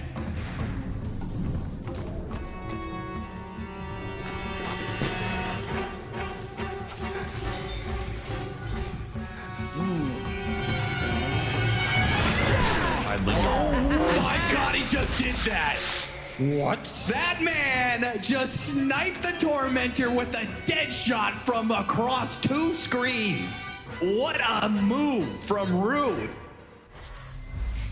A work of art not only in the video, but also the play to have no vision snipe on Tormentor. That was so fun. And then it gave Bane a shard, and Bane was just like happy the entire game, just farming, and like, thank you so much, Muerta, for that. Yeah, I completely forgot that actually happened. Like as a play of the day, I was so focused on Kiyotaka that I forgot about Ruse. Sometimes we have such like, it's only 2 series a day, so you'd think you'd always remember the really big hype moments, but game after game and series after series, it's being delivered here at Blast IM. I mean, we just saw a 75-minute game there that did eventuate into a 2-0 for Falcons. Who even knows what could potentially happen in our next series? It is Gaimin Gladiators up against Tundra, and I feel like a team we haven't seen yet that we should give all the spotlight to is Tundra. Sax are probably going to have regretted going in like that. Snowball and Blink to try and save the gem. Shards block them away. No way, he's getting out of this one. BZM snowballed up by Saxa yet again. Stone Gaze is out. It's a low HP Medusa, but get Wand and Snake ready up again. They've stunned up the Tusk, but he's so tanky. Into the shackle, into the black hole, he hit one! He's still alive somehow, and now he's chopping. dying. Now he's chopping them That's up. a lot of damage. Oh Yeah, my that's a God. lot of damage. Oh my, triple Get him. kill. Ultra kill? Nullifier, Rod of Atos, good catch on the Shiro's Terrorblade. They're dancing around. Coming, catapults. Bach critted. Almost immediately blown up by Chrysalis. The final casualty of war. Well, there we have it. It is nice to have these videos, nice refresher misery. 3 days, that's what this team has had to be able to cook up something for themselves when it comes to this series, one step from the grand finals. Yeah, that's a lot of cooking time. From a long fermenting kind of style. I don't know. Never mind. Pickled onions. That being said, though, they are playing against Gaimin. No, I want to know. Gladiators, I want to know what fermented thing you were going for. I mean, you can make some pizza in the fridge or some sourdough, whatever. cooking, long fermented, yeah. process. First he's forgetting the clips and the big moments. Now he's fermenting. Fermenting pizza. Fermenting pizza. Are you okay? The sourdough for the pizza base. Yeah, sure, the base itself, maybe not the entire pizza. You're not Okay, cooking guys. the pizza and putting the cooked pizza in the Fair. fridge. Sourdough pizza is good. For sourdough, I I take it understand. back, okay, guys? Sorry. No. How do you feel about fermented vegetables? Yeah, can work. Onion. Like cabbage, like kimchi. Anyway, we're getting very distracted. We're getting very distracted here because right now maybe we've been cooking a little too much. All right, it's group stage all the way back on Tuesday. That's what we want to focus on for Tundra because honestly, that's actually all we have for them. So this was it for themselves. They did get that loss against Extreme Gaming. That was the start of their day, and everything else from that, smooth sailing, I would say. Yeah, very smooth sailing, especially because, man front and center, right, on the Crystallus. Every single game, he only had one death in each of them, right? On his PA, on his Razor, on his Underlord. He just had a really good showing, both in draft position, both in play. So I think the fact that, Crystallus, especially when we look at the tournament beforehand, little shaky. So I think just from tournament to tournament, it does feel like a new Crystallus has kind of emerged as he's entered Blast Slam. And again, they're in first place in the group and now entering the semifinals. Yeah, they've been in good form for a while now. The thing about Tundra is they love to play for net worth. Like, they are a net worth team. They like to break the map. They love to optimize the stacks in the jungle. They love to play money printing heroes. That's always been how they've identified their style, Sure. But when you're a team that loves to play on net worth and net worth advantages, often you find yourselves in situations where maybe you're throwing a game or two. And while Tundra have played incredibly well, I do want to point out the fact that this team is the team that's thrown the second most games in this patch, first being Nigma, of course, but 10 out of 124 games that they've played, they have lost with a 10K net worth advantage. And you may think, everybody does it. The thing is, Tundra themselves have said our biggest problem is that we throw. Museum at ESL 1 Raleigh just said in an interview, I think we're really good. I think we've got everything down. We just need to not throw. I don't know what's going on. Sometimes we just get a little too excited. Is this the game ends and they still have a net worth advantage and it's a loss? Or as in they can get up and over 10K and it eventually is a deficit? So they've had at some point within those games 10K net worth over the enemy team. Oh, I and see. lost. Yeah.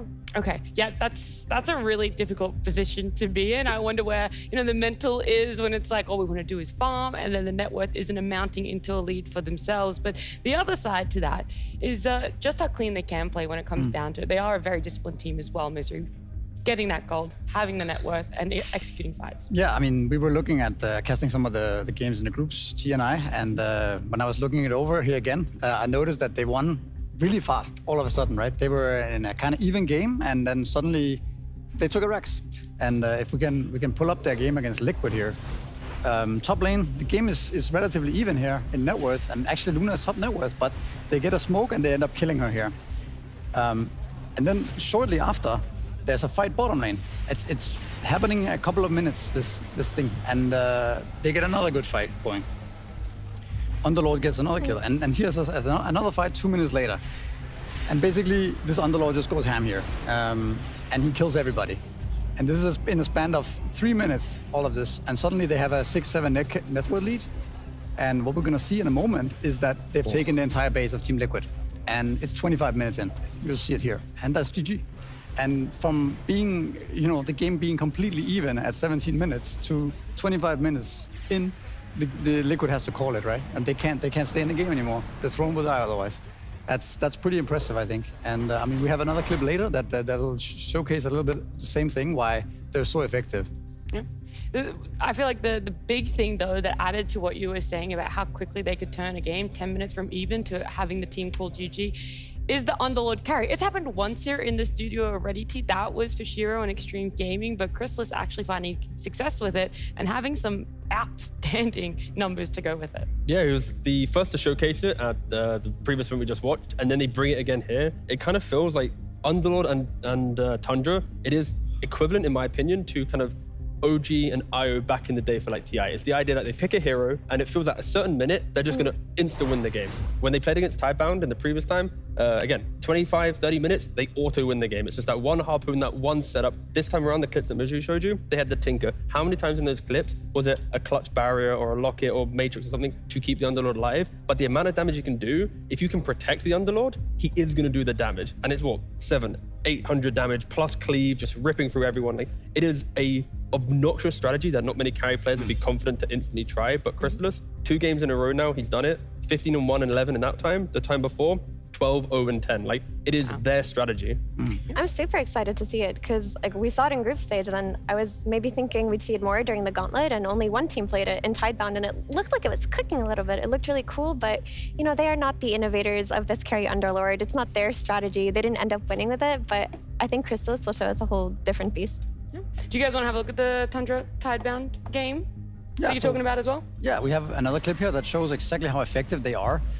This starts off with a couple of mistakes here, where they actually end up, making some mistakes and giving away a bunch of kills here. The Dusa and the Tusk goes down here, but the whole point of this is to show how it's kind of strange this team is and how good they are at capitalizing on enemies' mistakes and really closing out the game and be super punishing in their team 5-man moves.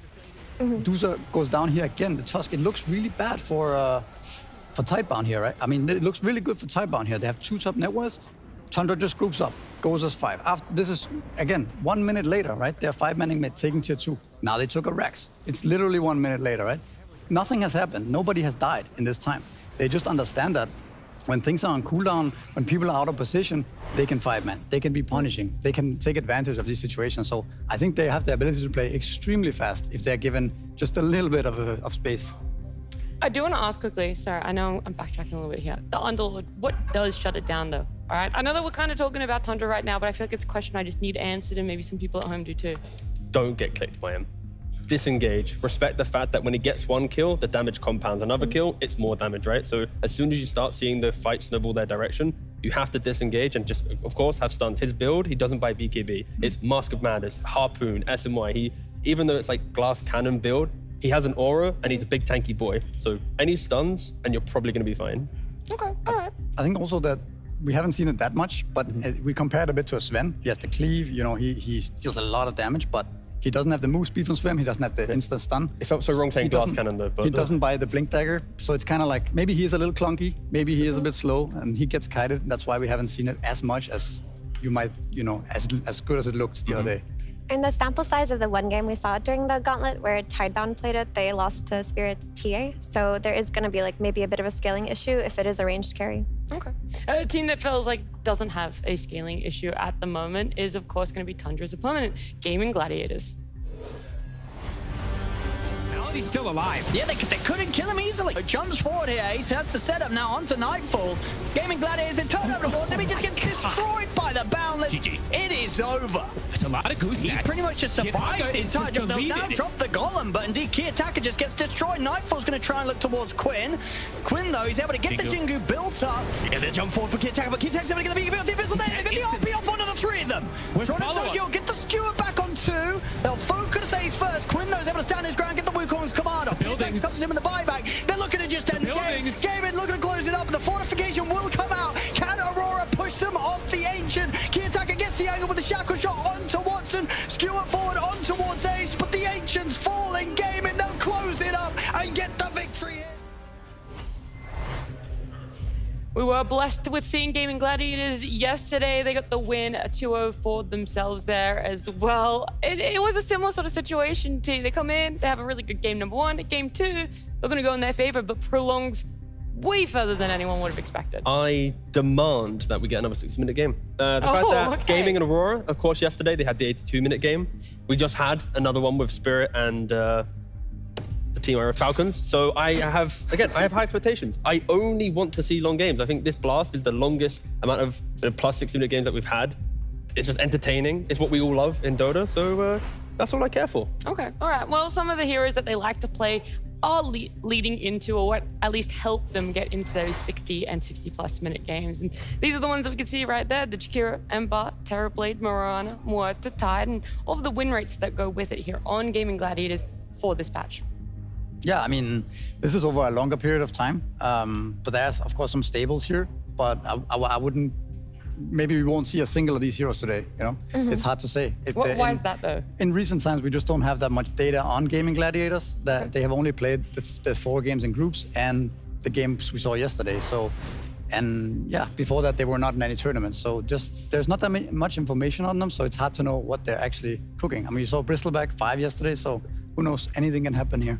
True, but I do think the Terrorblade is a big one that we will probably see in this series, and the Tide, it's looked pretty good for a lot of teams, and it does fit into Gaimin's playstyle. Maybe an Ace Tide. I think fundamentally, you just need to be ready for the supports to play through Quinn. I think the entire group stage, even in the Aurora series, like even a millisecond of aggression onto Quinn, double support, TPing mid, they're trying to enable him that way. And it's predictable. It's kind of the way that Gaimin plays, right? Set up your side lane, enable them to farm, and then wreak havoc in the mid lane. And to be fair, Tundra versus Gaimin the entire year, Tundra has won every single time, right? Tundra knows the matchup. Gaimin haven't really changed their playstyle, even though they look to be playing better. They're still doing the same things that they did earlier in the year. It's just a little bit more polished. But yeah, that's why Tundra, I think, even though we know Gaimin are very good, it feels like Gaimin have to kind of adjust a bit more, knowing that the matchup is so Tundra favored. Okay. The rotations mid, that's something that's very important. It's garnered a lot of success, not just for Gaimin, but people in general, teams in general here. And then it does make me wonder, how is BZM going to go up against Quinn here? How is that head-to-head matchup going to look in the mid lane when they don't have their supports helping them? And of course, later in the game when they do.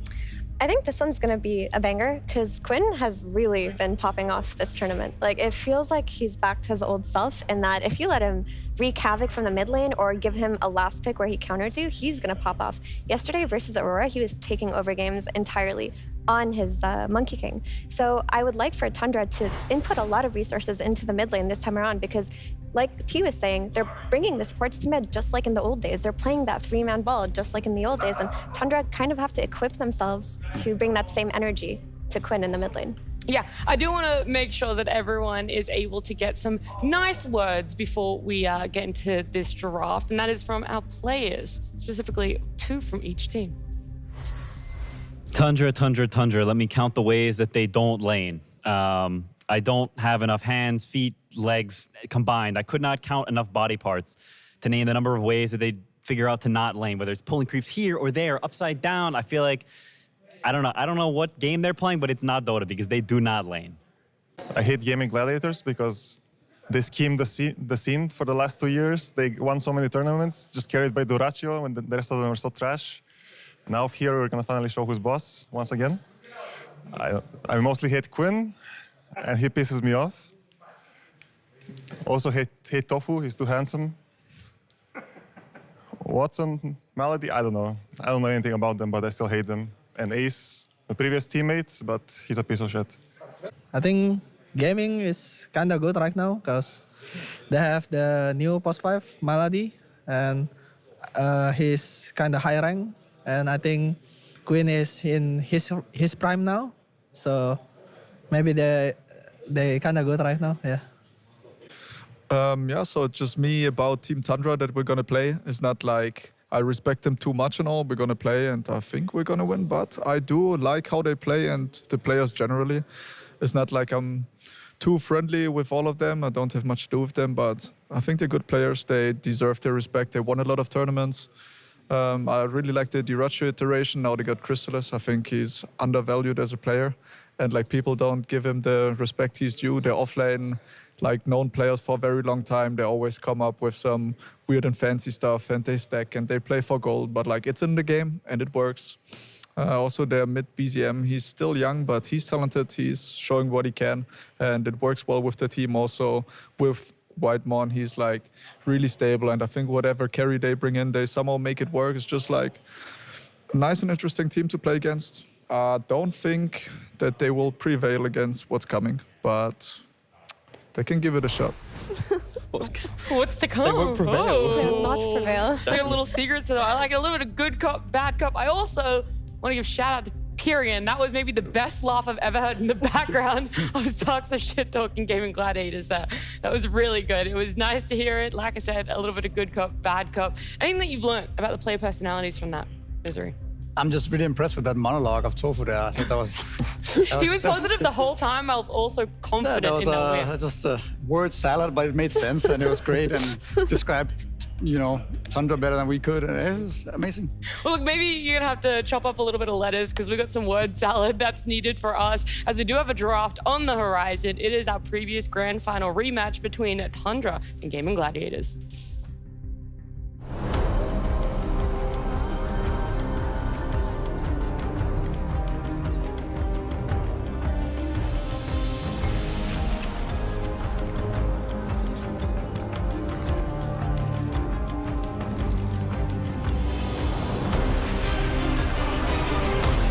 Hello.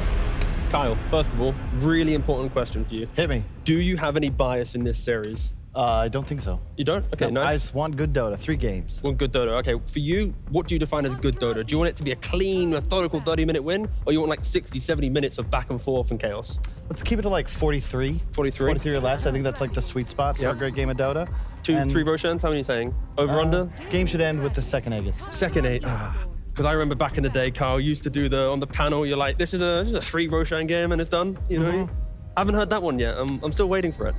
No. Do you think you can do it this time for me? Just for my little treat, or?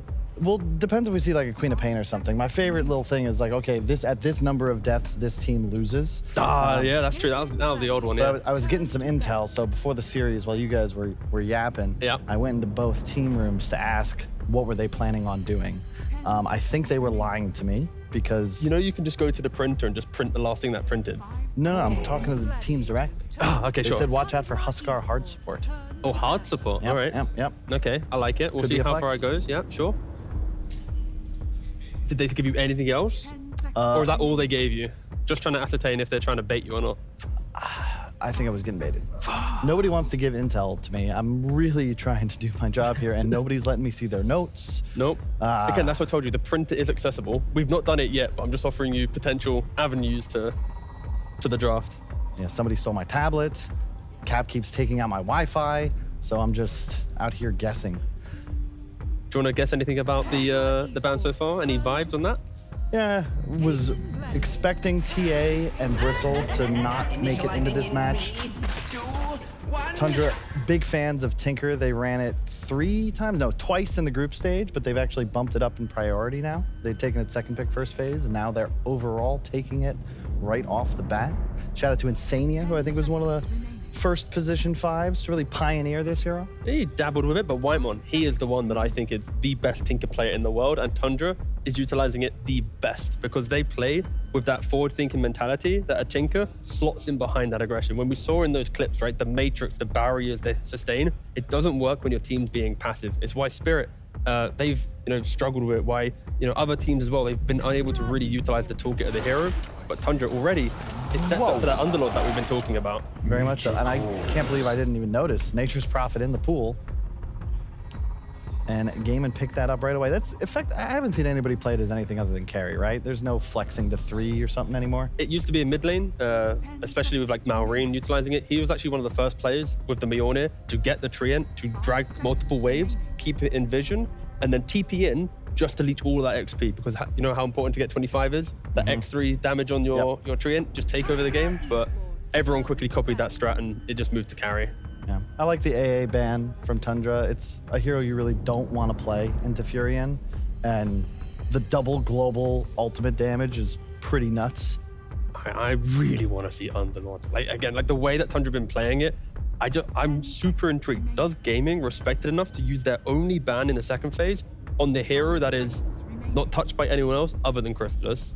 That would just show a lot of respect towards the hero. But again, we have 2 games, 2 wins. Maybe Gaming don't care about it yet. They need to maybe lose to it or even play against it to truly understand its strength. Yeah, the cleave did seem pretty insane. It's like the whole screen. Yeah. In that clip bonkers. they were showing in the pregame, I was like, that's like it's a lot more of than cleave. Sven. It's too much cleave. He is just better than Sven though. Skidder might disagree. He did just play a Sven game, but I'm curious. I don't know if you can really pick it like first 2 or even no, first it'd 4. be the close of the phase. You know, you see 4 heroes, you pick Underlord, draft progresses. Again, for gaming with this Nature's Prophet, they need to layer in some damage into it, like the the Tusk and like aggressive supports. Sure, Jakiro, they're all available still. Even Ringmaster, so Ringmaster, Jakiro, Tusk, very strong supports that gaming can easily just pick here to progress the draft. 10 seconds remaining. I wonder if they go back for the Bane that we saw Spirit running yesterday. 5 seconds remaining. Jakiro still in the pool. Seems to be like the standard. I need to support, just snag something. It's been a while for me. It is so odd, the new drafting phase. Like, there's so many bans, which is weird because I still feel like there's a lot of heroes repeated, even though you have 10 bans before we actually get to the meat of the draft. It's the fact that on second pick, you have 4 bans to start the phase. You pick, then you have 1 ban. So like historically, when you were back in the day drafting, it was like, what, 3 bans, see something, 2 bans. Like it was quite relaxing getting through that second phase. But if you mess up on that 1 ban, hindsight kicks in so quickly if you're a coach. But Tundra. Yeah, I like this. Doom could be anything. I don't really believe in it as a carry, but it's pretty cool, I guess. You just kind of run in, Shadowbladed, Doom the enemy carry, and be like, yeah. Please don't unfriend me, Crystalus, on the friends list, but I did see you playing a carry Doom in a pub. I know all the stats are hidden. I did see, level 13 Doom, Crystalus winning. I was like, oh, okay. But yep, exactly. It can be a carry. It can be, of course, 33 on the offlane.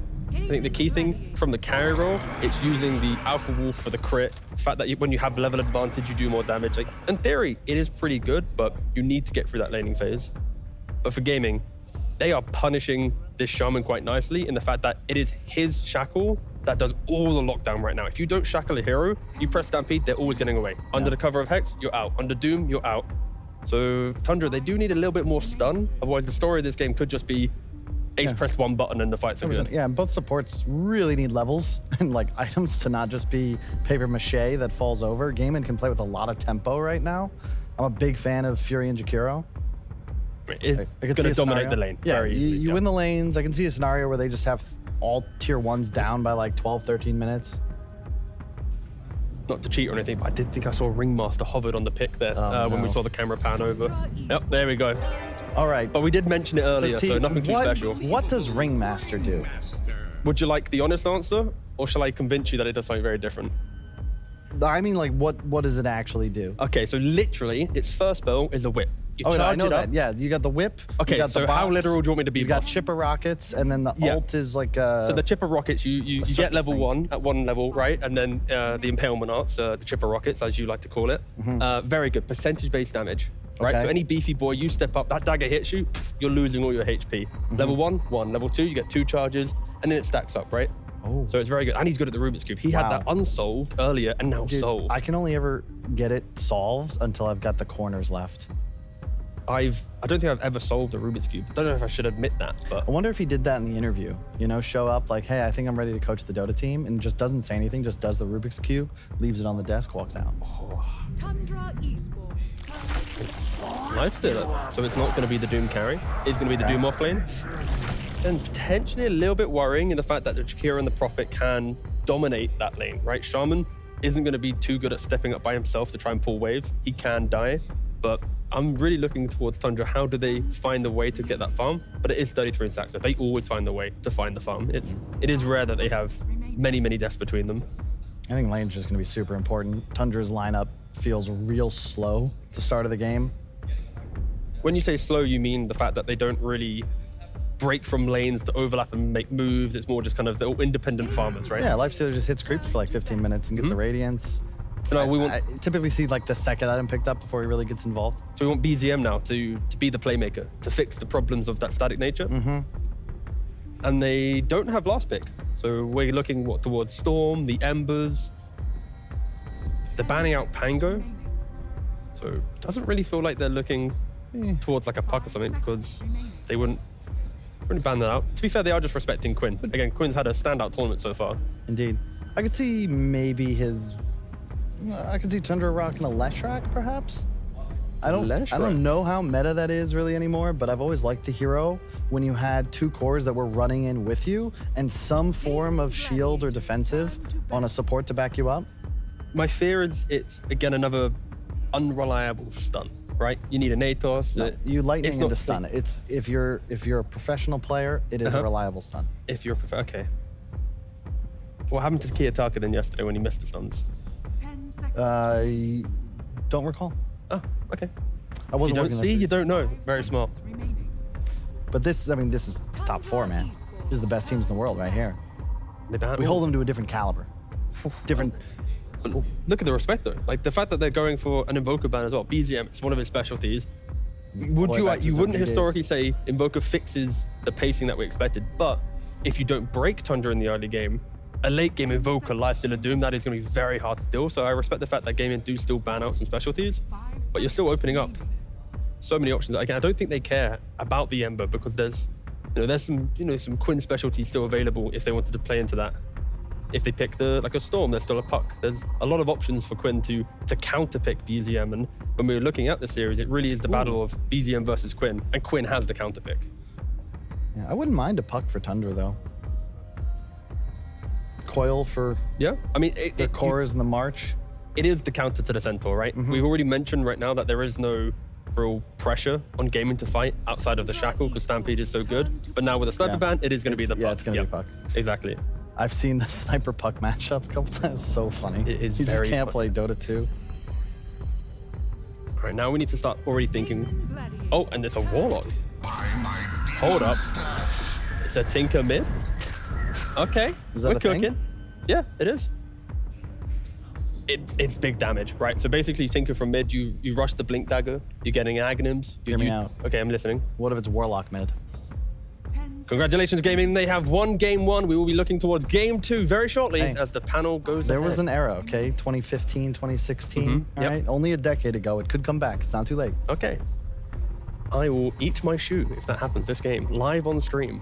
I'll hold you to that. I will. I will start with a shoelace. Be careful. I made a bet like that once, and I had to run around the studio half naked. Blast in the wall. snow. Oh God, I remember that actually. I actually forgot about that, and now annoyingly, it's in my memory. That is. Sorry, love you, Carl. We got to keep our word.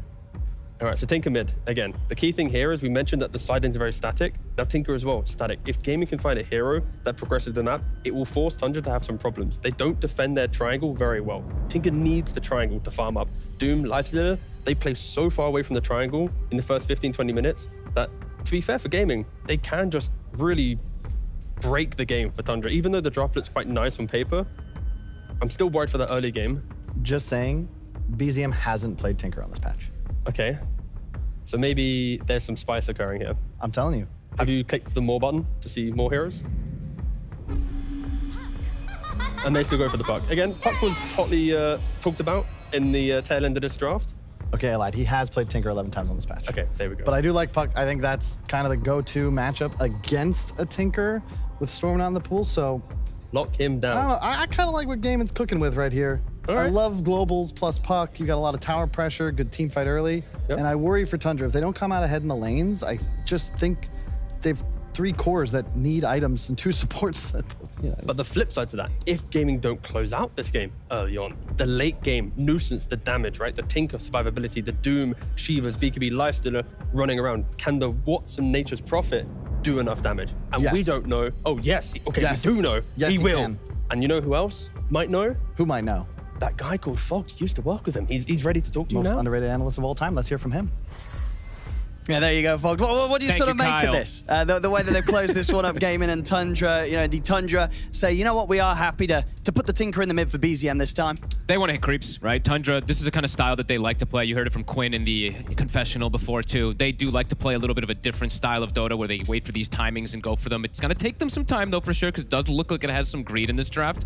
And I feel like for Gaimin, they're definitely looking to set tempo, and it's a fast draft with this Puck pick. So. Absolutely, yeah. Quinn's going to be ready to run rampant around the map. Can't rate it. Wait to see what's going to go down. We don't have to. Ladies and gentlemen, the game is ready to begin.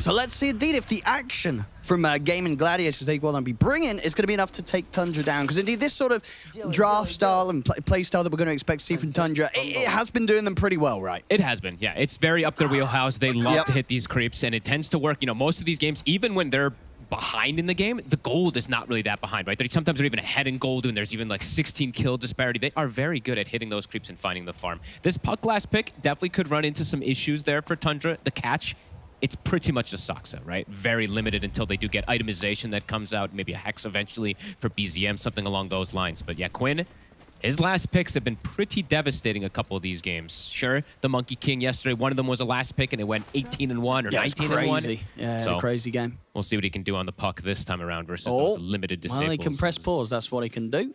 Packet loss. 10%, I got it as well. Somebody go find those 8%, packets. 7%, they're coming back. They're being found. 5%. All right.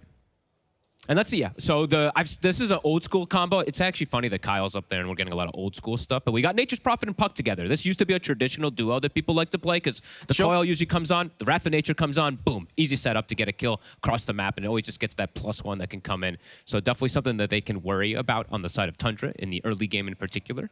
We'll see how they respond, and we'll see how much attention we do see from them put on mid. Because that's the other thing I definitely wanted to mention is Gaimin, they're back to doing, I mean, they have been always for some time, but they're back to doing the tri-lane mid kind of thing super early, enable Quinn, even sacrifice heroes on the side for it. So let's see if Tundra's going to be able to react to it, because their heroes, the Shaman's good at it, but Warlock is not really a hero that likes to move too much. So we're getting action here, Saxa.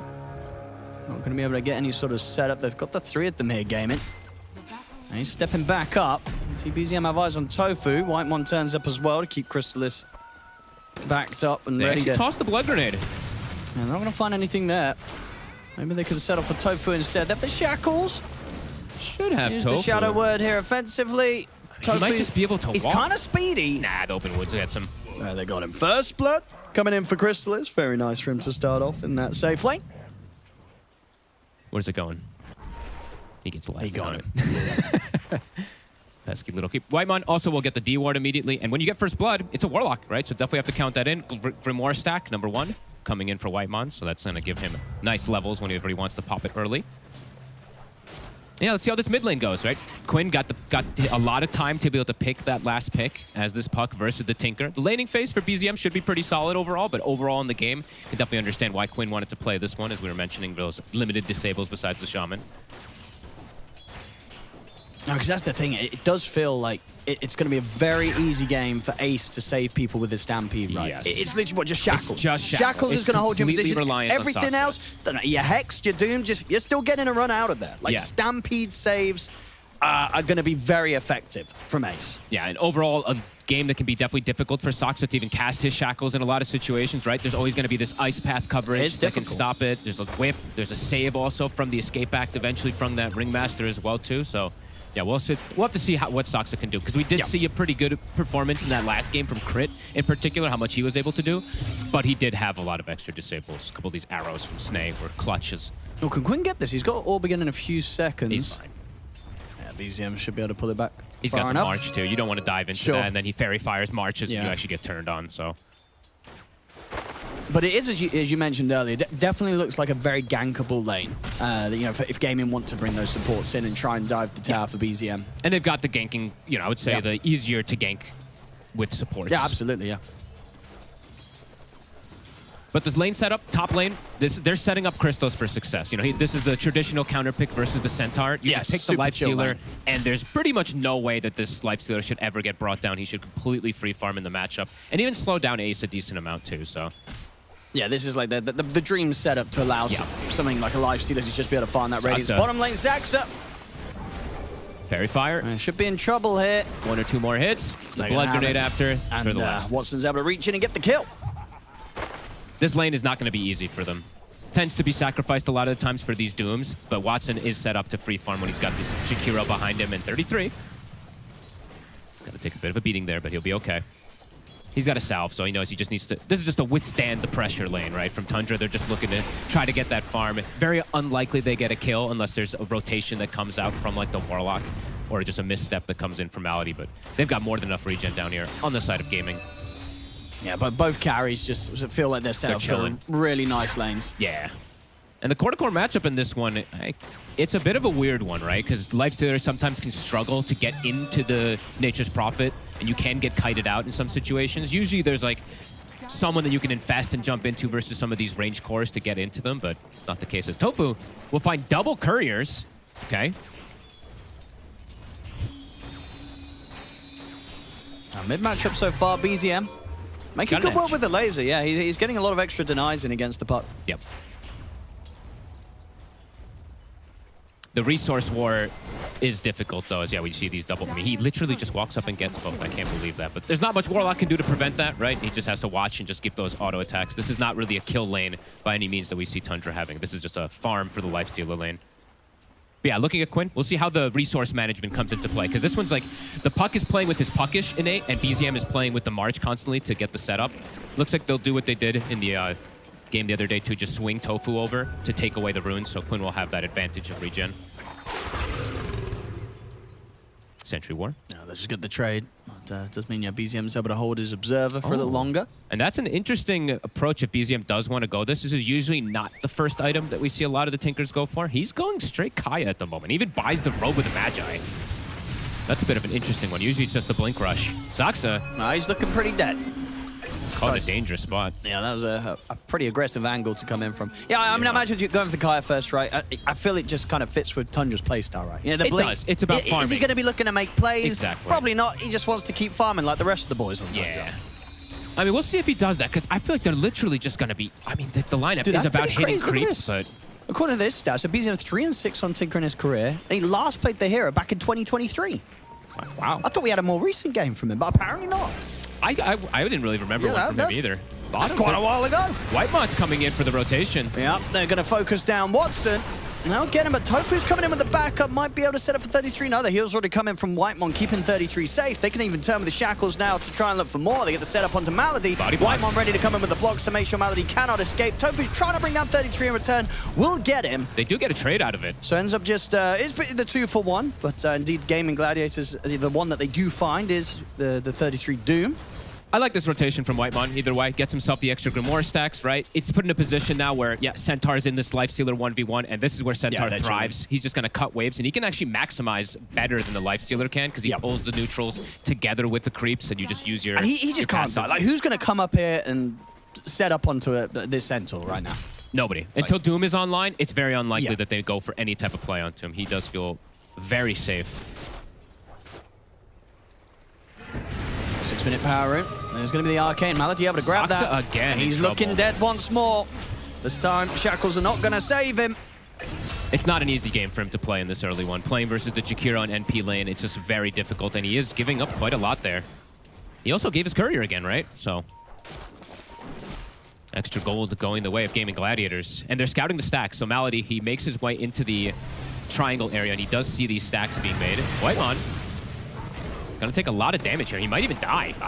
Malady's gonna have him. Oh my god, solo kill. Look at that. I mean, yeah, the supports. I mean, obviously that was the first death for Whitemon, but bottom. We've seen 3 on Saxa so far. And 33 will be okay, but he's low HP, and the Shrine of Wisdom is coming up soon.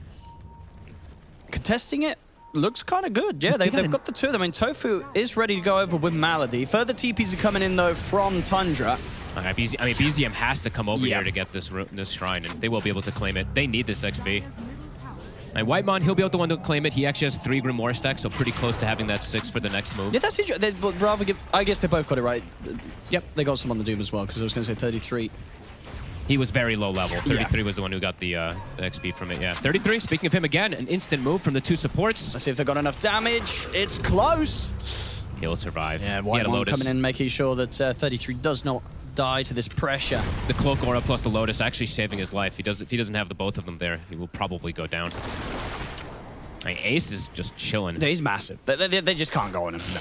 Like, they're going to try, but, I mean, this isn't a kill in a million years. Maybe they could... I don't know if they can even force out a Stampede. They can't. He just walks it off. Fine. He's got half his HP perfectly fine. He's very early on reaching that sort of unkillable territory. They kind of just have to ignore it. Which I guess on the plus...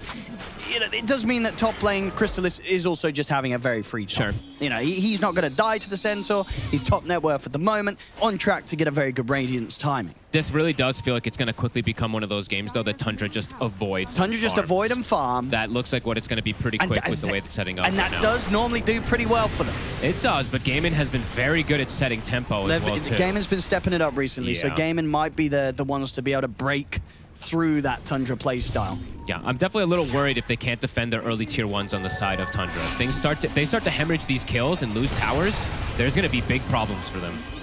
Yeah, easy little dive there around the mid. It's definitely going to be a risky spot for BZM to be in now that they have that sort of setup with the Dream Coil. And look at Watson, looking at his skill builds, I usually like to point this one out as these of the Nature's Prophets. He's actually maxing the Sprout. So this is like the fighting build. I like he that, wants to show up. I like that. Already putting the pressure onto mid tower. They do take towers as well, too, with this Jakiro, with Liquid Fire. Who's going to come over? They've got the two supports playing around You just got to let this tower go. It does feel like it. But again, you know, that's kind of what Tundra do, right? They let these towers fall. They don't... Yeah. They just completely avoid these early altercations. They just don't want any of it. Yeah, they want to farm. They just need to wait for creeps. item timings. We'll have to see if that is going to work with this approach. Does feel quite greedy with a Doom, Tinker, Lifestealer cores. All three of these need that first item or even second item to start feeling relevant to show up. 33. It's pretty far up here. Ice Path won't connect, though. So Tofu and Watson can get the grab. They get the Sprout down on him, but Whitemon's with a beautiful fatal bonds onto the three, and then they'll drop the Doom down onto Watson, but the Stampede comes across the map, allows Malady and Tofu to back off. Can they chase? That's a bit far beyond the tower. Can they at least find Malady? Whitemon's going to try. I mean, the lack of catch is very apparent. Watson's still around to help out if necessary. I don't think Whitemon's getting this. Malady can even turn. Whitemon might just be dead. He'll get the Shadow Word off, but Malady is not going to die to that. The Nature's Wrath comes in. A little bit desperate of a play there. It does feel like it. Catch on Tofu. Can they actually finish him off, though? He gets the distance. Whitemon will get the finishing touch onto Malady. Gets the job done, yeah. Yep. They actually ended up taking him down.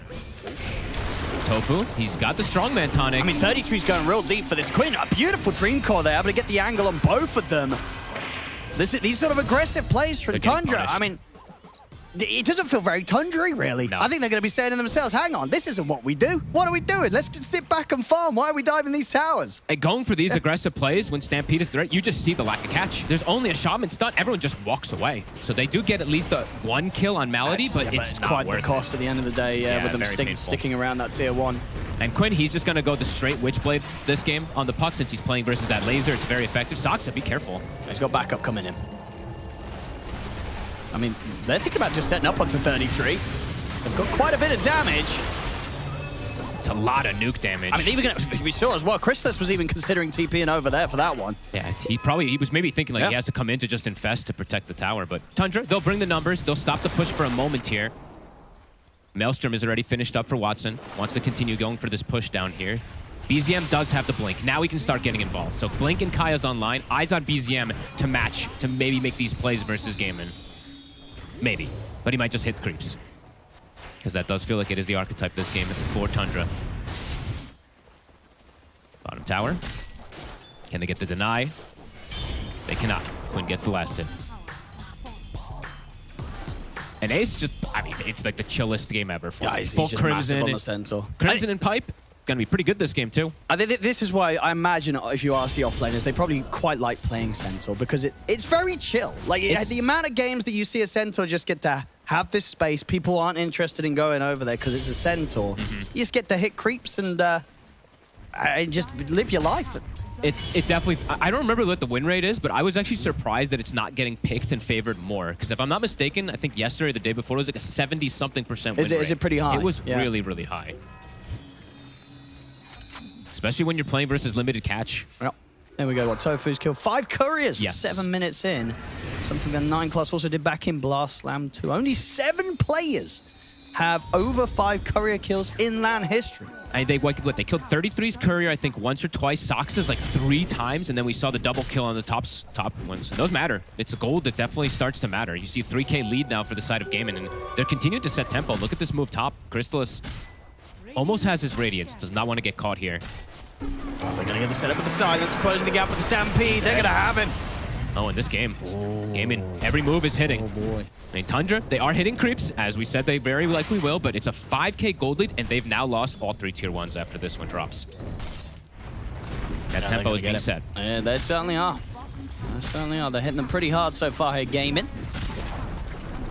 Tundra does have good ways of being able to always take objectives. Saksa, the wards, we even saw in that last game what Crit was able to do.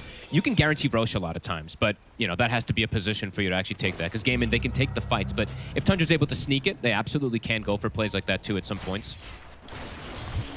They're going to smoke. They've got Golem at the ready. Looks like they do want to try some move here, but again, it's not an easy move. It is not easy to sort of find or guarantee a kill. Because even if you, let's say you find the puck, there's going to be a save, right? The way Tofu's now playing around him, there's an escape act. So that lockdown might not be enough even if they get a catch. The thing that they're playing into is the fact that the Stampede is still on cooldown for 40 seconds. So, you know, because if that's up, ain't no way they're getting the kill. But with that on cooldown, maybe they can find something with the ultimates. BCM, very aggressive. Tofu! Oh, he's just on the edge there. Maybe Sax have been able to get the setup, but not quite able to. So Tofu's going to be fine. Ace actually decides, you know what? I can get involved now. I don't need to just go pipe Crimson Guard. I can start making plays and catch as well. He's going to get the jump. Instant blink jump. Straight in they go, looking towards Saxa. Saxa is going to try and run. They'll get the setup here with the Golem. They'll drop the Doom down onto Ace, but the escape pack comes into play. They get the Hex onto Quinn. Quinn will be able to jump away with the Orb. Saxa's still alive. I mean, yeah, Quinn's going to sort of just take their attention away from the rest of them. I mean, they can't catch Quinn. You know, they've already used the catch. Crystalis. He had jumped into Crystalis. Stampede is up. To give Quinn a bit further space to get out to the corner of the map. He's going to go for the TP. He knows there's nothing to stop it. Quinn, he's away. The catch is the lack of it. There's just nothing. It's literally just Saksa. Yeah. They even dropped the Golem. They dropped so much and they still can't finish him. Was that was the Doom as well, right? Too. They doomed Ace at the start. Oof. Because Ace didn't care at all. He's like, you can doom me anytime. That's a lot used from Tundra to try to get a kill. They will at least stop some of the pressure, but they don't get themselves a kill. Looks like they will be able to back up and get themselves at least their Shrine of Wisdom, so that doesn't get stolen away. But Watson starting to really surpass now in terms of that top carry spot. Is it surprising as well? You look at 33's farm. He's fallen behind quite a bit on this Doom. Yeah. He didn't have a lane, right? He was playing with the Shaman who just got completely bullied versus this NP. Even though he's able to eat the tree, I think that's also why we saw Watson go for the skill build he did. He's versus a Doom, so he can go for max Sprout, doesn't have to worry about his tree getting eaten by the Devourer constantly, and then he can play aggressive. 6K lead, no ults ready. Tundra now does have the Shaman wards, 15 minutes if they just go for the Tormentor. Gaming's on their way down. Oh, look at this, fastest Crimsons ever. Faith Bian up there at the top. Ace, I imagine that's probably this game's Crimson Guard timing, so this is ever. And then Kyle, I didn't know Kyle was still playing when they added Crimson to the game. Tofu gets thought he was already gone. Malady as well. So they've got the Dream Coil on towards 33. Can they get anything more here, Tundra? The support, yeah, it's lovely to get something, but the core kills are what they're really dreaming of. They've got another Shackle. Have they got enough to bring down Ace?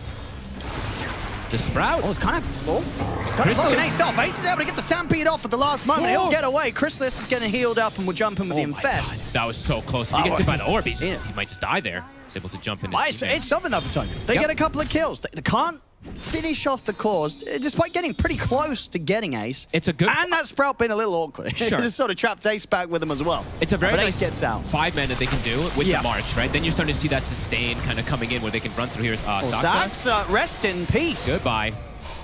He'll get rewarded. That's how that works. He accepted the fact that he was dead. As you said, Serpent Ward's very good at taking those objectives. Even Tormentor, Roche, Towers, always going to be effective for him to do that. Correcting that gold a little bit here. Only a 3K lead now for the side of Gaimin. And now they do have at least 1 or 2 of these core items on Tundra that can allow them to fight. Look at even the pivot from 33. Going for an early Sange, drums, so looking for these earlier items to be able to fight around. And now they do have Radiance, they have that drum, and they have the Tinker item that's coming in pretty soon too, if I'm not mistaken. The Ags for BZM, so they do have their timings. You know, as you said, it's a greedy type of approach from Tundra, but now they've got these core items that they were waiting for to be able to fight back into Gaimin.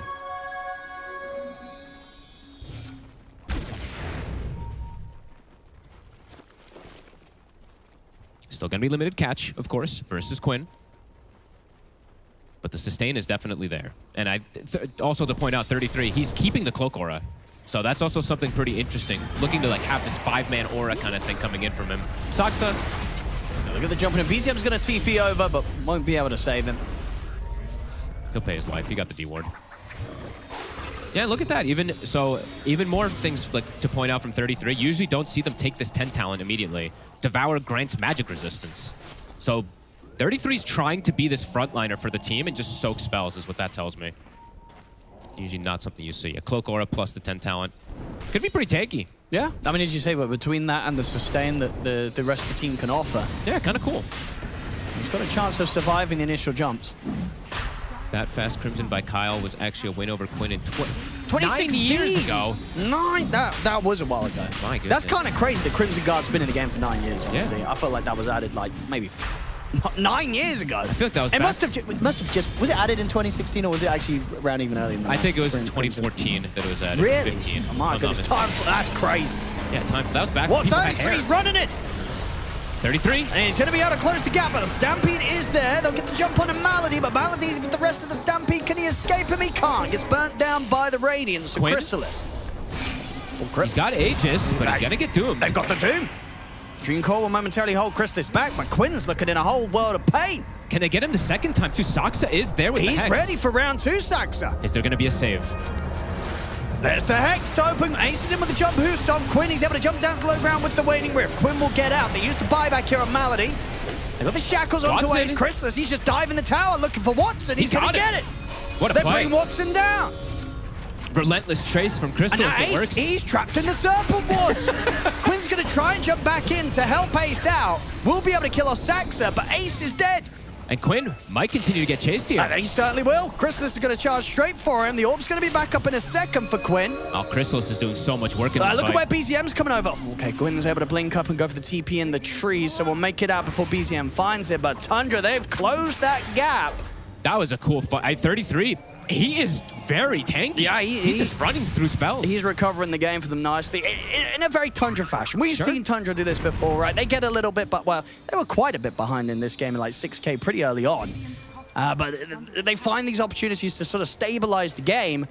And then honestly, when you start to see them do something like that, it is kind of uh-oh for Gaimin Gladiators. You start to see the power of the 5-man. Sure, you might be lacking in some sorts of disable, but when you're just running them like this, you have good sustain. I mean, BZM just dropping double march. Look how healthy they are. And then, yeah, Ace, a beautiful ward trap from Sox, honestly. He just completely controls him. And Chrysalis just completely walks through Watson. Yeah. There's just nothing to stop him after a certain point in the fight. Yeah, no pike yet for Watson in particular, so he doesn't have a way to reset that positioning. Gaimin, I mean, it was looking good at the start for Gaimin. But as I say, it really does feel like we've seen so many teams look good at the start against Tundra. And then it's, you know, Tundra, just bring it back. And once they start to bring it back, they very rarely let it slip away. Yeah, they're pretty much dead even now on the net worth. They went for a lineup that's, you know, as you said, it's a bit greedy, but they've gotten the timings, right? They've gotten all these timings now to be able to fight back. And you're seeing now BZM, he's got his 3 core items, and then he's going to go for that adapt pivot item for the puck, right? Since they're lacking some disables, he can go back for that Hex now after having these 3 core items. Yeah, once that, well, he sort of gets the time to get the Hex online.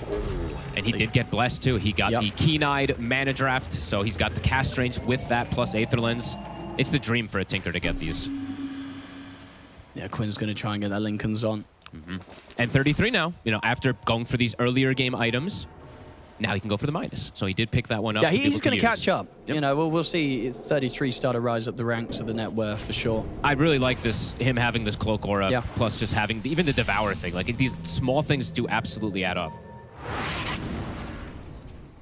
Quinn is even feeling some of this pressure too. He's going for Lincolns. No, I think he has to. He's Often. got to get that timing before the Hex gets online from BZM later.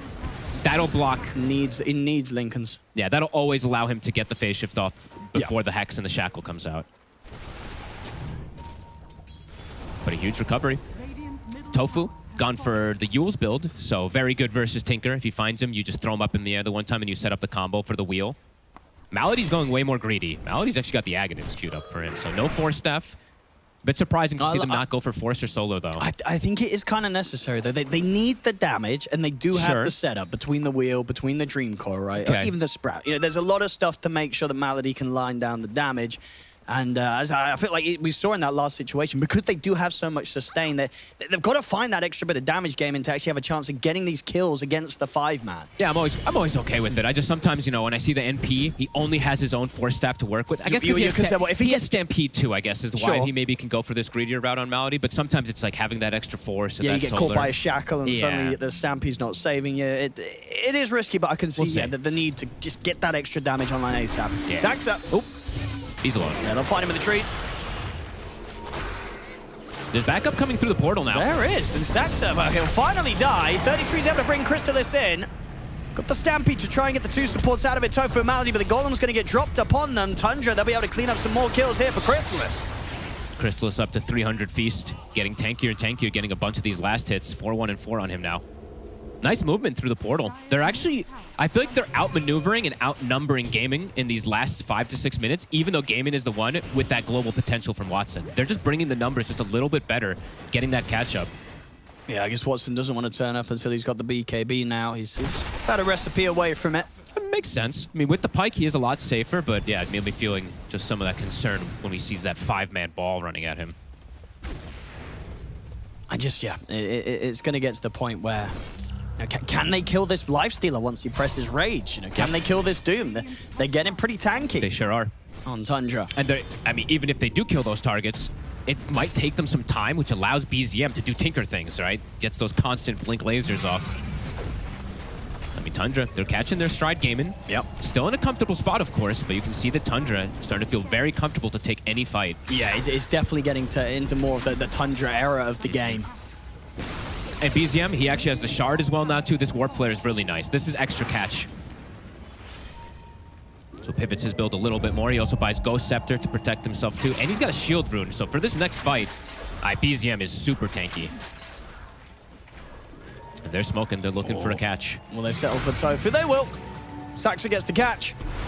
Oh, I say that, though. He's actually going to get Warp Flared over the cliff. And that actually allows him to get the escape act off. Stampede's there. They'll bring him back, though, with the second one. He's still able to alive. get the wheel down. And indeed, with the auras coming out, Tofu, he won't die. Actually just gets away from that. I mean, I thought they were going to be able to have sort of the hex into the shackle, but it was sort of a hex into a Warp Flare over the cliff, and then it all got a little bit awkward. You know, you can't control it. It's not his fault. You can, but you can't really entirely. Well, I mean, they could have just shackled, right? They could have just shackled. You know, it's like, oh, BZM, you got to trust your Shaman to get the follow-up on his own hex. We've seen a couple Symphony of Skill plays at times, you know. The Vru one from the other day, I remember when he was into 3 stuns, he ends up surviving as well, too. Yeah, we need to see that again. That was funny. Here comes BZM. He's like, I'm helping. Wait a minute. It's a little bit awkward. But they forced Stampede, right? So either way, they forced 2 ultis. So the pressure is still there that Tundra was able to make. And to be fair, BZM can also say that was on Saxa, because Saxa, he was going for the shackle after his own hex, but he was too late, and he actually left it open for it. You know, he got used by Tofu. They're all fatal bound. Should be able to back off with the escape act. So no kills to be found here from Tundra. But they do get that tower. 33 is just too tanky for them to deal with right now. 3,700 HP. He's infested right now, but still incredibly tanky as we're seeing. Yeah, it's pretty much got the BKB. Yep. He has had a fantastic recovery this game. Getting the first... They're actually the ones to get the first tier 2. Pretty impressive. Yep. SNY finished up for Crystallis, on his way toward the AC as well. And he does have the backup of a Solo Crest on the Warlock, so he is going to always be getting a lot more buffs. He's going to be getting the barriers, they're gonna be so the solar. hard to kill. They have a lot of sustain, Owen. Yeah, like Watson needs to nullify ASAP. Yep. He's still quite a while away from it. Is working on it. I feel like they may even want to get multiple nullifiers. You know, like I've seen. They need more damage. I think Puck even. I think Quinn actually he queues it up right after. Okay, yeah. I was gonna say I think you actually need these double nullifiers so you can go through these Ghost Scepters, go through the barriers, go through the glimmers and solars, because there's just gonna be a ton of sustain from Tundra at this point. So now for Gaimin, they might be the ones who actually have to slow down and get themselves a bit of farm recovery. But Tundra, yeah, but that never feels good when you're against Tundra, right? It's like, well, we got to kind of play into the timings that Tundra is so comfortable with. But it looks, I mean, that's what it looks like it's going to be, though, right? I think it has to after... He's hitting creeps. He's trying to finish that Aghanims. They're trying to get that next item timing to be able to have that extra bit of damage. But yeah, Tundra leveling up even more. That BKB, it's finished. And they'll be able to get this Tormentor. They can't contest this one on Gaimin. And no trade they can get. Roche, not at the ready just yet. And this one, I mean, 33, early game. Even more heals. Even more healing, exactly. So this can all add Like up. he gets in there and he's got like the March of the Machines on him as well. Like they just don't have the damage to take him down at this moment. It feels. Not yet. No, not until there's Nullifier. nullifiers online. Then maybe, but even then, like it's not going to be guaranteed kills. It's going to be tough for Gaming Gladiators to beat down these cores. No, absolutely. Even the supports.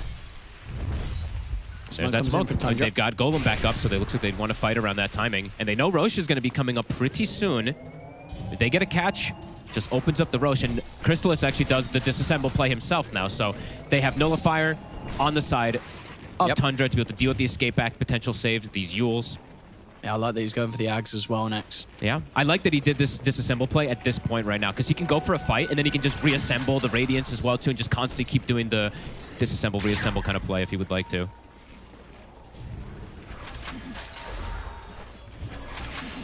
Level 20 starting to be hit. Watson still doing Nature's Prophet things, you know, staying at the top of the net worth, of course, and getting closer and closer toward that Nullifier. See if Tundra finds that fight that they're looking for before those Nullifiers do come out. Because literally everyone on gaming is just hitting creeps for that next item. So to be finished, yeah, Malady 70 gold away from having it. Roche is up. Saksa, level 2 wards are online. They'll be able to get this one for free as well. Oh, it's my dream fogged. What? Crystallis is buying a Battle Fury. He's playing for on Nature's Prophet. As soon as I heard you say it, I was like, oh god, he's queuing up Battle Fury. Oh yeah, this man knows what's up. I mean, why not? He didn't get the neutral. Yeah, He's probably like, here I we didn't get Iron Talon. I gotta keep my Quelling. Hey, I'm never against it when you're playing. Is he actually going to buy it though? Or is I think he will. I actually think he might do it. I hope he does. You got to get out of those sprouts. It would be funny, but it's definitely got some good stuff going on for it. Force Staff built from 33, so his build is really interesting this game. I really like the way he's gone with it. It's really nice as well because you don't have the Radiance anymore. You know, you lost your farming item. He did. Now you can get it back. Get a Battle Fury. Usually I would not agree with you, but I'm cool with it if he does do it this time. Game slowing down. 1K lead still for Tundra. Watson got his Nullifier now. It's finished when he brings his courier. Ace, Lotus, looks like it's going to be picked up, so he's got a way to protect. So no Solar Crest for them, but now they've got 2-3 next item timings that we see coming out from the side of Gaimin. So continuing to hit those creeps. Quinn almost having his as well, too. And he's got an Arcane Rune for the next fight. So Gaimin, they might actually look to fight here, even into Aegis, because they've got these item timings. Let's see if they have the damage to bring down the Doom. Early, I mean, they picked this up about 5 minutes ago or 6 minutes ago, but the gem definitely doing work to control. Saksa's close to Blink, too. So the extra catch is going to soon be there to be able to get on top of Quinn, because they have the Hex also on BZM. Oh, they're going to try and come for the fight. They saw 33. Crystallis hasn't bought his Battle Fury. They saw 33 on the ward. Nice, he's going to get the jumps. Training with the Who's They're going to throw everything down onto him, but he's able to get the BKB off. Infest is there as well. 33's out. The Golem gets dropped onto Ace. Ace thinking about standing his ground against Crystallis, but knows he can't. Has to back off. The heals coming out from BZM. Tundra, they're able to reset. Gaimin used all their ults there. They just threw everything down onto 33. They couldn't get him. This tankiness, the build is absolutely working. Very cool.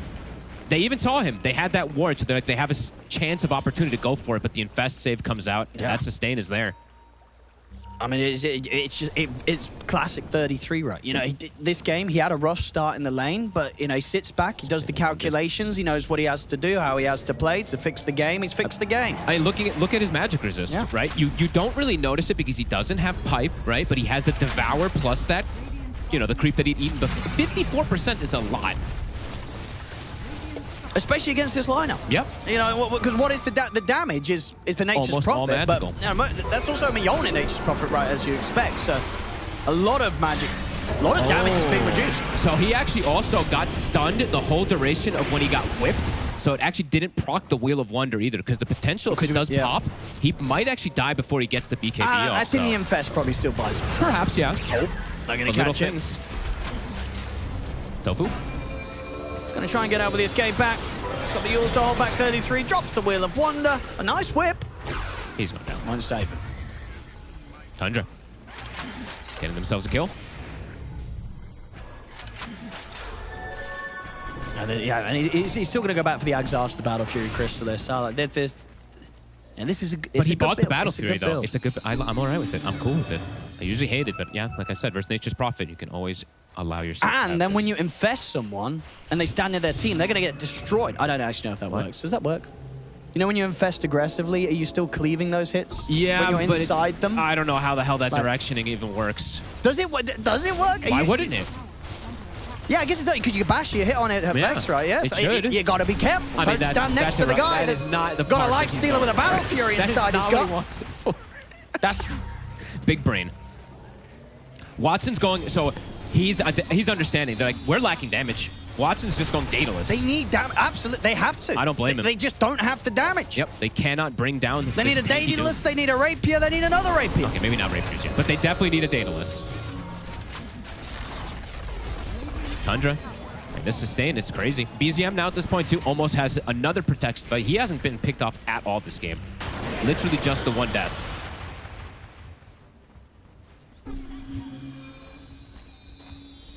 As we do see, 33 of course is hanging on to the Iron Talon. Didn't just wanted to point it out, of course. Yeah, he's got his way out of the Yep. Sprout.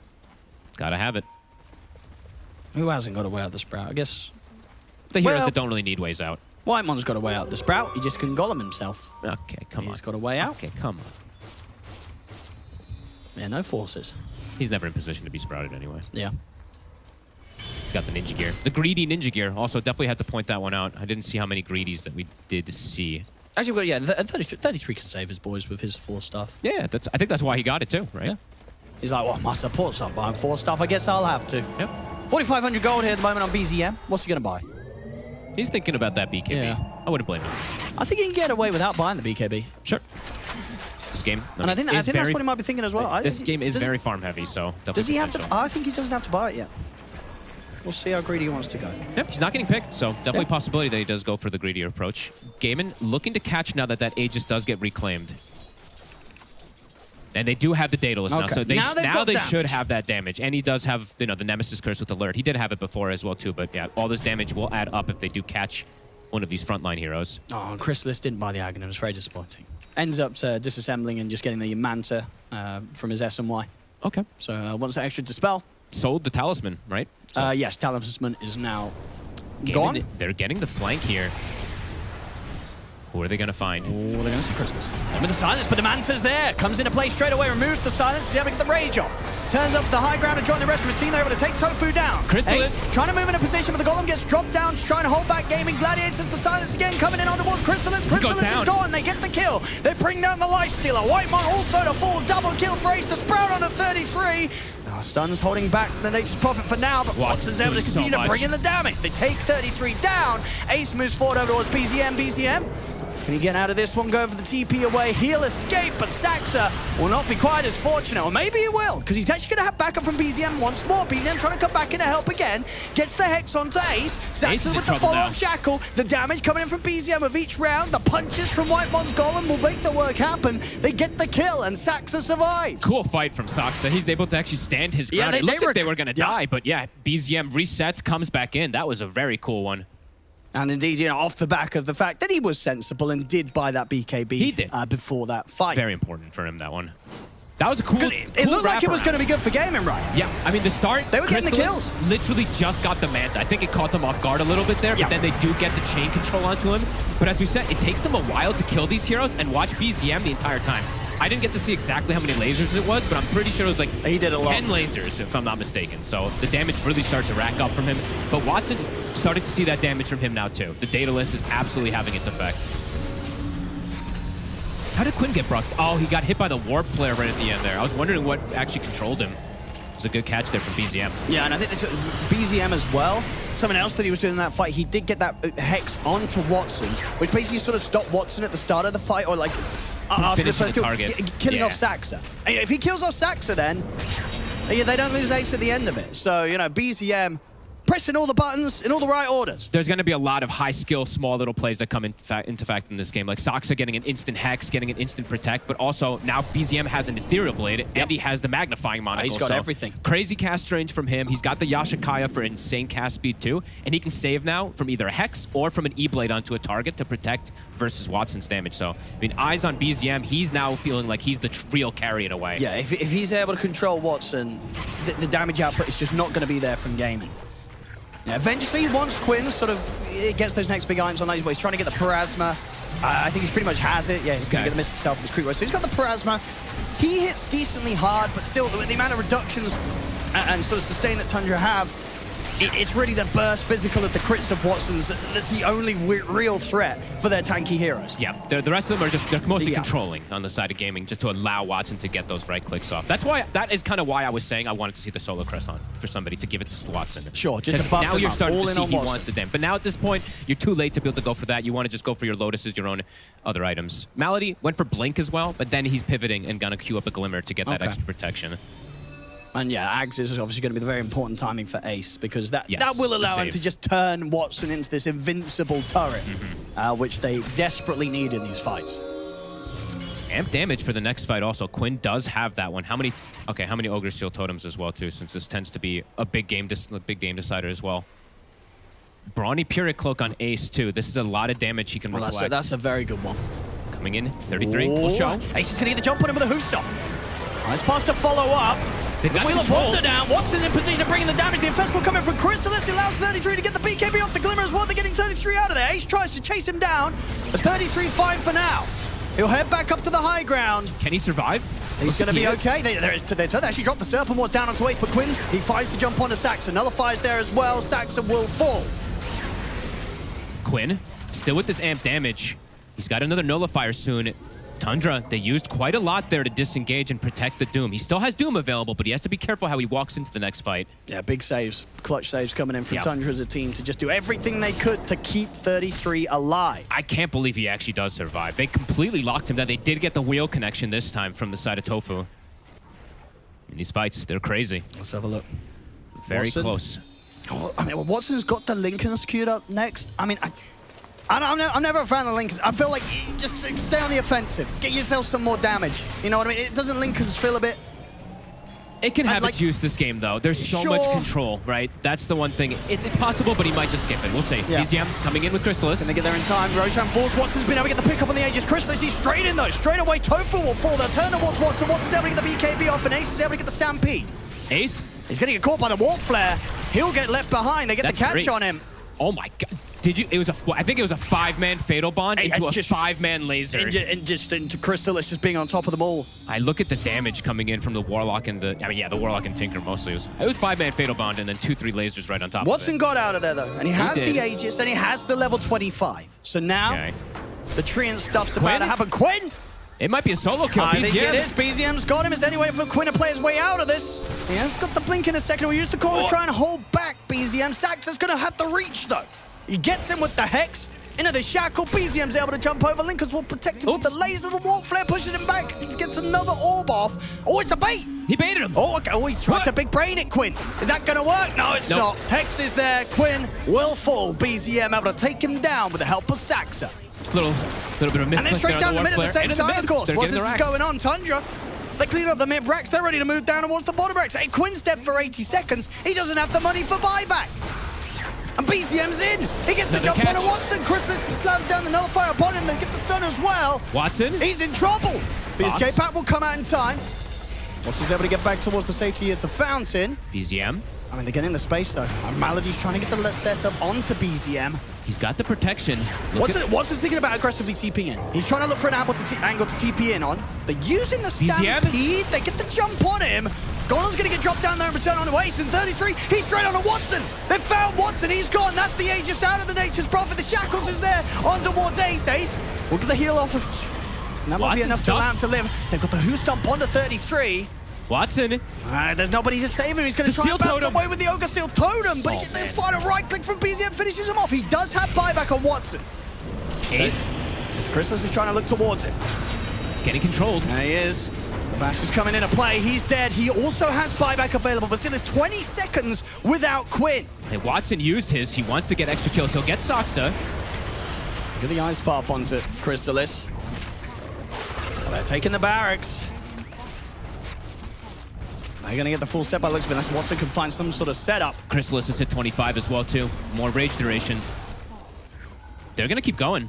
50 seconds. I mean, it's 2 buybacks used by Gaimin Gladiators, and they weren't able to stop Tundra getting that second set of barracks. Quinn trying to make the move there, but can't actually punish. They'll get the ice path. Tofu's going to try and come in with the setup with the Wheel of Wonder. Doesn't actually connect, though. And now the rage is off for Crystallis. He just turns straight over towards Tofu. Tofu's able to bounce away with the Ogre Seal Totem. Quinn's in with the silence, but a quick Manta from Crystallis gets him out. And double saves, the 4 staffs coming into play, bailing him out. A lot of buybacks used. Tundra. 25k lead now for Tundra in an incredibly comfortable spot. Very nice gameplay coming in from there. Catching Quinn top and then just continuing to get the push. They get 2 full sets. Gaimin. Yeah. They're looking for a smoke play to catch him off guard, but Tundra's ready for it. And Whitemon buys the BM Midas. Hell yeah. Did he really? Yeah, he's like, you know, I'm just going to treat myself to Midas. This game's in the bag, boys. Hey, he's playing versus 25 Nature's Prophet. Hey, so that's true. It's kind of like true. a Dagon. Yeah, you don't want to buy a Dagon. Get yourself a Midas. Sure, why that's not? Big brain. Crystallis gets caught. He's dead. All right, that's a big one. They might be 23k behind, but they were a shot at Gaimin. They had ditched him. They were kind of playing around him. It looked like they were expecting the move, and then they all bailed away to go pick up their Midases. And then he does get picked off. Wait, is there another Midas or just the one? Go see back in. Look at that fatal bond laser. It was beautiful. And that was the start of that big comeback. Well, not comeback, but big taking of all this acceleration of the lead. That that's felt like it's been sort of there ready to burst for Tundra. They find that. Now they're at 24k, 2 sets of barracks. This Tinker pick it's really working. Yes, it was the first pick, but the way that they pivoted it to be this mid laner, he's playing it BZM, perfect. We did see. You could just watch him in any of these team fights, and again, he's just doing so much. And he's the sustain, he's the damage, he's the control, he's the unkillable, he's the everything. I mean, he's also got so much int now at this point. Look at the cooldowns on these items. Look at everything. 3.6 on Arcane Blink. Good luck catching him. He's been playing it really nicely. Even though Quinn also, I mean, Quinn has only died twice, but these 2 catches have been pivotal for them to just get that push going. 25 seconds. Crystallis is going to be respawning soon. I mean, imagine because of how annoying BZM is, right? This level 25 is very important for Quinn, right? It is. So that they can actually have a chance of getting the catch. Because without that, they're not catching him, right? I mean, he still can just, it still can just translocate, push him right in the direction. It can still save him. But then at least you still get caught by the stun, right? Yes. If you get pushed out. They've got the Ags also now for Ace. So this is actually really important too, because now there's the way to protect Watson, who did go for that Lincolns, by the way. I feel like this is rapier territory. It does. It's starting to feel like especially because you have the Centaur with the Aghanim's. Yeah, it's you starting got to to feel go like all out. You got to be this incredible damage dealer, because somebody has to on Gaimin. We'll see what he goes next. He's going to just get the Moon Shard. Okay. And I'd be totally down for him to just spend up. You know, I don't think buyback at this point. I mean, he doesn't have it, so. Yeah, exactly. Did have to use it before, so. How long's the cooldown? Still a few minutes. 4 minutes. Yeah.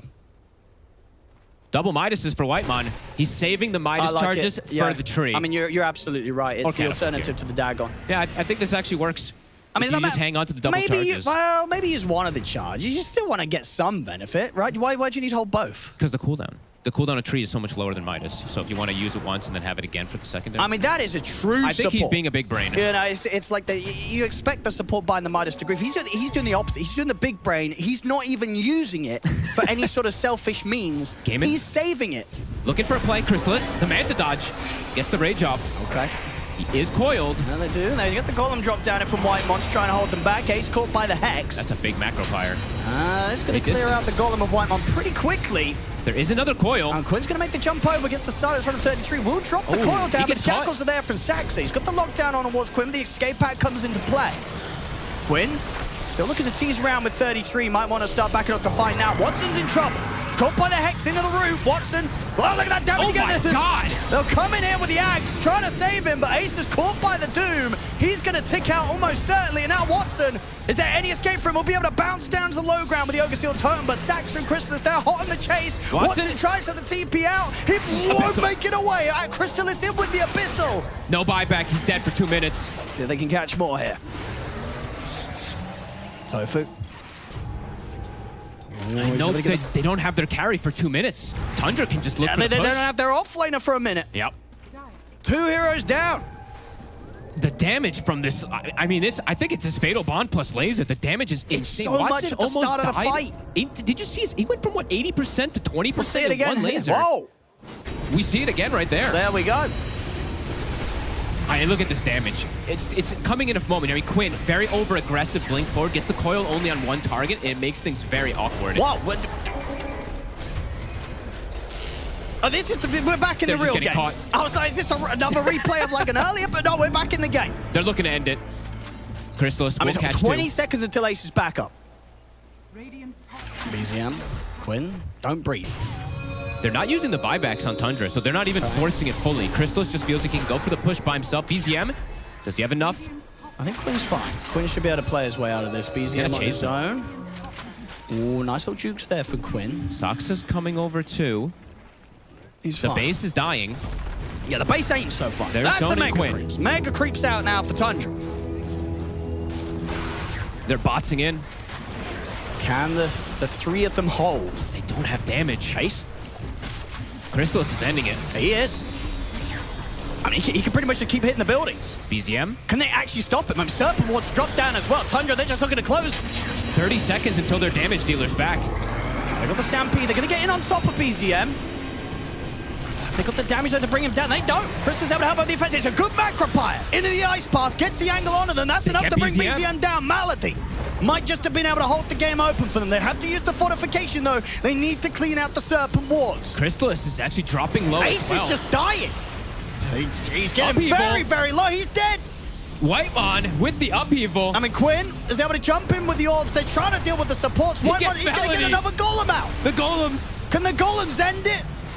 Maybe not. Watson's back in. Should be able to clean them up. They're not going to lose the game yet, Gaimin. They're going to keep it alive. Watson is able to come back up in time. What a hold. I mean, I think a big part of that, Malady, perfect macropire into the ice path, gets them that setup to kill off BZM.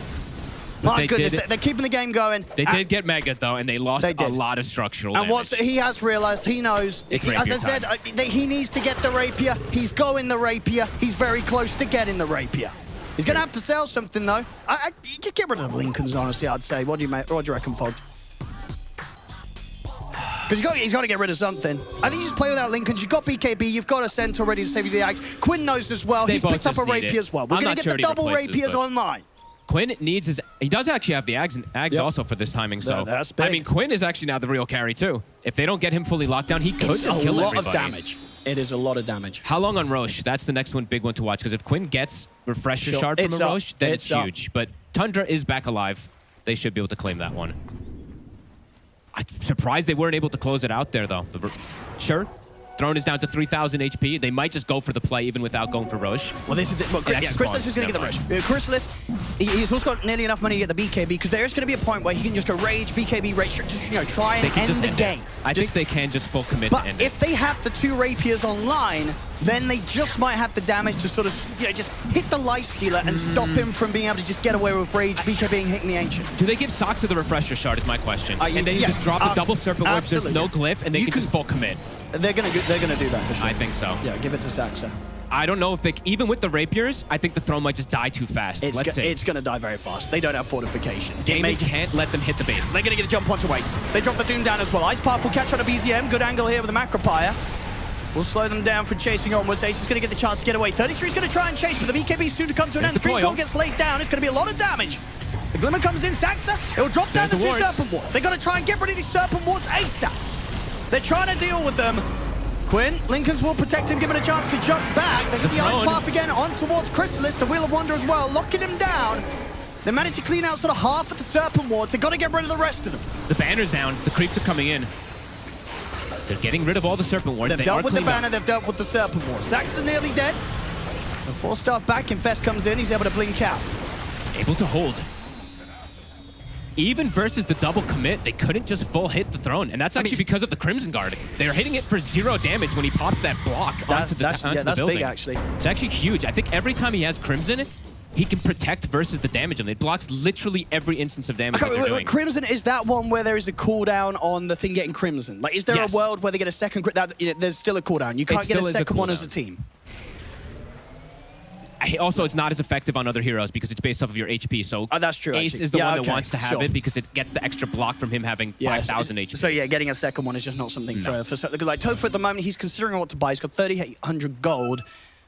What could he pick up? I think hexes are probably the most important. If you can get these instant catches and just kill the targets before they get the rage, like on the lifestealer, it might be the most important thing. I want to see Watson spend his money though. I mean, does he need the buyback? Do you think? Like buyback or rapier? I think save the buyback now at this point. I think they just showed it that they can actually hold them off from the throne. Alrighty. And he started to drag the waves too, so he's sending his... Wait, he named... I didn't notice that. He named his tree in Malady. That's actually pretty hilarious. That's nice. I think he's had that for a very long time when they used to even play together too at some points from Hellraisers. That's cute. BZM will deal with that tree. He also has an Arcane rune for the next fight too. And he's about to he's literally about to be full slotted on this Tinker. Yeah, nearly level 30. This game truly delivering. Tundra in a fantastic position, but Gaming shown they have a small chance with these rapiers to hold on. It's not as simple now for Tundra just to sort of hit throne. No. It did feel like it when the Glyph was down, but now Glyph is going to be back up in 20 seconds. And yeah, the Crimson, honestly, it blocked so much. Got to keep eyes on that. Quinn. He's also going for that big next damage item after the rapier. That Daedalus is going to do work. 2 minutes on Aegis.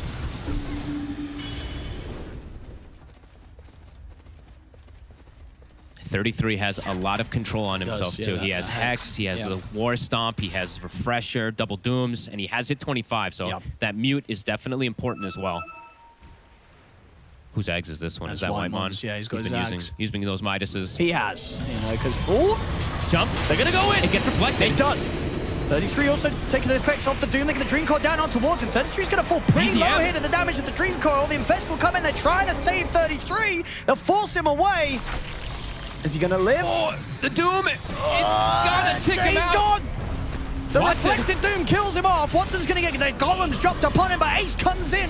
Ready to pick him up and save him, given a chance to fight back, but Ace has been locked in position. Ace will fall. Watson trying to bounce away. The Hex will come out upon him, but the remainder of the Stampede will be enough to get Watson out of there. He's killing everyone in the back. He's destroying them. Double kill for Quinn. The buyback's now coming in from both BZM and 33. BZM looking to TP over. The Shackles is there for Sax. They've got Quinn caught. That's the rapier down. He's got buyback available. Uses it straight away. They're trying to back off here, the supports, but Tofu cannot escape. Malady's going to get caught outside of the base. Quinn will jump back in. Malady's actually able to get up to the high ground. He will survive a little longer. Malady lives. No one picked up the rapier. It's still on the deck on the right side. 2 buybacks from Tundra, 3 buybacks coming out from Gaimin. Did anyone see the rapier? Somebody, no. Someone go get the rapier. There's a rapier in the river. They see it with the ward. I don't think that... Is Gaimin going to be able to recover the rapier? Surely you go check with the courier, like maybe they didn't see it. I think Quinn's moving the courier right now. Satsa sees it. He's pinging it. Oh. BZM, he's going to be able to get that. He's going to get it for himself. Give it to Crystallis. Give it to Crystallis. He's got the slot for it. There you go. If BZM had some space for it, I was going to say it could be pretty cool on Quinn? Quinn? Already had the orb out, fortunately for himself. Is able to keep his distance. But now there's an Aegis and a rapier on this lifestealer. Okay, the Aegis is about to time out in 10 seconds or so, but with the rage, the BKB, and the rapier, he's going to do a lot of damage if he wants to just hit this Ancient and try and end it. But still, I mean, Quinn, is he close to a backup one? No. No.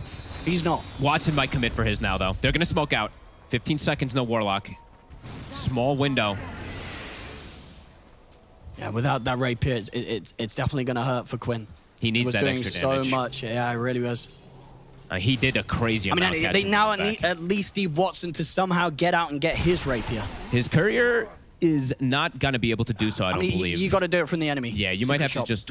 I mean, he might just have to walk you could just TP the enemies. Buy it and TP back, right? Yeah, that's risky. You don't know where they are. You check out a scan or something. I mean, you got to get your rapier. He might have to. They're smoked up behind Quinn.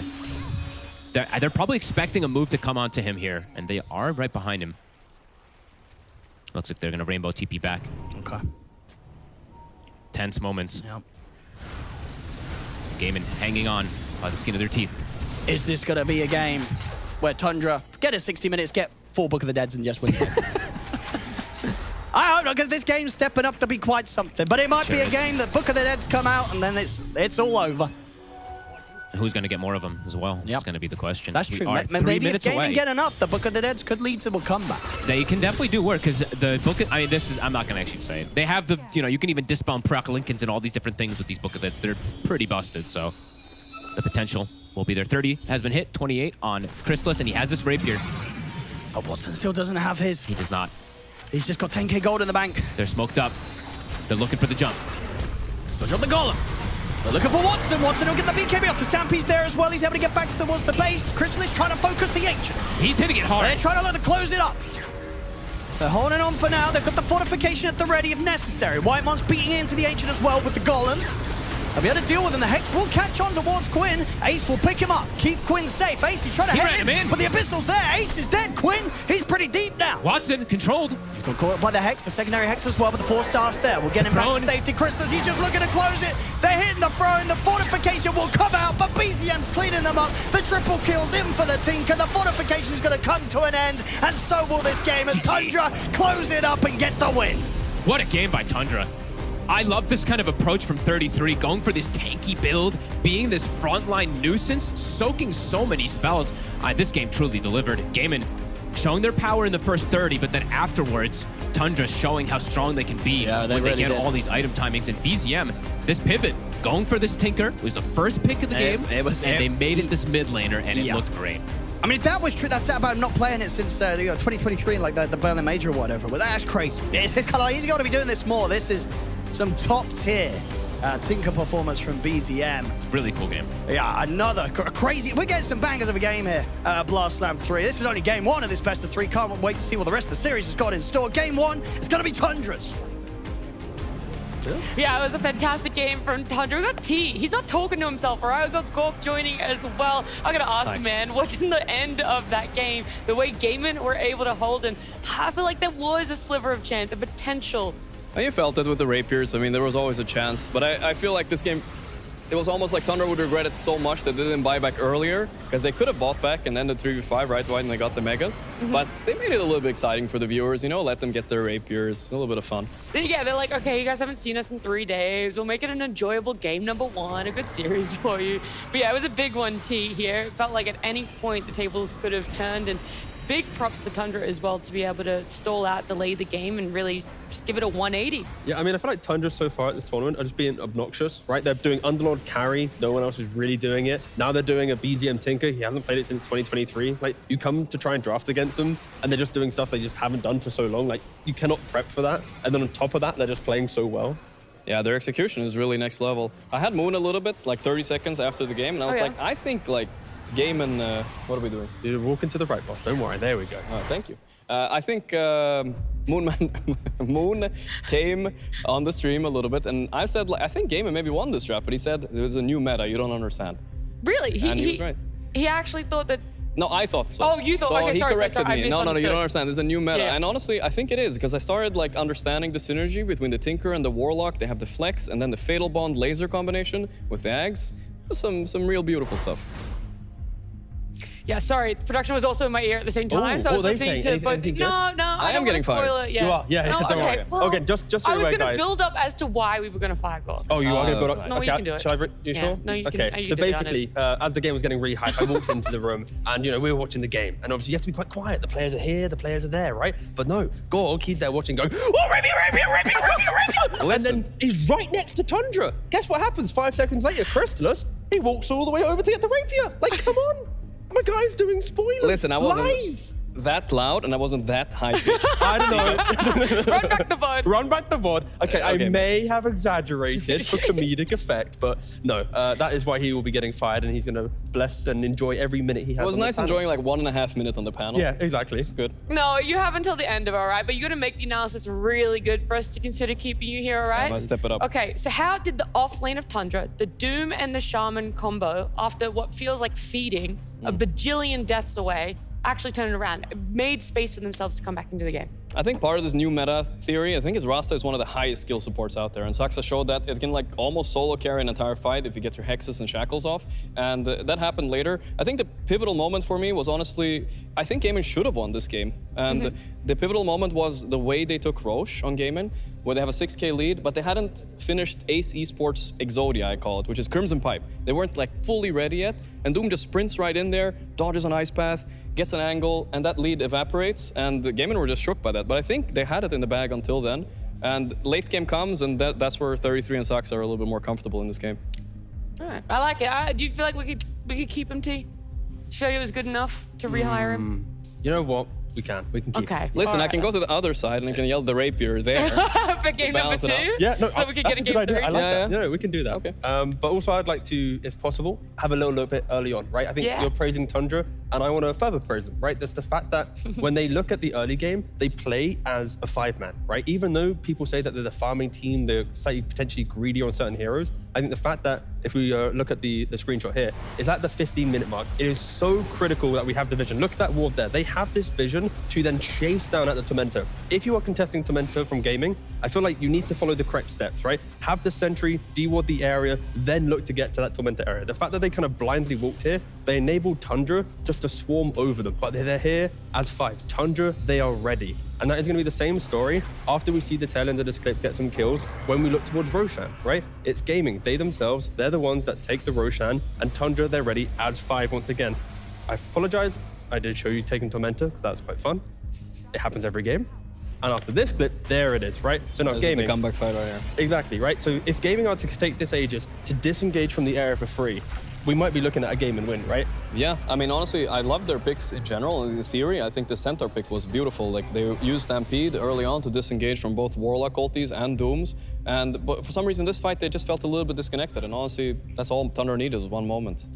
You're saying that you like Gaimin's draft. Did you feel like this lifestealer was answered? Not really, but neither was the puck, so there were ups and downsides there. I think both of the teams had something. How about the build, right? He has the Radiance, he disassembles for Nullifier, then still respects the Nature's Prophet. He doesn't get the Iron Talon, so then he goes for the Battle Fury. Like, are these the choices that you think enable him to win the game? No, he had good item choices, I think. He also had a clutch like Manta purchase there, right as they ganked him. Used it, almost survived. He did die in the end. But yeah, I think the Battle Fury is necessary. If you don't get lucky and get the Iron Talon, maybe he missed it, but I'm assuming he just got unlucky there. You can also get the Ogre Seal Totem, but if you don't get those, you just gotta get the Battle Fury. Yeah. All right. Some things that we could look towards, we've already praised. Gaimin did really well in his early game. It just was one thing that kind of dismantled their confidence within the game. But how do you bring yourself back here, Gork? How do you go, okay, look, game 1 of a best of 3 didn't go our way despite maybe the draft being favorable for us? I mean, I feel like I always think about the Seb quote he had in one of the True Sides, probably. One of them, he just said, this is a win, It was a win. They just needed to execute a little bit better at a certain point. Their strategy is on point, their gameplay is good. Just don't give Tundra that chance, Don't underestimate them. I just hate Tinker, I'll be honest. I think as a collective, as a carry player and a support player myself, like I look at BZM and again, there's this like epic triangle fight where Gaimin, they clutch up, they have these like beautiful moment. It should be their fight and BZM Tinker, so laser, laser, laser, TP, laser. Like, congrats, man. You've just done this great epic thing where no one's gone on you. And that's like the story of the game, I feel like, if anything. Just the uncontested BZM until Quinn got Ags and Rapier and was able to find him. But just the rarity of a BZM Tinker just surprised Gaming, and it really just punished them throughout this game. I like these kind of post 5 to core flexes. I think Gaimin also got a little bit taste of their own medicine when they flexed the Bristle. It was already I was saying that too, yesterday they were able to go the Bristle. Everyone thought it was going to be an off-laner into a 5. Well, now you think it's a 5, but it's actually a mid-laner. That's a Tinker now. You're welcome. Yeah, those are very dangerous, those flexes in drafts, I think. Yeah, you can't have anything take you by surprise here. And again, like I said, that's the advantage of getting to wait a couple of days, whether it's 2, whether it's 3 days, to be able to come up with a lot of different ideas for yourselves. But Tundra, it's not just drafts that they're cooking on. It's not just games as well, but it's conversations with us. We've sat them down in the chair. We got to talk to one of their players. So let's see what they said. At this moment, I didn't buy back because I thought it's not gonna... Like, I'm not gonna do much because our point was to hit the Tron. And I was hesitating, but I saw that Jakiro is killing the wards and, like, I didn't think we could kill them, like, just as 3. or us 4. I don't remember how many we were, but I don't know, it's like a risk that I didn't want to take, and I saw like we have megas, and it's like, you know, I could push the red button and I buy back and I all win, but just chose the safer play. And Doom didn't buy back because 20 seconds before respawning, it's always kind of sketchy to do it. So also the safer play. Do you buy his reasoning, Gork? Do you go, oh, okay, now that I know what he was thinking, it's understandable they didn't buy back and just end the game? Yeah, I get it. Tundra are also always on the safer side. I expect this out of 33 as a player also. As a captain of the team, he probably taught them this down the line. Yeah, that makes sense. I mean, I felt like the game did have this like moment of magic for gaming where it did take Tundra to do a bad buyback, and then suddenly you take over the game, you get a couple kills, you force them back out, you get another Roshan, run it down mid. So I respect the fact that Tundra and BZM specifically was very disciplined. Like, you need discipline in those moments. Yeah, honestly, that's a big difference maker between just like the top tier of teams is how you use buyback and when. Like, you can buyback right away and jump into a fight, but that loses you a lot of games. Being patient with those is key. Yeah, that's the beauty of late game, exactly how you're able to utilize the buybacks. And lucky for us at Blastland, we've been getting a lot of late games. It's only game number 1 in this series. We're gonna go to a break. When we come back, it's game 2.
Hey guys, we've got a little bit of a 1v1 setup here.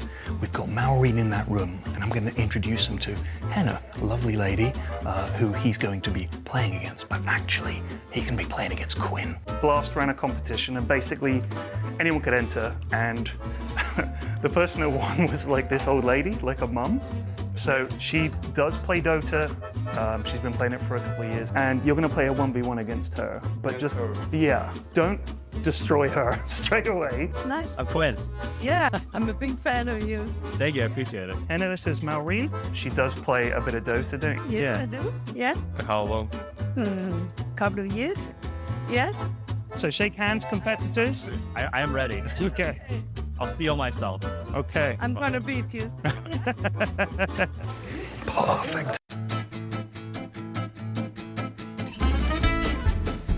I was thinking Queen because I feel like picking something full random. Oh, she random. All right, I'm randoming too.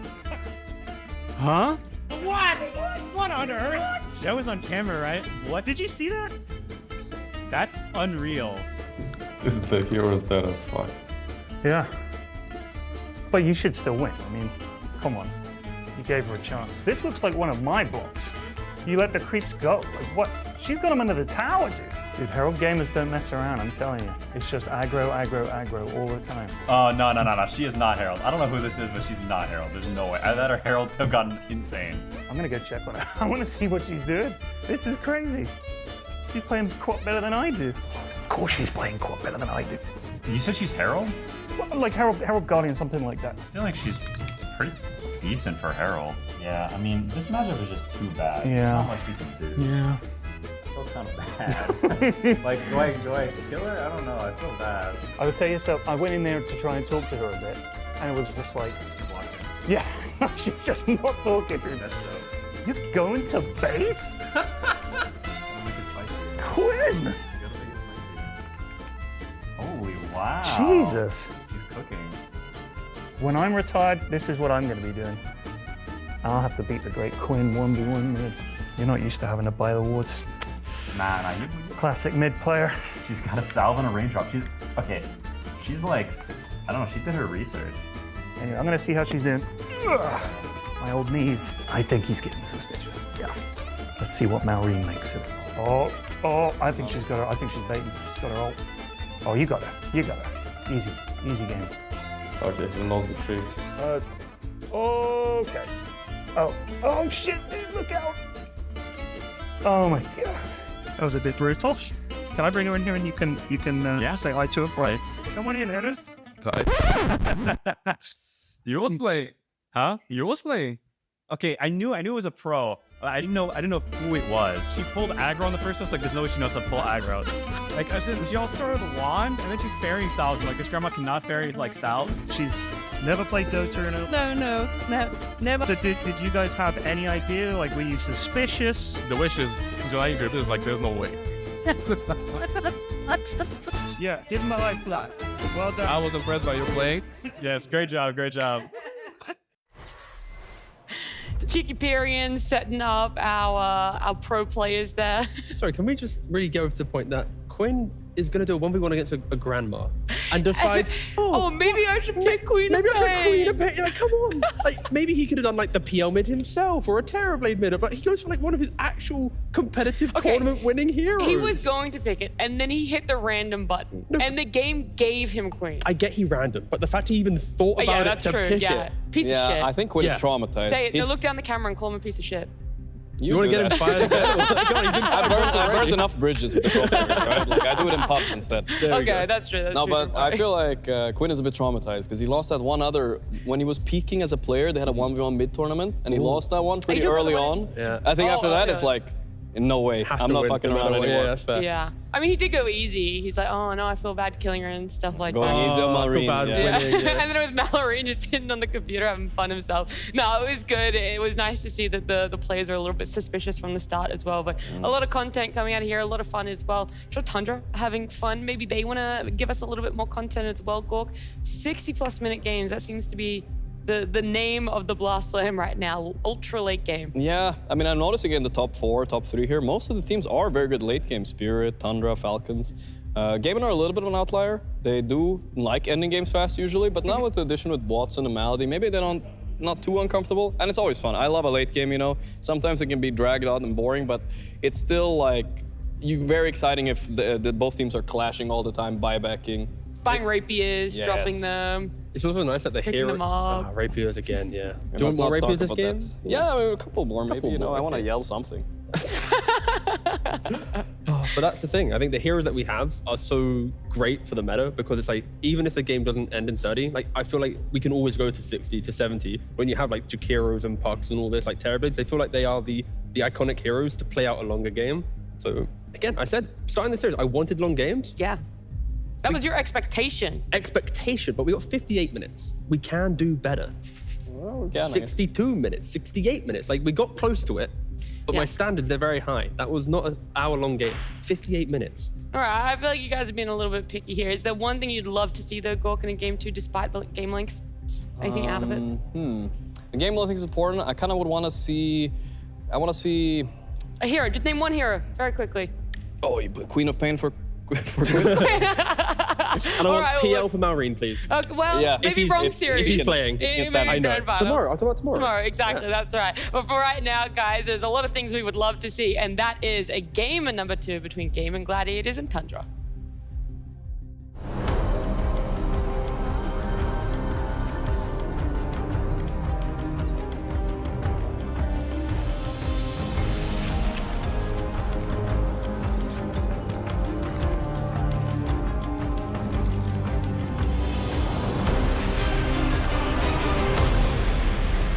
Finally ready with the game 2 draft, or? I'm very excited. I'm willing to see. I'm hoping to see a little bit of different bands this time. Maybe not letting through the Centaur and whatnot. Okay, so you think Centaur was kind of a problem for Gaimin, or? A little bit. I'm always scared of the Ace Centaur. He was the original that brought this back into the meta again, and I honestly don't like watching the hero that much. It's just all about stampeding and running away. Yeah, it's kind of a. I feel like this hero is very hit or miss. I mean, especially when you play against a hero like Lifestealer, right? Yeah. It's like, how does the lane go, and the later the game goes, the worse it feels. Yeah, I was expecting them to be. They did actually do pretty fine on that Centaur on the top lane. I think Ace is very experienced playing against Lifestealer, but still, the matchup will persist throughout the game, right? And you'll always have a good game on Crystals. But I also think there's a lower chance they would pick it again. Yeah. In my opinion, perhaps. Like, You don't maybe know Ace Esports like I do. If there's a chance to pick Crimson Pipe Hero, he will do it. The thing is, I think maybe they need to try something different completely. I don't think they should go back for Furion, for example. I think this hero... I mean, they're leaving it here, as you noticed. Are they going to take the bait? They know. They're going to go a different direction, yeah. They ban the Duza, take the Beast. There's still a couple heroes we've seen against Beast, but the problem with Beast nowadays is you have no idea which lane he's going to. Yeah. So it's hard to counter him as you used to. For sure. Before, we always saw a snap pick Gyro, or if he's mid, you can pick Kunkka, but now you don't really know. So I'm curious to see what Tundra will respond with. It feels like even if you counter pick him mid, he still does fine in lane. Sometimes even win the bad matchups. Even the Kunkka, I've seen people win with the Beast, right? They don't skill the board, they just click the guy with Access and the Facet. Yeah. No, the Beastmaster is a very strong hero. Even Falcons have picked up this hero now on Amar and Malrine. They flex it, as we saw earlier today. And the timing late game with the Refresher is ridiculous to play against. It shut down Yatoro completely earlier today. So Gaimin are somehow prepping a little bit more for the late game with this pick, I think, also. It has a bit of versatility. Yeah, I like this opening more for Gaimin. Daxia pick. Yeah, this is a hero we saw banned in the second phase last game. It's a very 33 type of hero. He just likes the gameplay of it, of being able to search the teammates and go in and be tanky, use the wall aggressively. I will say though that I think Beastmaster's safe lane in particular has been very good against Darkseer this patch. So I'm wondering if Gaimin are willing to run a safe lane, how much Watson has been practicing it. Yeah, I wonder how much that goes into this Darkseer pick in terms of looking at the Beastmaster. Maybe they don't even necessarily, you know, there's not that much relationship between the two heroes. Maybe they just feel like we're just gonna take Darkseer for ourselves here. Yeah. We feel like this is the most solid pick right now. They took a lot of time. Didn't feel like they could really counter it with anything specific. No, they want to see more core, so they know where this Beastmaster is going. So they can counter it more properly on the lane he's going to, because I don't think you can leave this hero unchecked. In some ways, though, Darkseer could be seen as good against Beast, because you get the aura timings. When Beast gets his timings of Aghanim's Blink, BKB and things like that, then the Darkseer also has Crimson and Pipe, right? So you can actually fight back into this timing. That is true, yeah. Natural Pipe Buyer. They're banning PA and Tiny. Another hero I think that is on the way out a little bit is the Ringmaster. I feel like this hero has lost a lot of games recently, and it's kind of hard to hit his spells a lot of the time compared to other supports. It's a very skillful support also. And sometimes we saw like Mira from Aurora play it. He was landing spells all the time. I felt like they're eliminated now, sure, but sometimes it's very hit or miss. Yeah. It's just, I wouldn't mind seeing something more stable in a way. Like they banned the Ursa, so they're not expecting it to be a B safe lane. Ursa is the strongest hero against Darkseer in lane. He just has a free lane, and later in the game is a natural nullifier buyer and kills him pretty easily. For sure. Let's see what they're gonna pick. Are they gonna pick another melee pairing with Saxa eventually? Maybe a Tusk is still in the pool, right?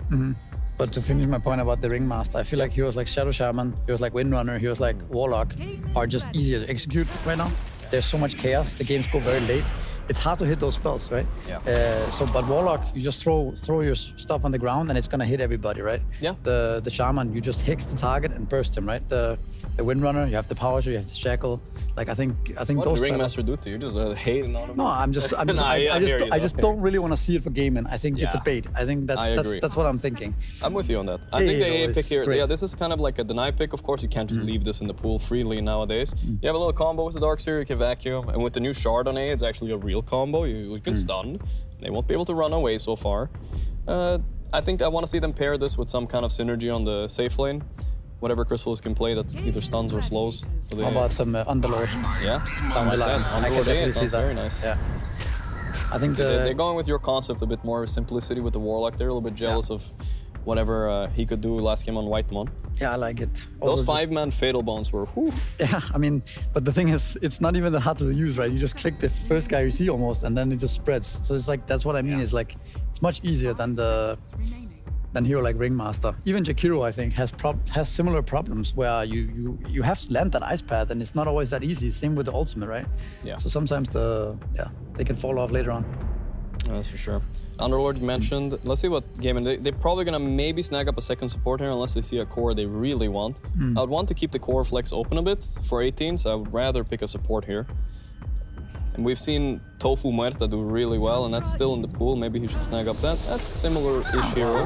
They're really taking my advice here. I hope they win. This are the two heroes you talked about, Windrunner and Warlock. They have a little bit of a combo. They have the soup with Warlock, and then you have the shard from Windrunner, keeping them in the soup, slowing them up. You get the Atos and Windrunner, you have the stun eventually, right? I think it's a nice, solid combo. Yeah. There's also they need something to set up for this A ult, right? They need frontline. Yeah. So Underlord, we mentioned it. There can be Ember potentially. What else could it be? Yeah. I mean, even the Kunkka here casually could serve as some flex because it's good against Beast if you manage to match the lane on safe lane or mid. That's an option. Underlord is what's on my mind right now as well, though. The Tusk I mentioned earlier with the Darkseer pairing there. Yeah. They have a very strong opening here. I like what Tundra has so far. Looks pretty standard. There's not really any possibility of any shenanigans this time. It feels like no Tinker mid or flexing Darkseer to core, I think. Not that I can see. Nah, it doesn't look like it at least. Not right now. What about Gaimin Gladiators? They have this 18 pick. Yeah, this 18 pick is really going to define the game, yeah. We'll see. I feel like it will... for some reason, I feel like they want pipe. That's what I'm thinking. What is Ace thinking right now? So that means probably this Beast maybe will not be offlane, and they will pick something that buys pipe on the offlane to counter Darkseer. Like the Centaur interesting Doom. So this is actually probably a carry Doom now. Could be, yeah. I heard he's been practicing it a little bit in pubs on Crystal. I've seen it a little bit. Yeah. So this only Nightfall does this, I think, but it's just a strong scaling hero. Plus it will lane pretty nicely into Beast. You can eat his boar and whatnot. I mean, it looked pretty strong on Nightfall yesterday, honestly. It did, They could have very easily won that game. The response to this, if I see all this, Duza is out, okay. I was thinking Centaur, but now I don't like Centaur that much. They have ran the Wraith King before against Doom. They did that against they did that against Aurora, right? Yeah, I didn't like that much that game. He felt like he... Let's be honest, they kind of fluked that game. I feel like it was not a great performance for Ace that game. Yeah, but I mean, I think they might have... Tofu was mentioning in the interview afterwards that they messed up the lane a little bit, perhaps, and I think they could try it one more time. Yeah. It's definitely not bad here, I think. If you are to pick a hero, I mean, Wraith King definitely could be one of them. Like, I think the fact that you can still flex it too, potentially put Watson on it, and it gives a little bit of wiggle room, but I mean, they don't have a last pick, so perhaps it doesn't matter that much. A little bit of value, yeah, but it's still nice to have, just so to throw off the bans a little bit later. Is there another hero that sticks out to you here that's good against all this? Playing against Doom AA, you're like, oh shit. The problem is Terrorblade is okay maybe as well? Okay, they're gonna wait with the carry. I can't pick Terrorblade into Darkseer anyway. But yeah, they're gonna go for Ember. But maybe they feel like, you know what, we can play Beast off here. Because it's AA and it's Doom, it's not that scary. Yeah, I think they're keeping the flex open though. This a little bit. You don't believe in Watson? I absolutely believe in it, but I don't think there's any particular reason why Beastmaster offlane wouldn't be okay here. Because not Doom, yet. Doom AA is not super scary. No. And I think you could pick something like, I don't know, some hero that can both go offlane and carry, like another one of those, and then wait to see what the last pick is. But yeah, I mean, there's also a world where BZM plays as mid Doom somehow. Yeah, there is a world. Yeah, it's not terrible against Ember, that's for sure. They're banning the DK. I don't know if BZM really plays that much Huskar. I don't think that's one of his heroes. Don't need to worry about that too much. Could bust it out and surprise them maybe. Yeah. Do you have any other hero we see for BZM? I mean, Tundra just really need to round out their draft, and they have a last pick to do it with a little bit of flex, like you said, with the Doom potentially. They're gonna see where this beast is gonna go soon, and they will decide. Their bans is gonna tell a story, I think. Yeah, it's kind of hard to tell. I feel like, Tundra Esports turn to ban. I mean, the Underlord, honestly, could still work. Yeah, I think. I mean, I love Underlord too. It was a fun game to watch. Watch Tundra bust that out. We haven't seen it much since.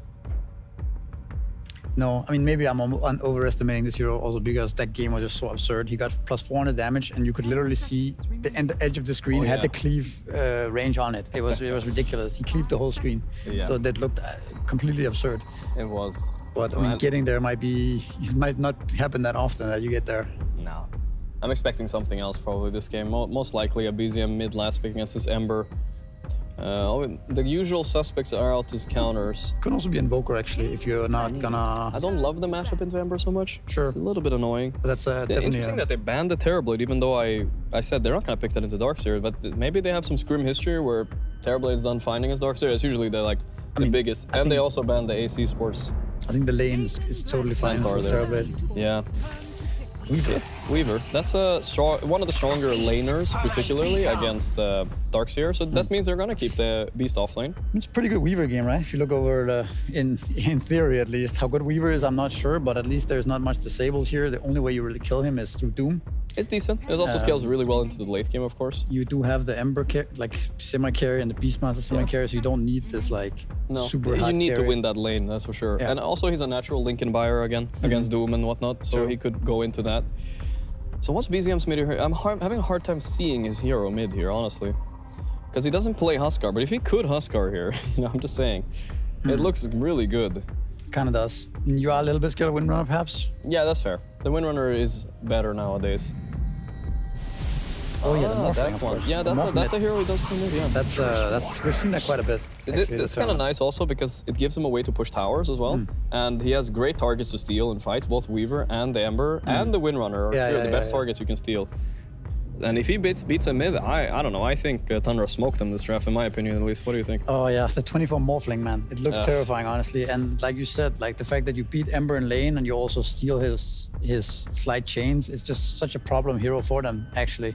I can't believe they even forgot about this. Yeah. And we did as well. It's we did. such I mean, a classic, it's hard to, you're thinking mid heroes and you're like, Morphling doesn't always come to mind, but Kiyotaka and BZM, they do bust it out when they need to. Yeah, for sure. I mean, it is kind of new tech, a little bit, the Morph mid. It's maybe not something it's something that you could easily forget. But well, I mean, I'm not gonna knock on Gaimin. It's not like they can't win. They do have potential to win at least 2 lanes easily, and then they can just push the tempo. Yeah. It's not impossible, but they're on a bit on a timer for sure. I mean, if the game goes very late, which we've seen a lot, they have a chance though, to be fair, because a really fat Weaver, fat Ember, Hex on some support, you actually can win late game, I believe. And the Refresher Beast. But there's definitely some timing where Morphling gets really scary, where Doom gets his items, where the Pipe Crimson comes into play, and if you start falling a bit behind in that way, then it's really hard, right? Because you actually cannot kill this Morphling.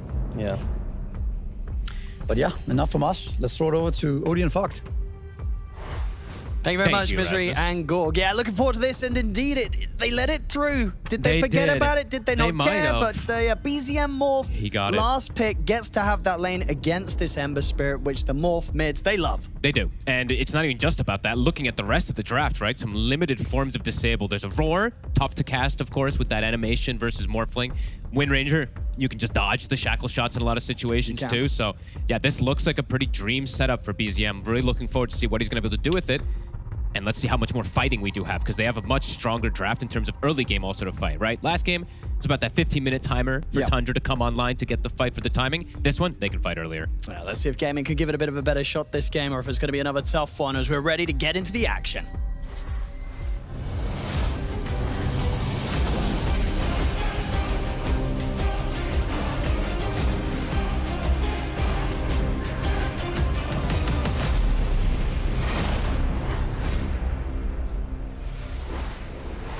Here we go, ladies and gentlemen. Game 2 time here between Gaimin and Tundra. Tundra currently up 1 game in this best of 3.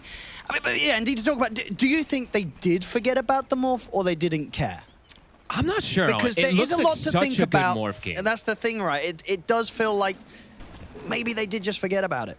Possibilities. Maybe they were just like, there's just so many things that could have been going on, right? Because they were probably thinking, oh, this could potentially actually still be BZM looking at this mid. Yep.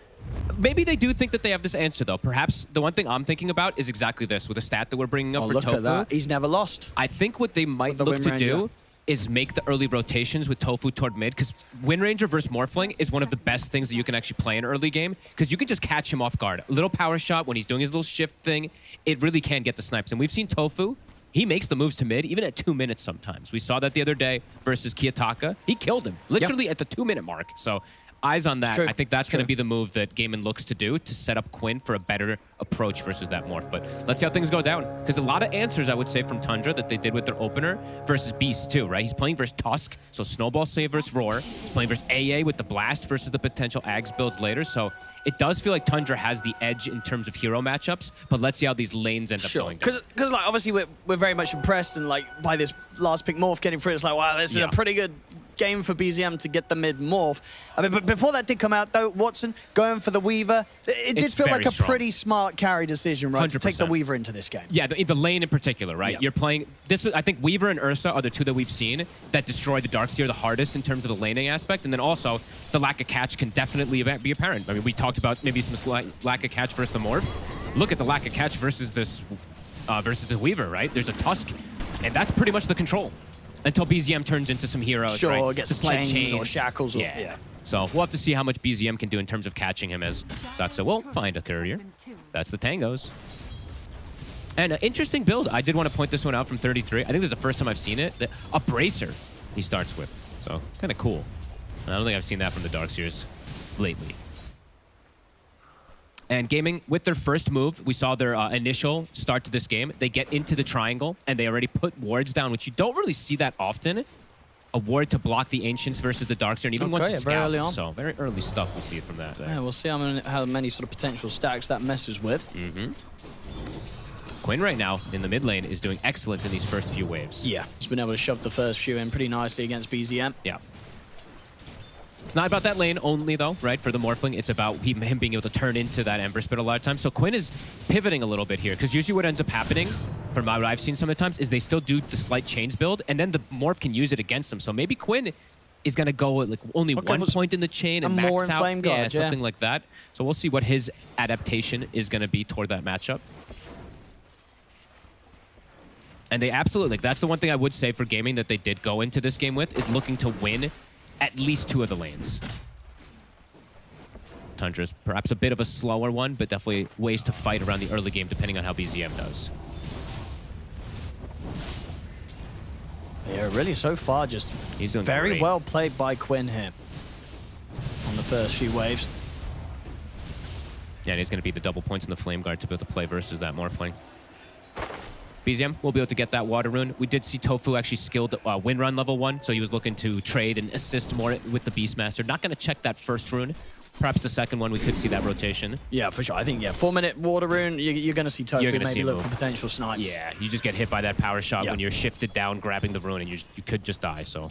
I mean, to the they point... do have a ward, though, so that's something else to point out. I think they're expecting that movement. Whitemon did place this one earlier, so I think there's some preparation. That is very true, actually. That is definitely a let's not get our Morph mid sniped by the Wind Ranger ward. Exactly. Yeah, you're absolutely right. Tofu will get the double stack going for the Beastmaster. So they'll have those stacks a little earlier than the Darkseer will in particular.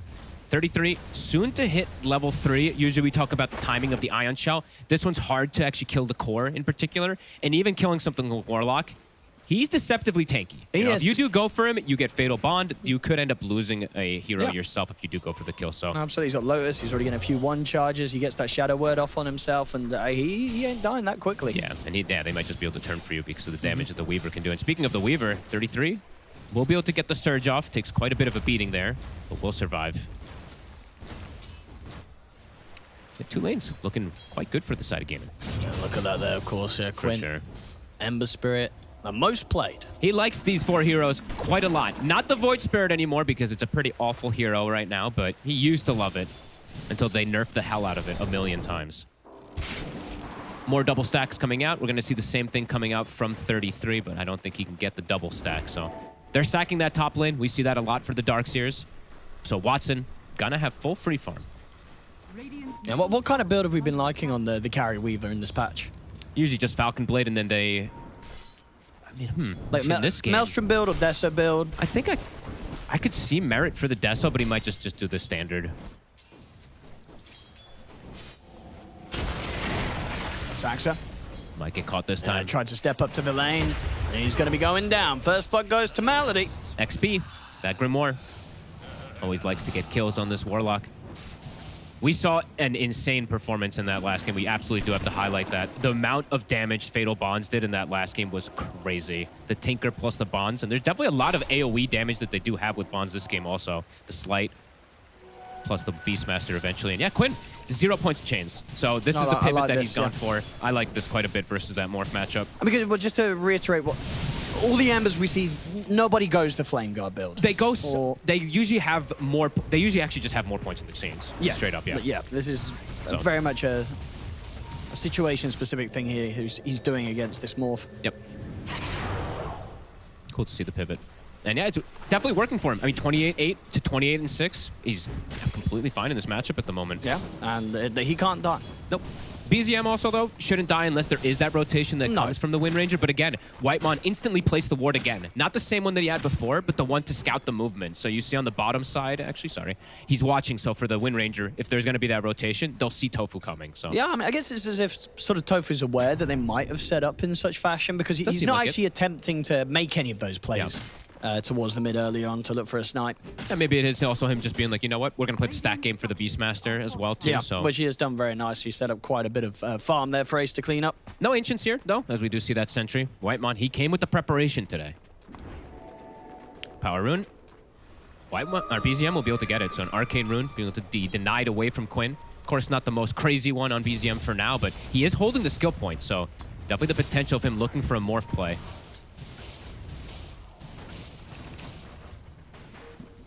They're looking for perhaps to move on mid, but Quinn is 6. Bottom, Ace. Crystallis. It's getting pretty aggressive. Turn towards Tofu instead, but the TP's going to be coming in. They're able to turn, get the shackle on a Crystallis. There's a power shot available, too. I mean, if he lines it up. If he hits it, it's going to be pretty close. Yeah, there it is. Beautifully done there off the back of the axes into the power shot. They take Crystallis down. Can Soxa get a return kill? He wants to try, but the shards on a Tofu will get him, but will he actually get out? The Shadow Word's down upon him, as well as a couple of tower hits flying in. He's speedy. Meanwhile, Watson will be able to get a solo kill as 33 was left alone. And Shrine of Wisdom, Watson might be able to go in and steal it. Oh, is he going to try? There's a TP coming in. BZM looking to go for the steal. I mean, Watson's super low. Yeah, this is risky, and he's got creeps on him. Oh, he's got an Ion Shell on him. He's got Shakuchi in a second. Yeah. He'll be out. So BZM at least able to secure their own Wisdom. Soxa, he'll suicide. Doesn't want to take the long walk all the way back, so 20 seconds that will be gone. We'll see that dive up top that we had at the same time as the action down bottom. Nice move. And Ace, yeah, he's doing the stack. So to point out, he is still going to, of course, go for the Ags build, as we do see most of them do, because he also has Beast Mode, but there is answers for it this game. There's going to be an AA. That Ice Blast is going to prevent a lot of the healing, and eventually 33 will build Pipe, so they will have some of these answers for this Beast Ags. I thought this could have even perhaps been a game where he does look to pivot and go for this Dominator kind of style, but when as soon as you see Beast Mode, they're never going to do it. But the fact that you can't actually just like get rid of that creep a lot of times can be pretty effective. Because sometimes the Doom can just eat it, but you can't anymore, because it's the Helm of Overlord build. They changed that, so... But yeah, not going to be the case. He's still just going to go standard. So we'll see if that actually works versus the answers that there's going to be from the AA.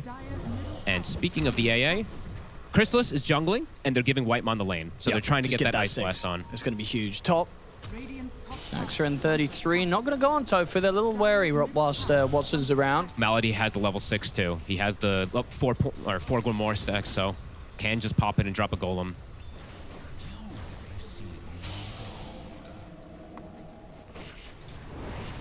Mid lane, BZM did find himself a shield rune, so playing at 200 HP, but he actually has 1,000 because he's got that full barrier built up from the max strength morph. He's putting a lot of pressure onto this tower. Quinn doesn't want to leave the lane because of it.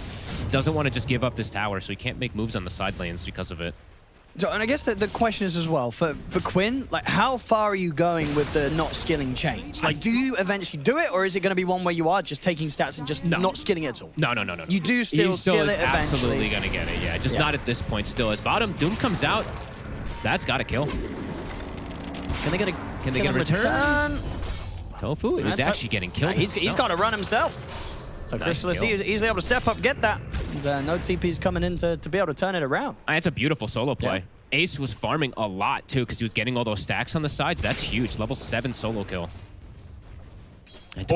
Oh, this might catch him off guard. It does. Whitemon with the early 6. Is that what caught him? He didn't expect the 6? Yeah, because they did that little laning play where Chrysalis was jungling and they gave the AA the lane. That actually works out for them to get this extra kill. Very cool. The sniper becomes the sniped. Yep. Between these two, it's going to be Ice Blast into power shots.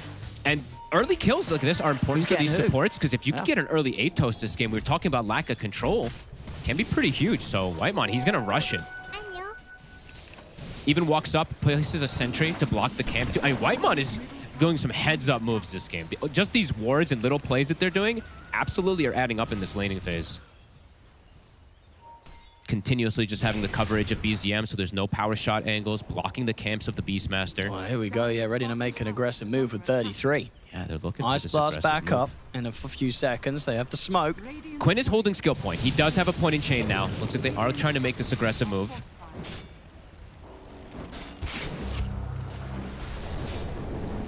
They have enough to chase. He's got 1 charges and waveform again in a second, so BZM should be fine. Quinn, he's thinking about it. Diving the power tier shot. 2 is... He's got the raindrop. It protects him. Yeah, they can't get away with this dive. No, this is getting a bit too much. Hastrone is allowing him to push the limits on Quinn. Tofu going for another angle. Tries for it, but does not connect. Saxa. He should go down. Yeah, had to come with the snowball there. Was concerned that Watson was going to be able to finish him off. The Ice Blast. He was expecting them to dive more. Just keep diving. That one's not going to be even close, but you could see what he was trying for there. Mid lane, pressure. 33 wants to stop the push. Doing decent work with the illusions. The catch behind. They found Whitemon. They get him with the shackles. Quinn finishes him off with the slide of fist. Level 9 now, so max slight. He's got the chains as well. Can they finish off the tower? Yeah, they should get this.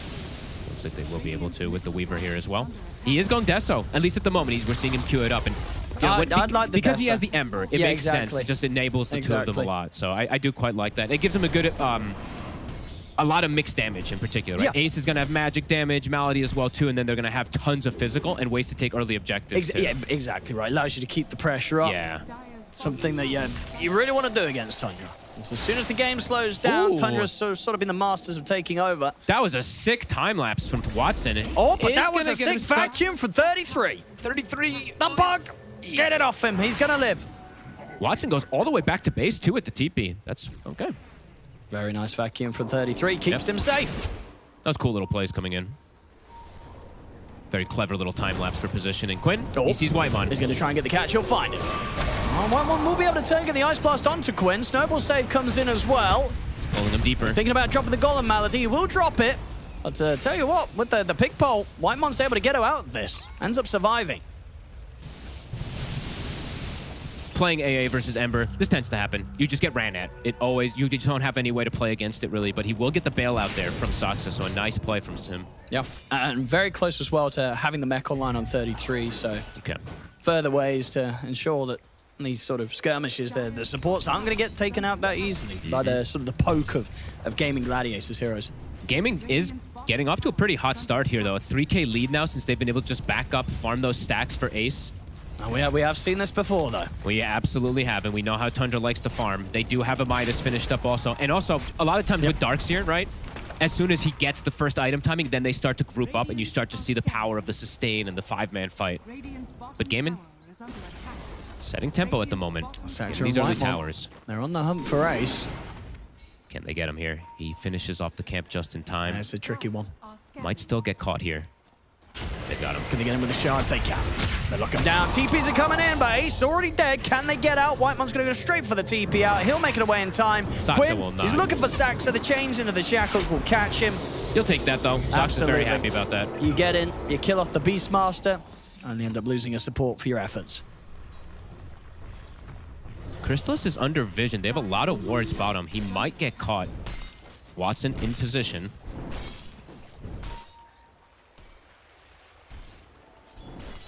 Between the two of them, they don't have the greatest amount of control, though, so very unlikely they can actually just do it with these two.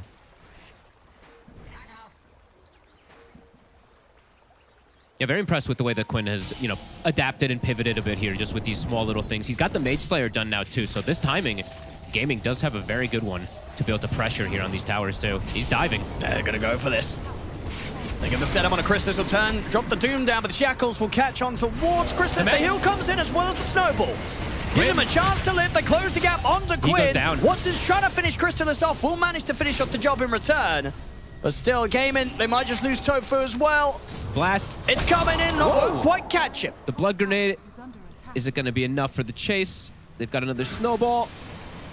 Tofu, has he got any way out of this? He doesn't. BZM turns into the Ember Spirit. Uses a Sleight of Fist to get the kill. That was fancy. During the waveform, even. And they can push onto tower. Yeah, straight onto the tier 1 mid. And that's the Darkseer, right? He shows up immediately. Turns the it mech around. comes out, turns things around. Sure, they still do end up losing that Doom, but get themselves 2 big kills from that aggression. Gaimin, that lead gets chunked down very quickly. Watson. TPs are coming in. They're looking at Watson. There's a slippery one to catch. Sox is starting to get the wraparound. He actually just finds a free courier. Oh, that was the one with the hammer on. Yeah. Can Malady get himself out of it? Looks like he can. Malady's actually hanging on to the Grimoire, by the way. He's feeling like he can save it as long as possible. He's at 7 stacks. It's actually pretty huge. He's going to be very high level on this Warlock now. And there's that timing. Beast Axe is finished. It's at the 15-minute mark that we see usually picked up a little earlier, but now it's around that Tormentor timing or Roche timing. And they go the Shackles. Chains as well. Over towards Whitemon. They get the setup on them. Both supports at the same time. Kill Whitemon off, and they're able to chase down Saxa. And they can go get that Tormentor or Roche if they would like to. Let's see if Tundra looks to go for one of those chain exchanges that we see happen, where the Morph or somebody goes for a Roche while the other team goes for the Tormentor. Gaimin's trying to punish the greed. Right? They know that this is a Radiance Doom, going for Midas. There's a Morphling as well, too, so they're looking to play aggressively, especially if Doom is ever used, and we see them hit there pretty hard.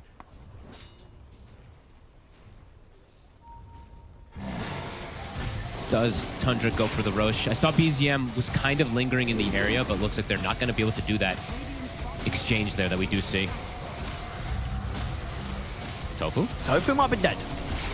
Ooh, close. And who gets it? It's Tofu. So a very good shard that he's able to pick up there.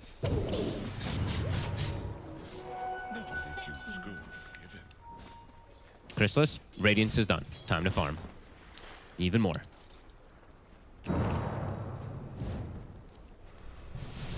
Atos on Whitemon, so they do have catch now for him, so they can look to perhaps even get these extra kills if a hero does show.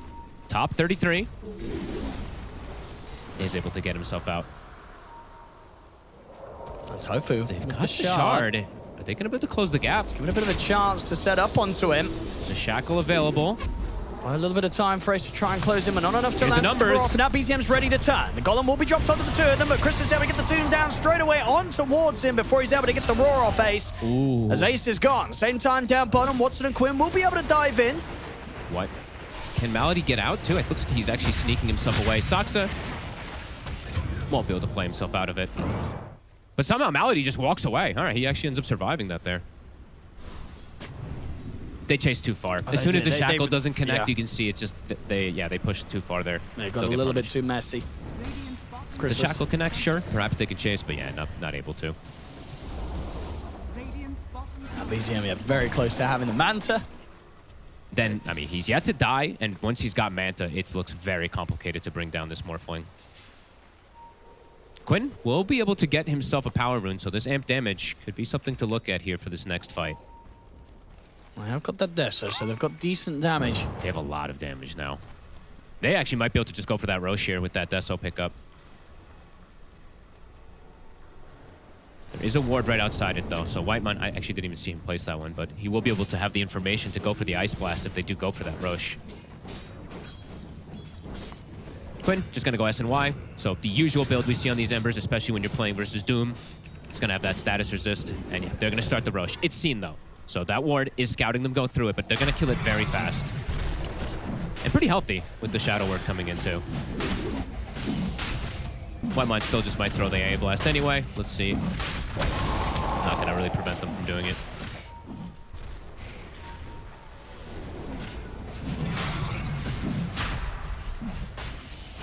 Gaimin is hitting their timings, but Tundra, they like to play the slower style. They like to wait for that farm until they get that big hit, and the BKB from Crystallis might be that timing that they go for when they look to group up around it. Gaimin, they need to get a lot done with this Aegis. Maybe even more than just a tier 2. It feels like, you know, against Tundra, you got to get so much. Like, to be at this position, 5k ahead, it's just not a position that's making Tundra feel uncomfortable. No, they're okay with this. Yeah, absolutely. You know, at the moment, Tundra's still getting to play their game. Gaimin, they need to continue to do their best to try and do that little bit more. And they will. They are smoking up. They're looking for the next play. Watson also, he buys the shard, so he is looking to keep himself in a good spot of farm. This wraparound here too, Quinn. Sax is going to spot Tofu first. Quinn. Instant Greaves. Got the Roy, still wants to try and go for this kill. Quinn's ready to join as well. Jumps in with the Remnant. 33 will be able to turn with the vacuum and the wall onto the two of them, but 33 will get killed off. They're ditching him, but top Crystallis, he goes through the portal, but there's actually a ward scouting him. I mean, can they make any sort of quick move over towards this to punish? Might. Does Quinn have a TP available? He does. If they can swing the supports over, could definitely see a move happen. There's drawing the line. Yeah, they're making it. Yeah, because killing off 33 is great and all, but they still want more. They always want to be getting these core heroes, as many as possible. And they know he's going to still be relatively around here. Quinn, can he find the catch? Let's see if Crystallis is... He's getting pretty surrounded. I think he suspects something's up. Yeah, he gets into the trees, tries to go for the TP, but they've caught him with the chains. They've got the bugs upon him. The damage coming in with the Deso from Watson. They get another core kill here, Gaimin. Wards, you know, vision being so important. That ward up there catches him. They know how Tundra wants to play this game. They know they want to just sit back and farm it. They're getting the hunt. This time around, they're getting a bigger advantage than they did that last time. They have to turn these kills into objectives, though. Yeah, I mean, Tundra, immediately they just start doing their thing, right? Cutting waves. Looking to buy time. See where they look to go. They do have a smoke available. They've got the Golem. He still hasn't popped the Grimoire. Will be level 2 Golem if he wants to use it before the next fight. Glimmer picked up for Malady. He's got a lot of these defensive items now on the 5 position. He's having a very good game on the Warlock, just like we saw Whitemon. He's got the Solar Crest, he's got the Glimmer, so he's got this buff up also for the Weaver, which I did want to see last game, I gotta be honest. I wanted to see that extra buff up for Watson. Deso stack, he's at 2, and he's got the small crit. His damage is incredibly high right now on this Weaver. Tundra. Crystallis. He's got the BKB. Yeah, doesn't want to lead in onto Tofu. They've got that ward placed there, so they do see them. Tundra. Looks like they'll back away. These next few moments are very important for both sides. Gaimin can't afford a slip-up. Well, they also can't afford to sit back too much.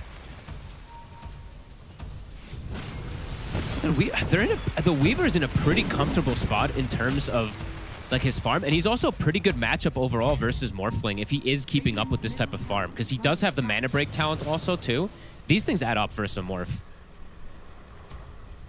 Smoke coming into play from Tundra. The Gaimin seem aware. They've got Aegis to play around too. This fight's not the easiest for Tundra by any means. Playing into all this. They do have a vision down. They do have this ward that is scouting out Watson in the back line.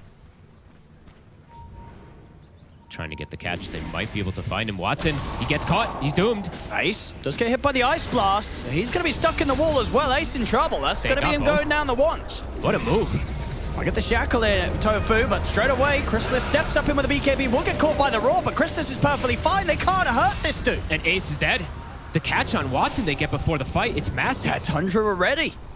What a Sox, they literally just walked up and he Shikuchi right into them and they just get the doom on him. And these are the sort of slip-ups that Gaimin cannot afford to have against Tundra. Oh, they can't be doing those mistakes. Splitting up, even when they have the Aegis, they're gonna hemorrhage 3 kills, it looks like. Malady also caught. That's massive from Tundra. That's a concerning one for Gaimin. We see Tundra do this too often.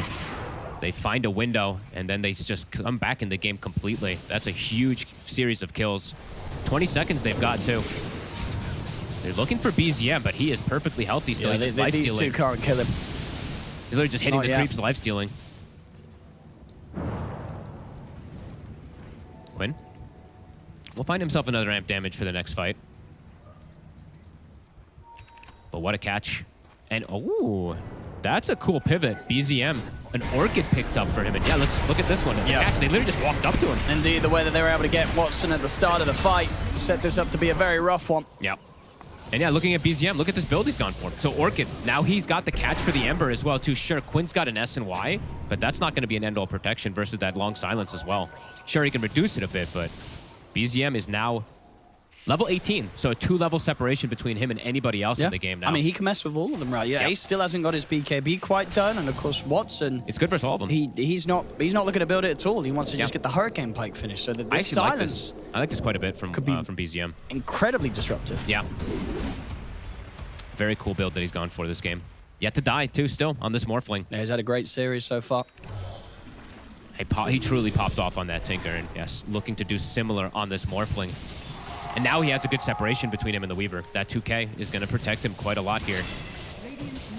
Gaimin cannot make another one of those slip-ups. No, they really can't. Another rough fight, and next thing you know, Tundra's going to have completely taken away that lead that Gaimin have. 33 is still kind of poor, though. That's actually something I'm kind of... I guess because there's so many people, like the Morphling is taking up so much space that he is falling behind in terms of that net worth, but he does have the 2 core items that he wanted this game. He's got the Dispel plus the Lotus to protect and reflect the Roar, and he's got the Greaves. So very strong in terms of the 5v5 now on Tundra. And the items just flying out for BZM. He finishes an Orchid. Next thing you know, he's now got a Diffusal on top of it. Ooh.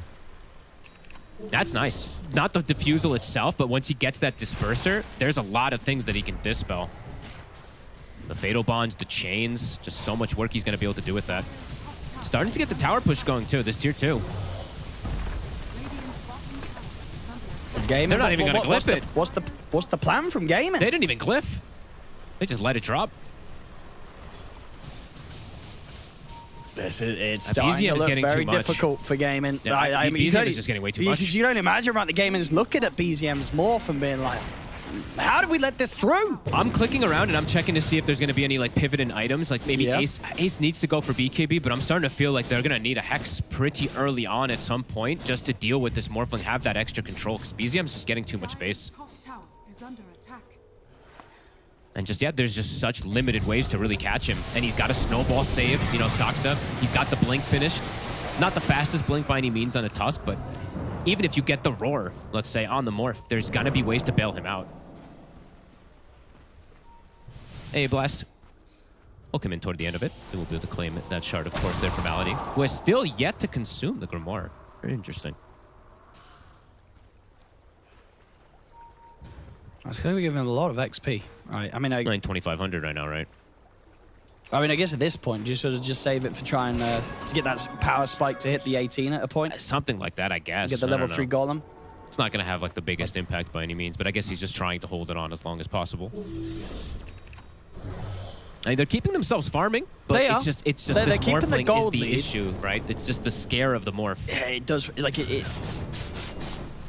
He's level 20. Like BZM, does he really lose these sort of morph games? I don't think he does. Okay, they've I don't know BKB. if we got a BZM morph stat. I bet we got a good BZM morph stat. I mean, we did have the BZM Tinker stat that, I mean, he lost the last 3, but then he looked fantastic and super comfortable on the Tinker, so. Gaimin, looking to strike around this next Roche. This one has to go smoothly for them, or the game is going to slip away. Yeah, they need this Aegis. Quinn.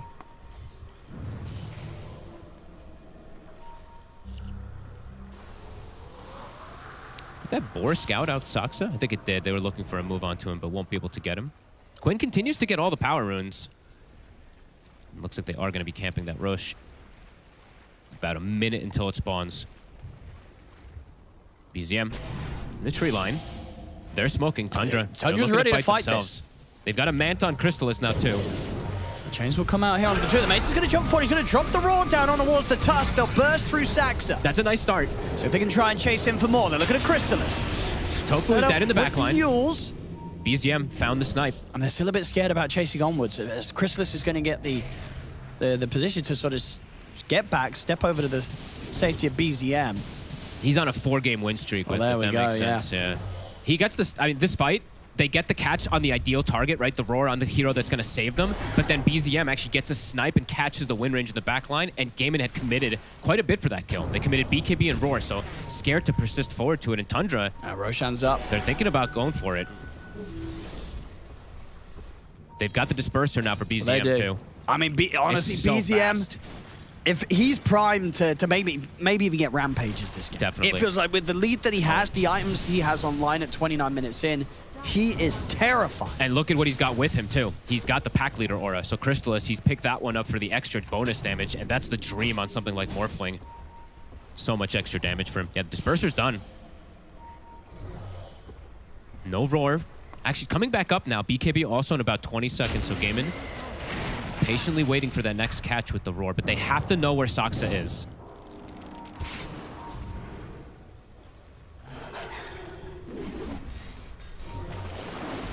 Tundra waiting on this high ground, waiting around their vision.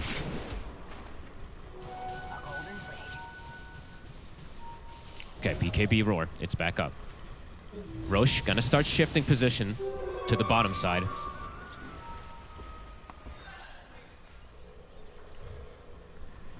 Tundra's very ready for the fight, all grouped up still. Gaimin, they'll smoke. Ace. Ooh. There's the Manta. Radiant scan did catch Ace for a second. Ace is there. heading in. Saksa. He's going to find Saksa. Gets him with the Roar. They're going to try and focus Saksa again first at the beginning of the fight. They'll take him down. They get him again. That's the Tusk gone. Can they turn it into anything more? Quinn's trying to chase on forward. He's got his eyes on Whitemon. They've got the Yule set up. They're poking him from a distance. And with the sleight of fist, Quinn will be able to finish it. Watson looking for another chase. BZM back off with the waveform. He used the bugs. I thought they were going to save the bugs to go instantly for that Roche. So 15 seconds, they won't have that to accelerate them. I mean, could Tundra, with the three of them, still sort of keep Gaimin on the toes and stop Gaimin from being able to go for the Roche? Absolutely. With the BKB at the ready, the Tusk is going to be respawning soon. The bugs are going to come back up.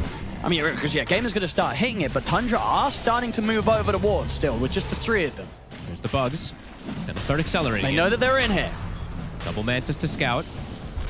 Gaimin, they're feeling it themselves now. They're like, can we really continue to try and commit for this? They'll drop the wall down 33. Jump forward here, looking to try and focus Watson. They get him with the silence, but the Yules is there from Quinn to hold back BZM. They'll drop the Golem. They're in the pit. Ace is trying to finish the Roche. He gets the snatch. How did he get that? He picks it up. He's able to walk out. And now Crystalis on the front lines with the BKB. He's just running them down. Gets the Doom in onto Quinn. Quinn's gone. The blast connects onto Malady. Oh, these Roshans have been the kryptonite of Gaimin. In that last game, it was the 5-man Fatal Bond Laser. This one, it's 33 just walking in and stealing the Aegis. Got the Dust and the Atos onto Watson. Can he get himself out of this one here, too? They might still chase. BZM does have that Orchid. He will TP out, so will Tofu, but Tundra, what a strike. Yeah, they knew that they could force it. Gaimin, you could feel sort of the hesitation. They were like, can we really do this? They tried to finish it. It's all these split-second little calls and moves that they make, right? The fact that he used the bugs earlier makes them kill that Roche slower, so then it gives time. I mean, 33, how the hell does he click? Because you got Ace and Quinn both in there trying to grab it themselves, but 33's able to get the pick off, and at that point, the fight's just over, right? Crystalis comes in with this wraparound, gets the Doom down on a Quinn, and ain't nobody touching this dude. And they could have even lost more there on the side of Gaimin. It was very close to them potentially even losing that Weaver. Yep. As BZM now thriving with this. That last game also, it was when that's when Gaimin started to lose control of the game, was around that Roche, and now Tundra with Aegis on 33. He's probably so happy. That prevents a lot of that tempo, that timing that Gaimin wanted to be playing around. Now they're playing versus this insanely farmed Morphling, and they don't have an Aegis to play on for that next fight. Linken's about to be... Actually, it is finished up for Watson, so he will have some extra protection either versus the Morph or the Doom, but it feels like he's having difficulty just sticking on targets. He doesn't kill them fast enough in comparison. BZM hits for over 500 when he's got that Alpha Wolf near him. Almost 500. I mean, what do you do? Do again? Do you fight into the Aegis? It feels like they kind of have to. I think if they just slow the pace of the game down, they're going to just get out-farmed. So they're looking for this potential attempt of a catch. But everything is at the ready, Owen. Doom is up. A full AC also, I think, about to be delivered. Chrysalis, he just gets it. Whitemon. We'll get the connection on Quinn. He's able to get the H-Toss and the Ice Blast off on a Quinn. Whitemon survives for now, and him they go with the silence. Quinn's just dead. Whitemon, He'll what a finally play. fall, but he's already done the damage. Ace plus the BKB doesn't matter. They tear through him with the physical damage output. What a play from Whitemon. He just instantly throws the blast. He's not getting out, tries to TP away. They've got him with the dust and the vacuum. Oh, Tundra. Crushing these last few fights. Just continuously getting the cores. They keep getting Ace, they keep getting Quinn. They get the Doom right on top of him. Quick reaction coming in from Whitemon, and now the push. 2 cores are dead. And these racks might just die. I think they will, maybe even a second set. Yeah, definitely a possibility. I mean, BZM pushes so fast. Full Revenant's Brooch picked up, so that damage is going to be a lot higher for the Weaver if he can actually hit targets, but he's not able to hit targets. They're going to try. They try to get the shackles, but the dodge is there from Chrysalis. They turn towards Watson. He has to time-lapse out. As the barracks are falling, BZM's ready to go in.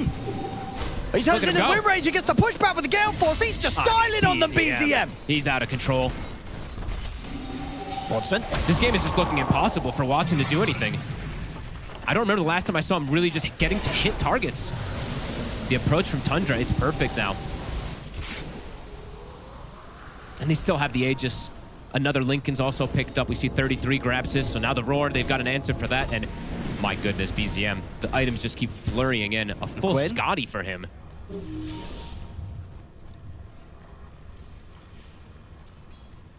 Man, that is crazy farm that this Morph has. This might be the most farmed Morph I think I've seen at 35 minutes. Yeah, we might even have some stats on that. And he's about to be 25 and as in terms of the levels as well, yeah. It's going to be level 25, 35 minutes in. He's 3 levels over the Weaver now at this point.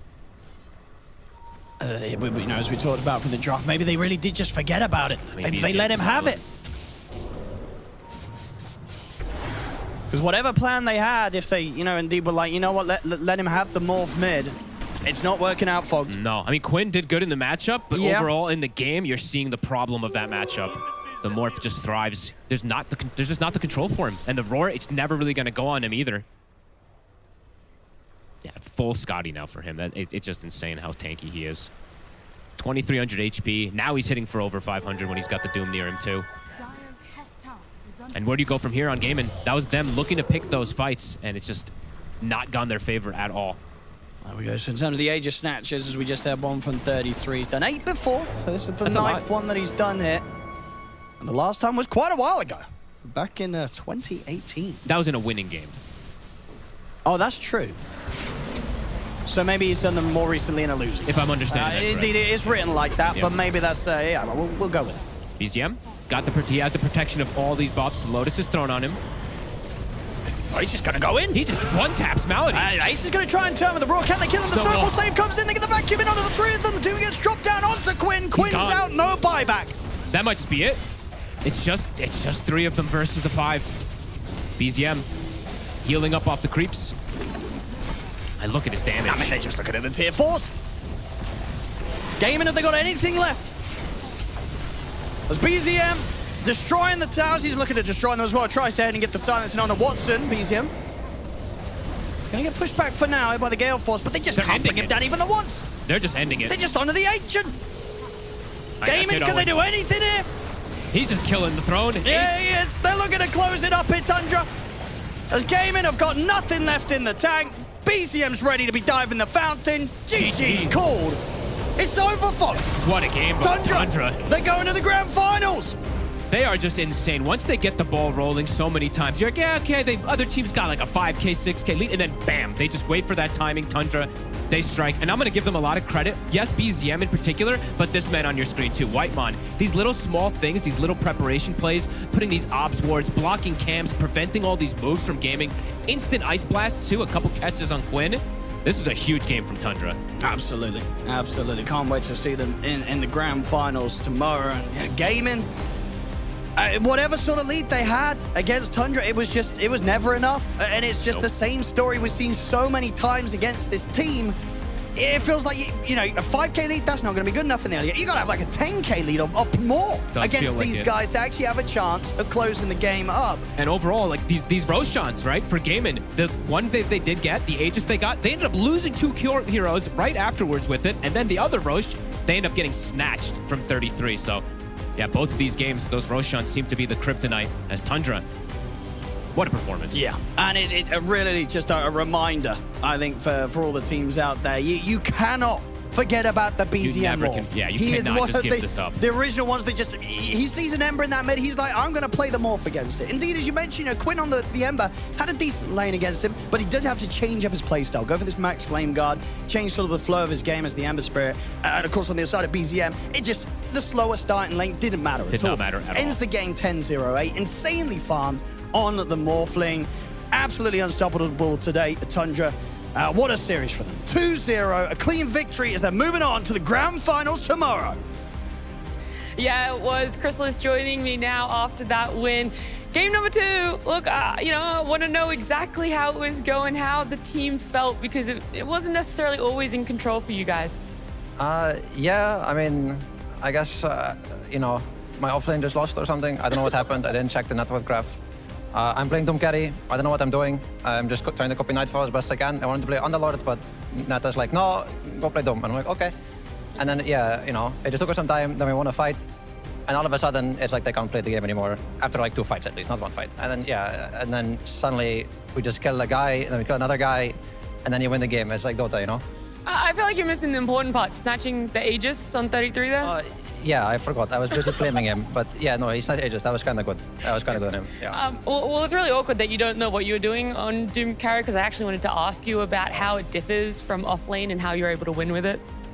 Yeah, no, I just don't know. Like, honestly, I'm just playing. I hit creep, and then I press Doom on a guy who's already dead like 4 times, and then I win the game. And that's how you do it. All right, yeah, that sounds good. I also want to know then what you guys were doing in the 3 days between group stage and now to be able to get such a good 2-0. Oh my God, the overthrow games we were playing there, you have no idea. That was the worst thing we've ever done. I'm surprised we won this game because after overthrow at Whitemon, and even me as well, I'm a real goodie for an overthrow. Okay. I don't know like how we got anywhere, to be honest. Yeah. That's kind of all we did. We just played like a bunch of overthrow. Whitemon plays like Rasta, shackles BZM for like 20 seconds straight, and then I come in with my Invoker, press Sunstrike, because it's the only spell I know how to cast, because I don't know how to cast the other ones. And then it's like, that's just every overthrow. Maybe I play Tide Hunter, hard first item, stand in an orb, never leave. You know how it is. You know, I'm just enjoying overthrow. And so how many overthrow games will you play between now and your grand finals against Falcons tomorrow? I would hope none. But most likely, like, at least like 8, you know? Probably. Well, I'll let you go, Chrysalis. Thank you so much. Hope you can fit in 10 now. But yeah, I look forward to seeing you tomorrow. Thank you. I look forward to being here tomorrow. Do any of you like playing overthrow, guys? Any overthrow enjoyers on the panel? Not really. Used to be the warm-up back in the day. I know a lot of people did that. I was never overthrow, warm-up, enjoyer that much. I like playing Jakiro, Twin Terror, just right-clicking people. I felt like I was always warm.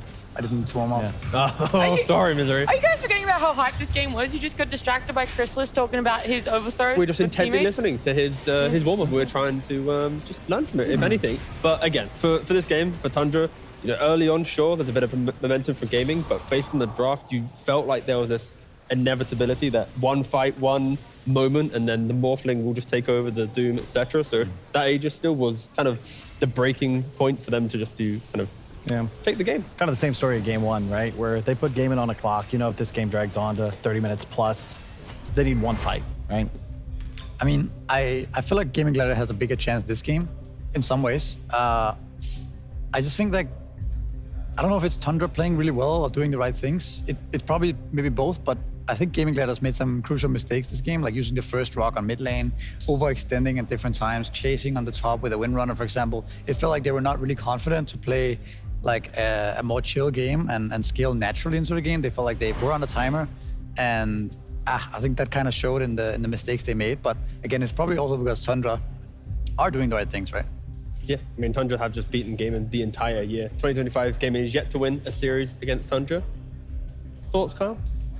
I'm just happy to be here.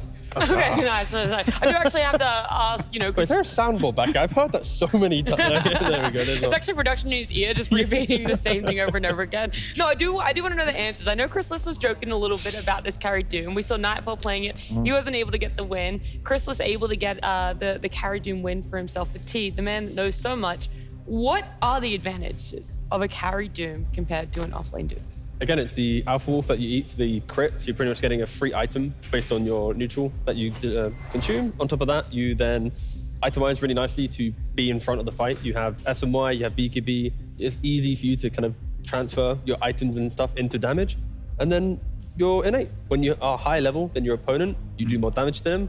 So during kind of the earlier portions, you see support by Echo Saber or something, poof, 2 hit, they're dead, right? So it is just a really oppressive hero if you snowball. Always loved it with Darkseer as well. I think that's something even Rasmus picked way back in the day when Doom was more of like a 4 position, you know, with the 3DS, but it's just as good as a carry. Ion Shell, Surge forwards. None of the cores on the side of Gaimin really want to go toe-to-toe with the Doom, especially if he's BKB'd, so really isn't much you can do. And then you have a Morph and an AA behind it, so just oodles of damage. Also feels like the Doom played in the safe lane is a completely different hero than in offlane, right? Yep. When in the offlane, he gets abused sometimes, has low net worth, he kind of griefs, you know, he has to catch up. And in the safe lane, he's top net worth most of the time, right? It's different heroes that will pressure him. So that's also a win for the Doom. Also why in the interview, he says he's trying to copy, but not truly copying, because in the item build, like he's not doing the Nightfall Echo Saber, right? He is doing his own Radiance, like he's doing his own little spin on the hero, but fundamentally is a hero that will always get farm and always become a frontline, and Doom, throughout all the years, is kind of a broken spell, right? If you can just delete someone from the game. I feel really bad for Watson, by the way. The last 4 series he's played, 4 games, he's played against Doom 4 times. Yeah. Has he really? 4 in a row. Okay. My guy has just been doomed. Yeah. And now he's been like double doomed. He's been doomed, refreshed, doomed as well. And RP'd, yeah. Oh my god. Like, I think if you think of a single carry player that has had the most depressing playoffs, it's just him. He's heard 1 spell thrown at him the entire time. Yeah, it's unfortunate for them, and it's unfortunate to see Gaimin go home as well. They obviously had an outstanding series yesterday. Today, they put up a really good fight, but it's just not meant to be. They won't be going on to the grand finals. However, Tundra will be, and 33, well, he's got some words for us ahead of what could be taking place tomorrow. We're playing Falcons tomorrow. I'm expecting a fun, interesting series. We played them a few scrims during the break we had, because both of us were the first in the group. So I think they kind of know what we have prepared. The strats we played today, we played against them also in scrims. So it will be maybe we'll have to dig a bit deeper to come up with the strats.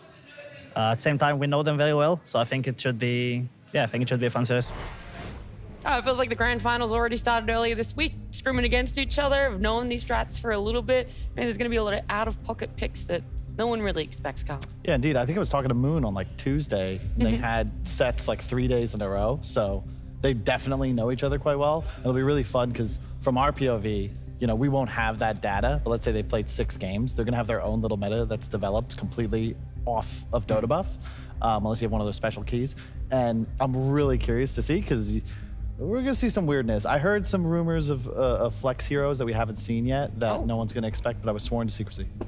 Sworn to secrecy. We might have to get that information out of him later. Some Instead, fact checking. It's 2025 is pretty difficult. I'll call Aoi up on one side. I'll call Moon up on the other side. We'll see exactly what they say. But either way, we're going to have a look at our bracket because we started off the day with 4 teams. Now we are left with 2 teams. Our 2 grand finalists, Falcons and Tundra.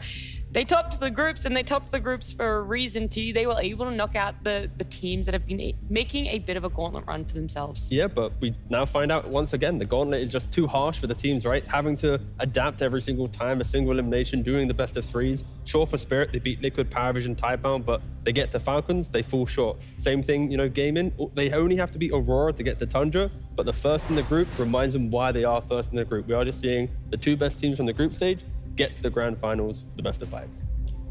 No one wants that on? I'm just happy to be here.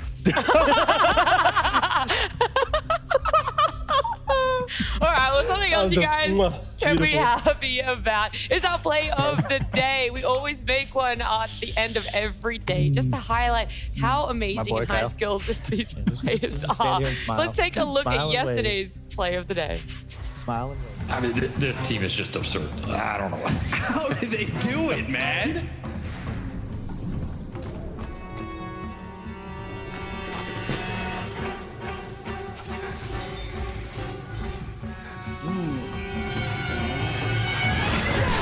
Oh my god, he just did that! What? That man just sniped the Tormentor with a dead shot from across 2 screens. What a move from Rude. And don't forget to vote for your play of the day, and that'll be featured here tomorrow. We got this beautiful SFM graphic leading into it. God, I'm just so happy to be here. I hope you're happy to be here. It's great to be back. I think you guys are gonna love plays. do a little bit of like Ogre Magi, where like you'd say one thing and Misery would say the next. I am happy. Stop. No. Oh, I need to crank up for that. Wait. There we go. Wait. One more time. Yeah, I don't know where this was going, but I have no idea. I don't know either. It's the end of the day. Even though it isn't the longest day that we've had, it's definitely been a lot of fun. Make sure you guys tune in. It's our grand finals. That is the only thing that's going on tomorrow. It's the only thing that matters on your Sunday. Mark it in your calendars. Yeah. Do you still use that, Kyle? Are you punctual these yes, days? and if you're in Copenhagen, marathon tomorrow. It is. I didn't know where that was going either. This man's so out of pocket either way. I don't want to hear it anymore. Let's get on out of here. We'll see you guys for our grand finals on tomorrow.